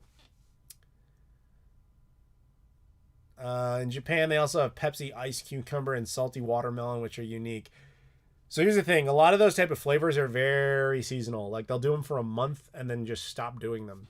So I don't remember ever seeing those. They might have come after, but you got to understand a lot of that stuff you've seen it on the internet. It's not very common and you don't see it very much. And it's not around temporarily. Mango Pepsi. You know what's really funny? I remember seeing Mango Pepsi in Montana of all places back in 2012. I didn't even like back then we didn't even have a phone that could like prove that. But like it's like this old flip phone that didn't even have a camera on it. But I was like, I saw Mango Pepsi. Like nobody believed me for years, and now they're doing it again. And I'm like, aha! I told you it was a thing. But I haven't tried it. I don't really care. I don't like mangoes. To me, mangoes taste like gasoline. How do Japanese people treat you on your trips? Are you welcome? Yes. The Japanese. Here's the thing. I'm just gonna be honest about this. I'm a white guy, so I'm the only type of tourist that doesn't stand out. Like I stand out in the sense that I'm not Japanese, but like, oh, we get you. You're some white American guy, whatever. When you're kind of anything else, that's where it can be a little different. Now, I only have this as the perspective of a tourist, so for me, it has what you call gaijin benefits. This has pluses and minuses. Like you're never going to be one of them. You're never treated as equal, but that can be good. Like I'll get on a train and people can get like don't want to be near you, so you're like, oh, well, I don't give a shit. Like I have all this space around me. Or I think I told my Disneyland story once where they thought, oh, you're like a white guy by yourself. You must be special needs. Here, have this coupon that lets you walk to the front of the line in every place. I'm like, this is great. Well, I don't care if you think I'm like special needs. This is awesome. But living there would be a very different situation because there's, there are certain places I wouldn't be allowed to live. There's certain places I wouldn't be allowed to enter, all that sort of stuff. So mixed bag. When you're a different ethnicity, then you can run into serious problems in Japan. But again, I only have the perspective of a white guy tourist. So for me, I didn't have any negatives. It was mostly positives, or at least what you might call soft bigotry, where they have such low expectation of you that it works to your advantage. But again, I'm not trying to live there. If I was trying to live there, that might be very different. Tastes like gasoline. You drink gas. No, I've smelled gas because I pump gas. So when you smell that smell, that's what mangoes taste like to me. Crystal Pepsi was great. I remember it being kind of a nothing. Pepsi Blue was the weird one. It's weird that fast food places get special soda flavors. KFC gets Lightning Mountain Dew Blast, and Taco Bell gets Baja Blast. They're all owned by PepsiCo. That's why. KFC, Mountain Dew, Taco Bell are all owned by Pepsi. So they just do that so that you have a reason to go to one place over another. Whatever you want. The only thing I know that Pittsburgh is known for food-wise is Heinz everything. Ketchup, but I don't want to eat a bunch of ketchup. What kind of places would you be prohibited from if you lived in Japan? Again, I've never tried to live there, but I do have friends that live there, and they basically say like there's, you try to move into an apartment complex and you basically, they don't have like Here we have like race discrimination laws. Nobody can like stop you from living in a place because of your ethnicity. That's not the case there. So my buddy was straight up telling me, he's like, when I have to apply to a place, I have to straight up tell them I'm white and ask if that's a problem. And he's like, half the time they say, yeah, we don't want white people living here. It's a thing. I'm a tourist. I've never had to deal with it. I'm treated better because I'm a tourist because they know that I'm going to leave. But if I was trying to live there, that's a different situation. And I only have secondhand stories of that experience. So I can't, that's all I can tell you.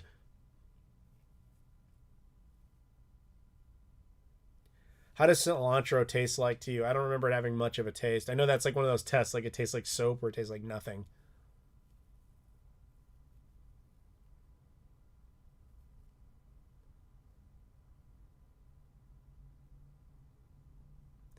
I dropped my phone in McDonald's Sprite and it started charging. Somehow I don't believe that. Cheers from Spain. Cheers from the US. Pepsi doesn't own the restaurant chains anymore. I'm pretty sure they do. PepsiCo does.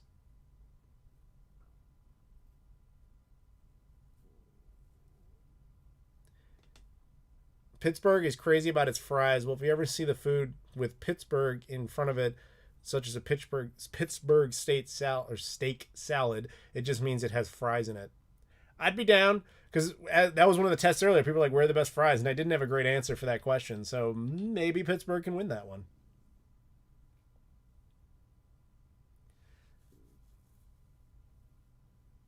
We got a super chat from Joshua Dione. Thank you. Says, hey, Adam, love your channel. What are your recommendations on games to pick up for the Atari Jaguar? Rayman. What's the shooter? I can't think of it. What's Raiden? So Rayman and Raiden. That doesn't get confusing at all. A lot of people say Alien vs. Predator, though I'm not a huge fan of that game. I'd look into some of the indie stuff. That Soccer Kid game was actually pretty good. Protector is another indie game that was pretty good. Sorry, I don't have my collection in front of me, so I'm just kind of going off the top of my head. Doom was alright for that. I mean, it's the Jaguar. It's not like it's got like a giant library of stuff. Kasumi Ninja is not a good game. Cybermorph is not a good game. It's really sad that was the pack-in, because that probably gave everybody a really bad first impression. Tempest 2000, yeah, that's a good choice. Yeah, that's probably where I would start. I want that Mutant Penguins game, but that game's really hard to get, and it's not good either.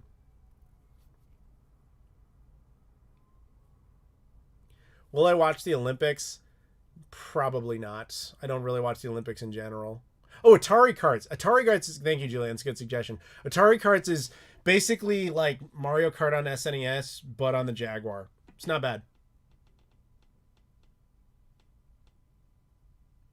I heard the OG Rayman wasn't even fun. Try it for yourself and form your own opinion. I like it. I know you have plenty of public transportation options in Chicago, but have you considered an electric car for city cruising? That's the best usage for them. Might help clean up the cities a bit. I do have an electric car. I have a Volt. It was my mother's, but now it's mine. But yeah, that's what I use in the city. In fact, I can charge it for free in Chicago. So I've put like 1 tank of gas in that car in like a year.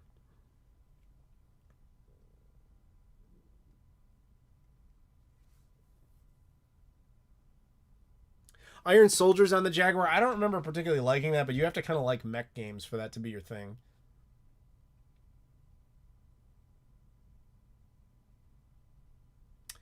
I just finished Shenmue 1 on the Dreamcast. Should I import the PAL Shenmue 2 or buy the HD remakes? That's really up to your budget and the authenticity in which you want to go for it. Like, obviously, the fan in me wants you to go with the Dreamcast version, but I can't lie. You know, the re-release would be the far more financially responsible decision.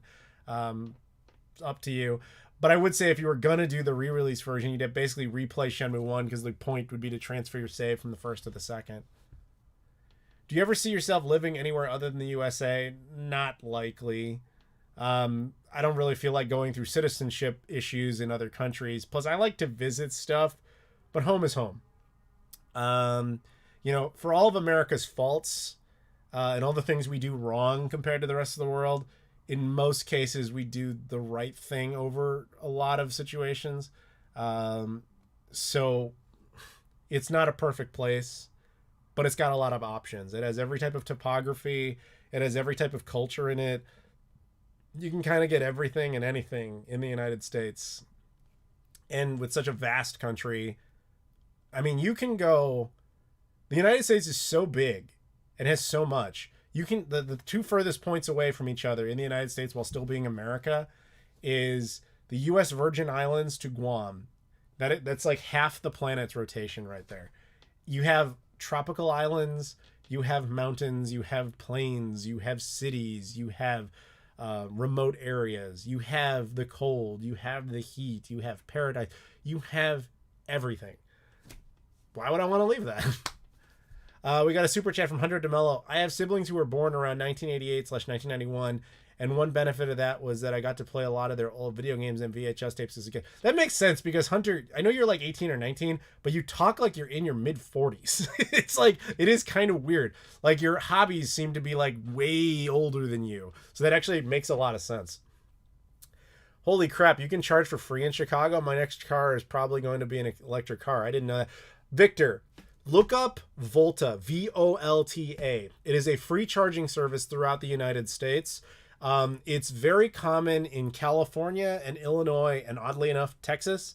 There's a few different charging. There's multiple. Like the app will show you where every single charging station in the United States is. It'll even tell you if that particular charging station is busy at any given time, and it's free. The reason it's free is they have billboards next to them, like digital billboards that are constantly putting up ads.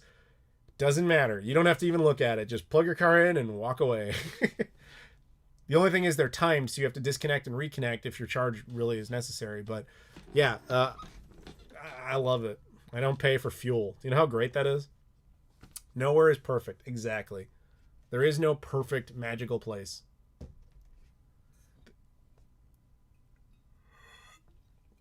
Could you ever see yourself living anywhere else in the U.S. other than Chicago? It's not impossible.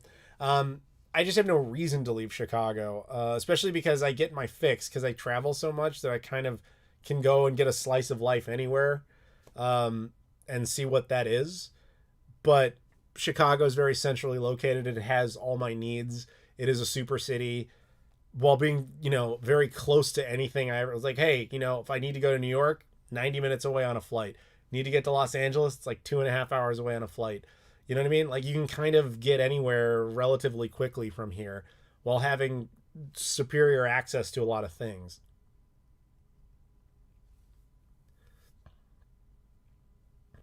The PS4 release of Shenmue had bad bugs making the disc version pointless. The original is a better option.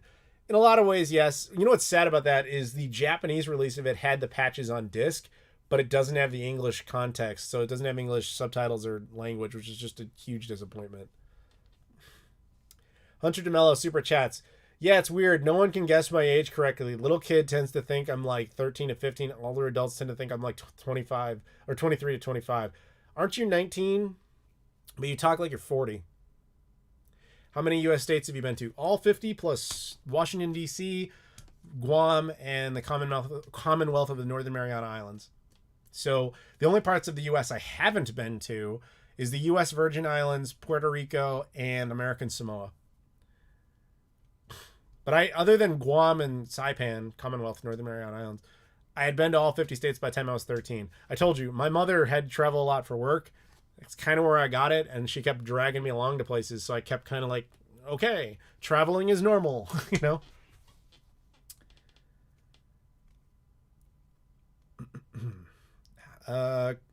He couldn't leave Chicago. The pizza, free vehicle charging, the man loves it. It's got its perks, son. Do you like Picari sweat? I don't know what that means. How old are you? 34. Do you watch WWF or WCW more during the late 90s? I did watch it a lot in the late 90s, but I do not watch it anymore. Why did Yu Suzuki decide not to make Shenmue a Virtua Fighter RPG? I presume it was just he just decided he didn't want to be tied to the lore of that franchise when he could create something new. We need to find you a bottle of Boylan's Birch Beer. That's a great soda, real sugar. I would try that. That seems like an actual suggestion from you instead of your usual troll bullshit about Little Caesars. So how you guys doing? You want me to stop? You think we're done here? How you feeling? We're almost at 5 hours. That's why I bring that up. I'm kind of getting tempted to call last call here. Did I watch WWF or WCW more? WWF.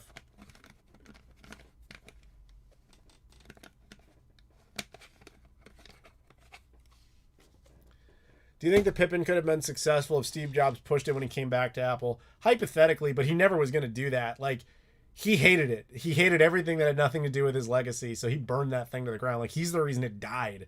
Had he done the polar opposite, maybe. Hard to say. Oh, yes, and I also get free internet here in Chicago. That's another thing, but that's unique to me.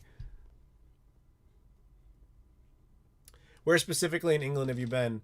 London, Manchester, Blackpool, Milton Keynes, England in particular, not the entirety of the UK. Nottingham, spent a lot of time up there. Bristol, been out there.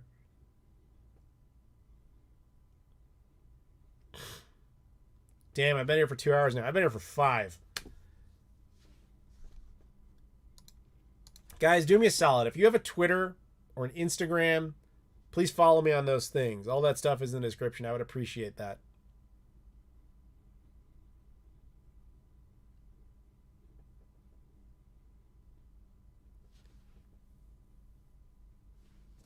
Are you not worried that Chicago will be burned down in a riot or financially ruined? That's pretty funny. I can't imagine that's a serious question, because if it is, no. I live not far from Birmingham, England. Cool. Bristol's great. Not many game stores. Yeah, I wasn't there for that. I was hired for a video production with Yogscast, actually.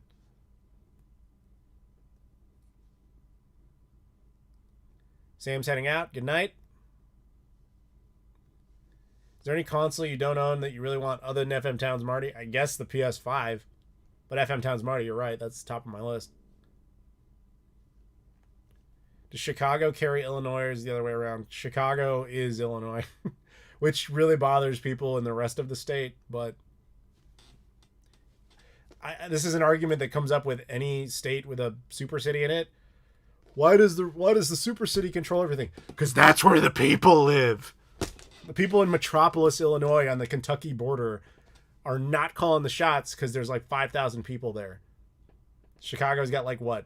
In all of its suburbs combined, like 5-6 million in population. Of course it's going to make the decisions. That's where the people are.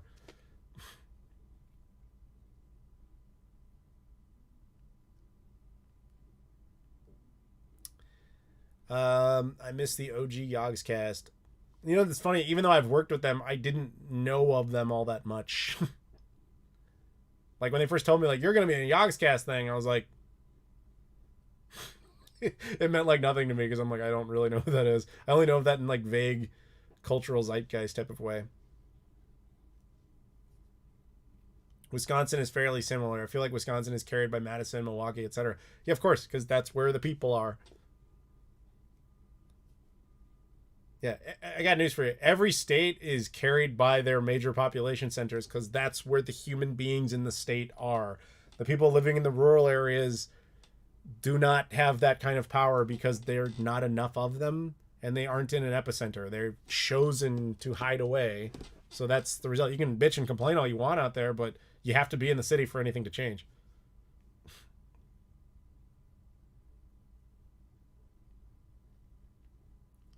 First library of games you'd purge if you hit a financial crisis. The Wii. Not that I have a big Wii collection, but I was like, yeah, that can go. Actually, no. What I would probably do is my doubles. You know, I've never really bothered with that. But if I had to, I'd probably do that first. What made you ultimately stay in Chicago long term when you spent your childhood across the USA? I still grew up in Chicago. Like, I now own my mother's house, which was the house I grew up in. We've had it for 32 years. You're probably getting the assumption that I was like on on a plane every week, living, out of a suitcase. Not true. Like, I spent almost all my time in Chicago. It's just that we would travel relatively frequently. Like, every couple of months we were somewhere else. But it was really just trip purposes, I stayed here because everything is here. Everything about my infrastructure is here. And I have no reason to leave as far as moving anywhere, because they have no great desire to see anything and stay there. Like, I don't have this weird fantasy that people have, like, I'm gonna go to California and I'm just gonna be in California. Like, I go to California all the time. What the fuck? I don't need to do that. Like, there's no reason I need to live there. It's like, it's 2 hours away on a plane. It's not that big of a deal. The world is a lot smaller than it used to be.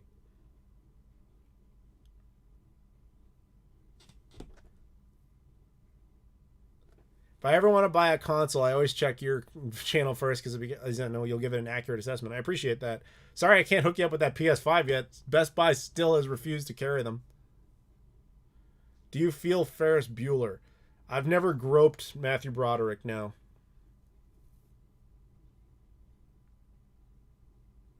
The city people are often out of touch, which is the real problem. I will so not agree with that. That is, like, laughably wrong. I'm sorry, no. I think that is a stereotype that you have invented in your head that is absurd. Because that stereotype works in the other direction. Like, it's literally people in the city being like, people out in the rural areas have no idea what real life is like. It's literally the same stereotype both sides have of each other. It's ridiculous. We're both on the same side. We gotta stop pretending like we're opponents. Which European countries did you visit, and what's your favorite? I've been to a lot of them. I'd have to pull up a map straight up to, like, tell you. So let me pull this up here. I don't know if I have a favorite country in Europe. I have a favorite city, and that would be Dublin. So when I look at this map, which has chosen to shrink for no fucking reason, I've been to Portugal. I've been to France. I have been to the Republic of Ireland. I've been to the UK. And within the UK, I've been to Wales, England, and Scotland. I have not been to Northern Ireland. I have been to Belgium. I have been to Luxembourg. I have been to the Netherlands. I have been to Germany. I've been to Poland, Czech Republic, Austria, Slovakia, Hungary, and Sweden. I think that's it. I've never been to Spain, Andorra, or Morocco, Italy, Switzerland. I've never been to any of those. Haven't been to Slovenia or anything south down there. Yeah, so that would be it.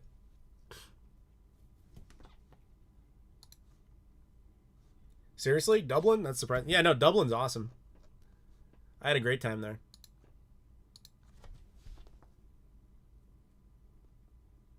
Have I ever been to Brazil? Unfortunately, no. I was supposed to go to Brazil a few years ago for a Ubisoft thing, but they invited me so last minute. Ubisoft has a tendency to invite you like a week or two before a thing, or at least that's how they were doing it. And then randomly they're like, hey, we want you to go to this, I forget what it's called, some game show that happens in October. And they asked me like a week or two beforehand. The problem is at that time you needed a visa, and there was just no time for that to happen. So I couldn't go, but I was supposed to go to Sao Paulo. Hunter DeMello super chats. In Hawaii, you can't burn rubbish. There's an interesting word choice. In your yard. On Oahu makes sense because the houses are closer together, but on MKK, I assume that's Molokai, we live far apart from each other. All right. I've never really thought about burning a bunch of garbage before, but that's good to know that you can or can't. I don't really know where you're going with this.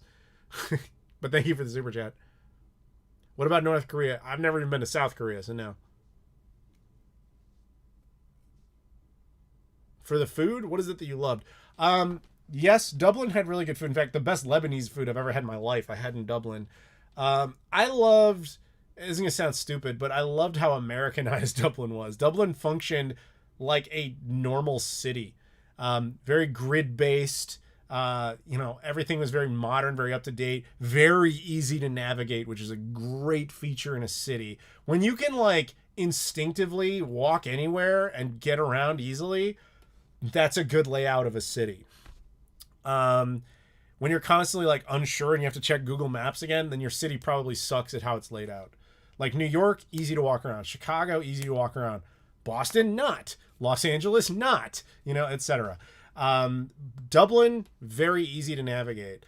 Um, and as far as like content, like good food, but also one of the only places where they at least occasionally understood what a real coffee was nice. I don't know. I just had a really good time there. But even my girlfriend said the same thing. She's like, you don't drink, you don't go to bars. What is it about Dublin that you like so much? And she was with me. And I'm like, I don't know. This place is fucking cool. I don't know what to tell you. People were super friendly too. Now that maybe it's just because I had an American accent, so that made me odd. But, whatever. That was my experience. That's all I can go with. It's about how laws tend to exclusively revolve around big cities. You can argue like where exceptions should exist in the city versus rural debate, and you wouldn't be wrong to bring that up from time to time, but then inevitably you start getting into what is the border. But I'm no politician, nor am I attempting to be, but I can see why that would be an issue.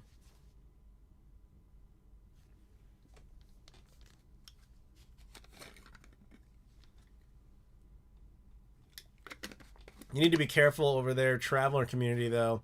They cause a lot of issues over here in England and Wales. I'm not familiar with the specifics of that, but I'm the kind of traveler who tends to just blend into wherever I am, even if I stand out. Like I stand out in Japan, white guy, usually dressed like a cartoon character, walking with big headphones on. I don't look like I belong there, yet I look so confident in what I'm doing that I get left alone all the time.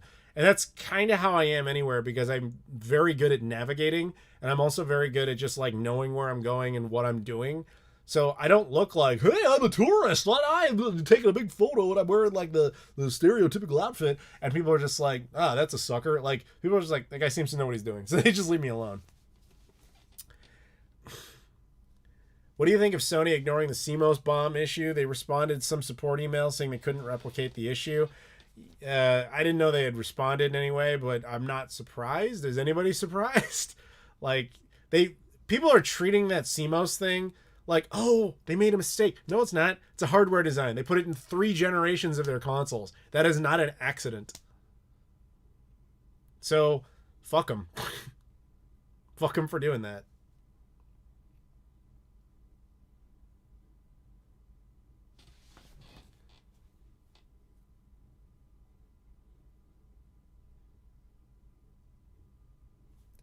I have a pro membership for GameStop, and we get first dibs on PS5 restocking. I can give you the account info to use at GameStop's website or in store. I wouldn't mind giving you the membership info. I appreciate that, but I'm not willing to get one at GameStop. It has to be Best Buy. But thank you. I told the story earlier, but basically, I'll just do the short version because I want to save it for that video inevitably. It basically has to do with my mother is the reason that I will only do it at Best Buy. Michael's going to bed. Have a good night. Travelers is the nicest way of talking about gypsies. What?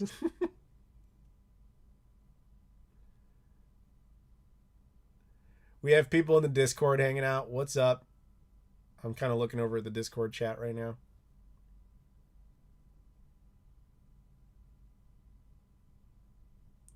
He doesn't mean you as a person that travels. He means travelers as in Irish gypsies. I don't know what the fuck that means, but all right.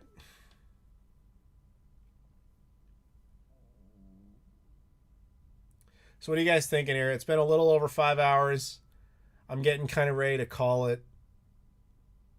How you guys doing?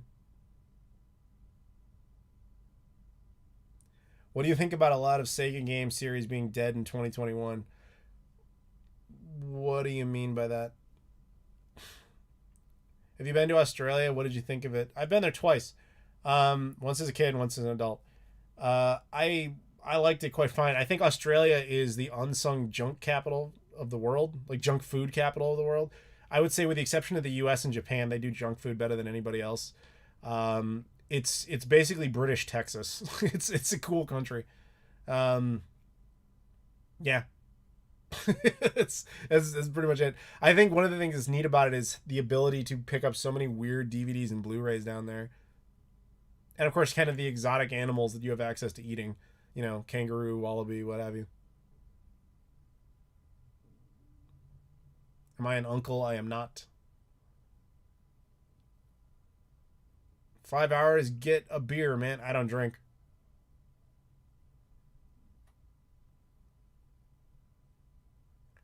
Julian thinks it's time for a lightning round. I think you might be right.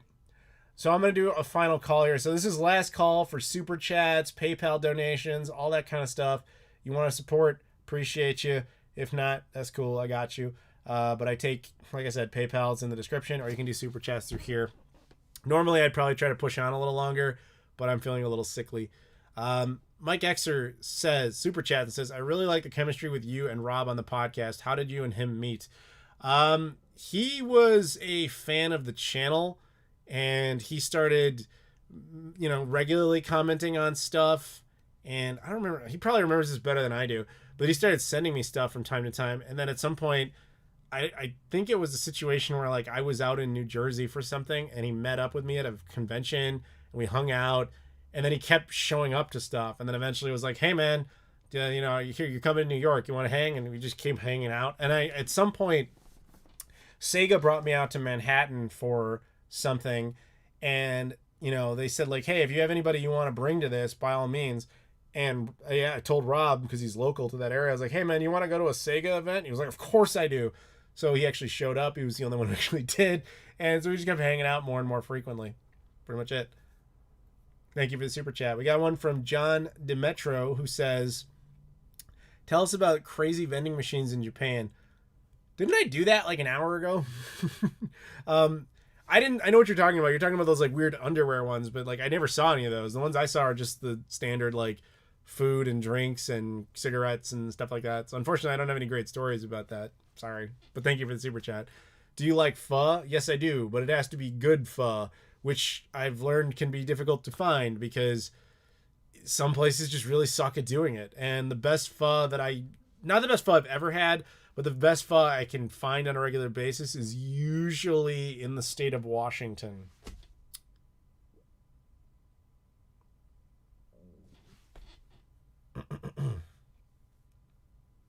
Thoughts on the Evercade? We talked about that a little bit earlier. In short, neat, not really my thing.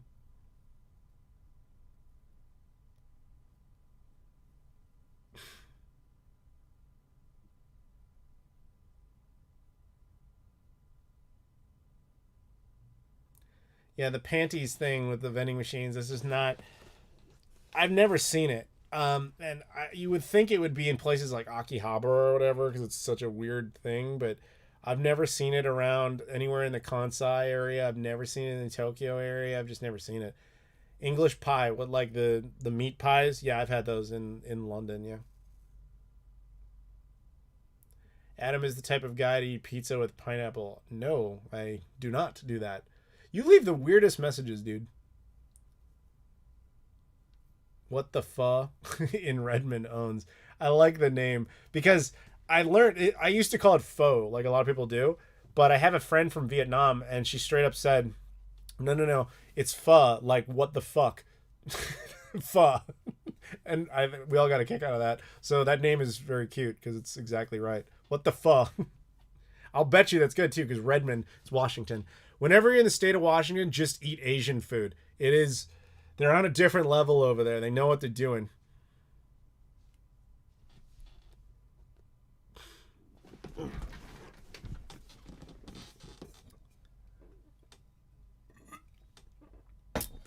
Worst fear?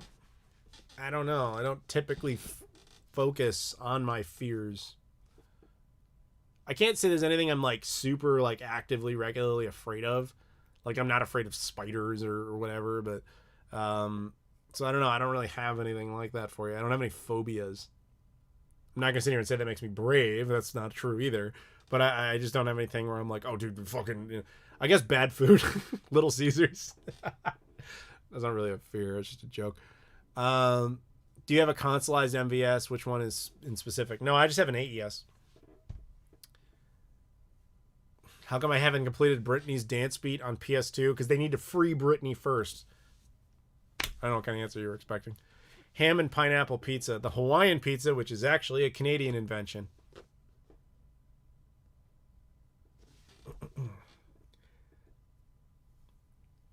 Did you play Tony Hawk's Pro Skater 1 and 2? I did originally. I remember loving those. Where are we at time-wise? 5:13. You guys about ready to call it? Or you think we're done here?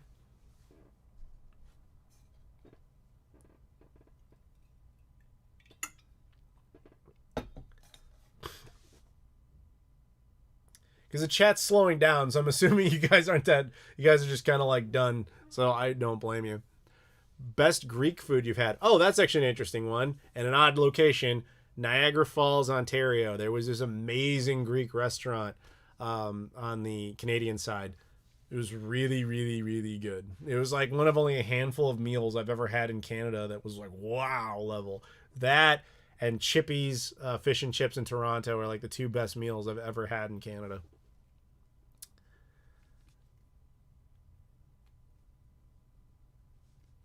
Since I've gone this far without having a Switch, which model should I get if I should get it? I guess at this point, you might as well wait and just get the OLED version. Unless it's a budgetary thing, then just get an early model. Depends on your usage. Like if you play it docked, then it doesn't matter. If you're going to probably play it portably as well, the OLED model is good. But if you're going to only play it portably, then you probably want to get the Lite.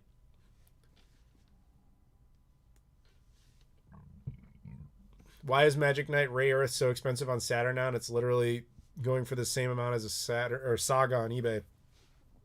Game with lost source code. Game that will never get re-released. In that game's case, the last game ever produced for the Saturn in North America. And it's just Saturn. Everything on it is just super expensive. Just how it is.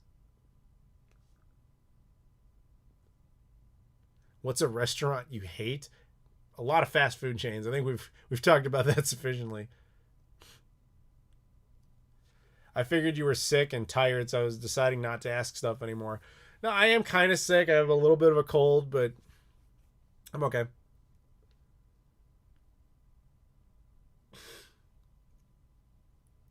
Do you think Shenmue should get a Switch port, maybe even 3? Be nice. I don't see it happening.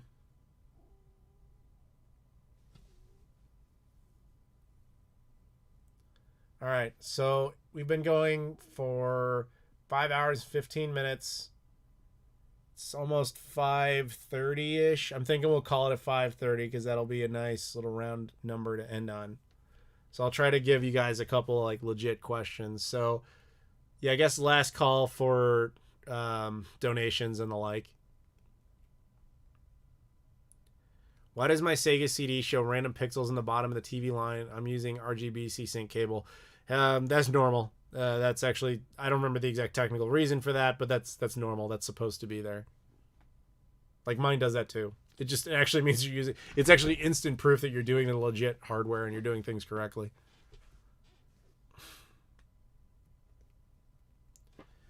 Yeah, so the hackable Switch, I actually have a launch Switch, so supposedly that's the model that can be easily hacked. I've not done it, but I've considered doing it, or at least having it done for me. But I would want another Switch to go with it, and maybe the OLED's the one I'll take. Who knows? What'd you think of the new Sonic game teaser? There's not much to think about with that, but, you know, hopefully it's good. I have some more information on that, but I'm not talking about it. I always have to be kind of careful when I'm talking about Sega stuff. So people in the Discord are acting like they don't know I'm live streaming because they keep asking where I am, knowing full well that I'm live streaming. Why are you guys doing this?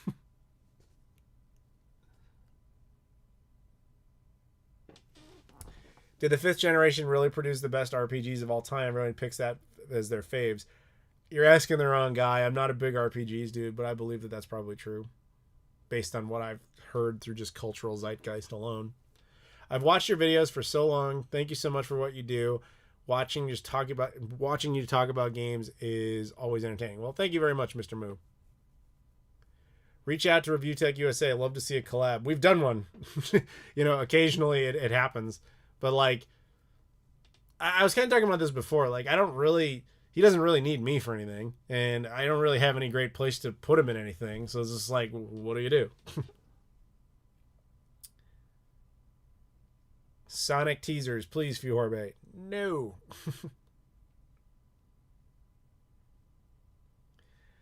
Yeah, the Discord.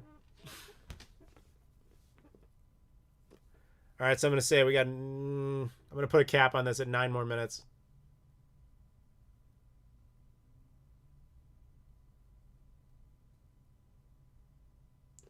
Looking forward to that Kickstarter Suikoden game. No, I told you I'm not in RPG, so it doesn't really mean anything to me.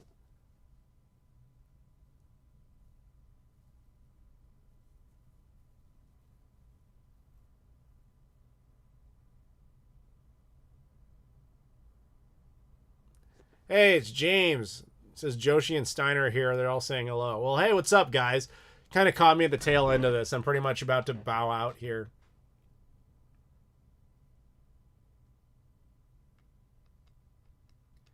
Favorite Genesis game of all time? Sonic 2.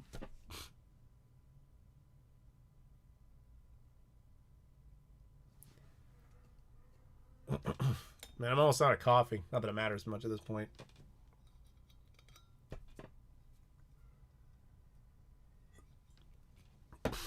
Rich from ViewTech USA takes his shirt off for a $50 super chat. I'm not. Mike Xer super chats and said, "Would you ever do another console cleaning video?" Yeah, it's the problem is there's kind of an issue there where like you're only down to obscure consoles at this point that I haven't done videos on that on, and that's one of those things where people ask you to do it, but then they don't watch it. Like I did one. If you look at like Neo Geo CD videos, you'll notice there's almost no coverage of that console, and I've done cleaning videos of both of them, the top loader as well as the front loader. They get like 4,000 views. Nobody gives a shit. Even though they claim they want to see it, they don't watch them. Whereas something like the PlayStation 2 literally is like the second highest viewed video I've ever made. It's got like 1.5 million views of just cleaning a PS2. But what, I'm going to clean another one? Like, what's the point? It's still the same tutorial. So there's only so many consoles that exist. And there's even fewer where people actually watch it. Because people don't really watch those for entertainment. There might be a few that do. But for the most part, people watch those for information.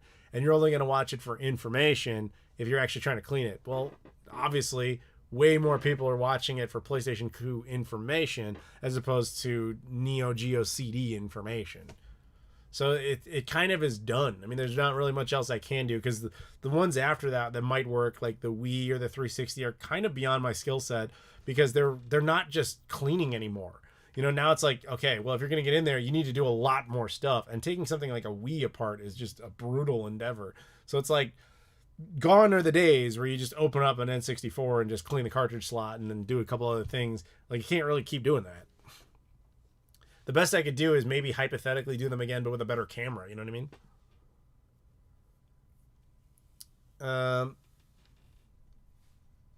Any movies you're looking forward to coming out this year? I was looking forward to Black Widow, but that was really disappointing. Is it true your friend sold the Neptune prototype for $80,000, and do you know who bought it? No, that is not true. You probably are talking about Lady Decade's video. I even commented on it because she used a bunch of my footage. She was very wrong about that. Roger did not sell his. He still has his. In fact, he and I and Ben Heck are still working on a project with it, so I was a little surprised to hear that, oh, he sold it. No, he didn't. He still has it. I even checked with him, like, did you sell it and not tell me? He's like, of course not. He's like, I haven't touched it since we started working with it. So the one that was sold was a different one. There was two of them. The one from Japan, the guy who owns that one, he sold his after Ben and I made our first video about it because all the hype was getting up there. And the guy's like, I think I'm going to check out. But Roger's like, no, fuck that. I'm keeping it. That one was sold on Heritage Auctions for like $84,000. So Roger was happy because he then had a market sense value of what his would be worth, but he has no interest in selling it, at least not now. He's like, his position has always been, if the right offer came along, sure, but in his opinion, that he hasn't even willing to bring it to the table yet. Plus, he's been cool enough to wait because he knows I'm trying to work on a video, but the pandemic really screwed that up. So he's just like, yeah, we'll wait. Do you think Shenmue should have been wrapped up at 3 and is 4 likely to happen? Yes, 4 I think is likely to happen. Absolutely not should have ended at 3. No, 0% chance that should have ever happened. So I'm glad it didn't. It was never meant to be a trilogy. James, if you're still watching, I want you to elaborate on that. Hi, Adam. Hi from Dublin. Fan of your show. Fan of your city. Although you guys have caught me at the end, we're officially like, I'm at your 5-minute warning point. I'm going to check out here. So absolute last call for super chats and PayPals and all that sort of stuff. I appreciate the support as always, but I'm going to tune out here in a minute because honestly, I'm getting kind of tired and we've been going for a while and I need more drinks and I'm kind of hungry and I'm a little bit sick. Do you still have Shrek 2 for the original Xbox? Yes. I would have no reason to get rid of it. Can't complete an original set if you get rid of the games in the set. I've been entertained and informed at the same time by you. Well, I'm glad. PS2 Slim scratches the discs if the ribbon cable gets loose. That's probably true. The Europeans are mostly starting to drop like flies and go to bed, so I wish them well. Good night. I cringed when Ben started scraping the inside of the Neptune. We had no choice. I was in the room when that was happening. The goal was he was trying to figure out like how to attach a mount because it doesn't even have a spot for one. And so he had to do that in order to mount it. But he asked Roger, and Roger's like, yeah, I don't give a shit. Roger's the most casual owner of something like that ever. But that's when we realized underneath that the actual plastic is like white because the prototypes were white. And it was basically just spray painted black. Very informative process. But the alternative was to do nothing with it, which would have been bad because then the disk drive is forever just broken because it doesn't even have a mechanism. And it wouldn't have repaired the controller port. So it made sense to do those repairs.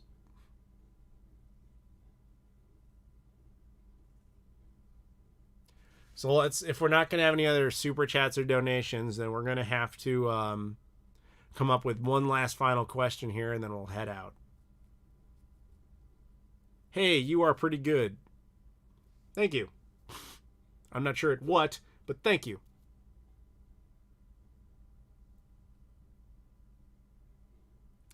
Ever done a meet and greet with your viewers, like in person before the pandemic? Constantly. I did that all the time. Conventions, events. I would always, check my Twitter. It's just literally like, hey, I'm in Anchorage. Who wants to hang out? Like, it happens. I still do that. Shit. In fact, I'll be at a convention this week here in Chicago, VGS, on the 17th. If you're anywhere near Chicago, go to the convention. We can hang out at the convention.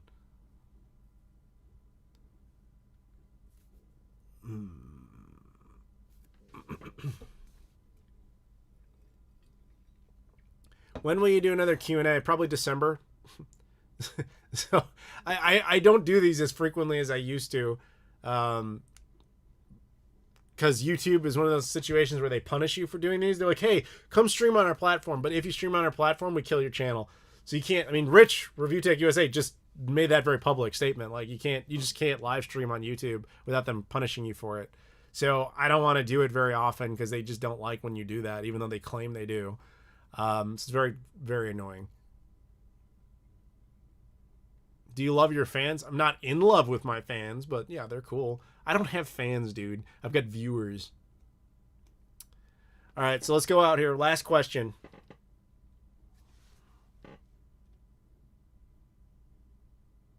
I'm just sitting here and study.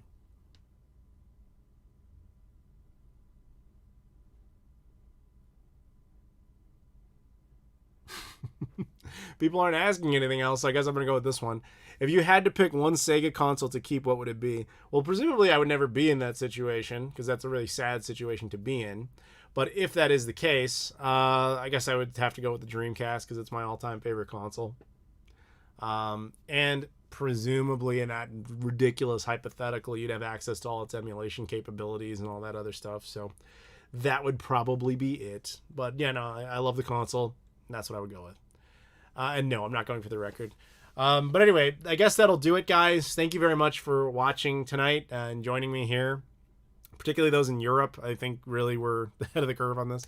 So anyway, thank you very much for watching. Thank you, guys. Have a good night. Go have fun. Do something crazy. It's Saturday. Go have a good time. I'll talk to you all later. And stay tuned. There will be more videos coming up. Actually, I don't know if it's the next video. I think I'm doing one on the 3DO, and I'm doing a video on the last Blockbuster, so you'll have that to have fun with. Anyway, thank you guys very much for watching. Thanks for the support as always. Please like, comment, subscribe. I appreciate that. Check out all the social media stuff. If you please follow me on Twitter, Facebook, Instagram, all that. I appreciate that. Thank you very much, and I'll see you all later.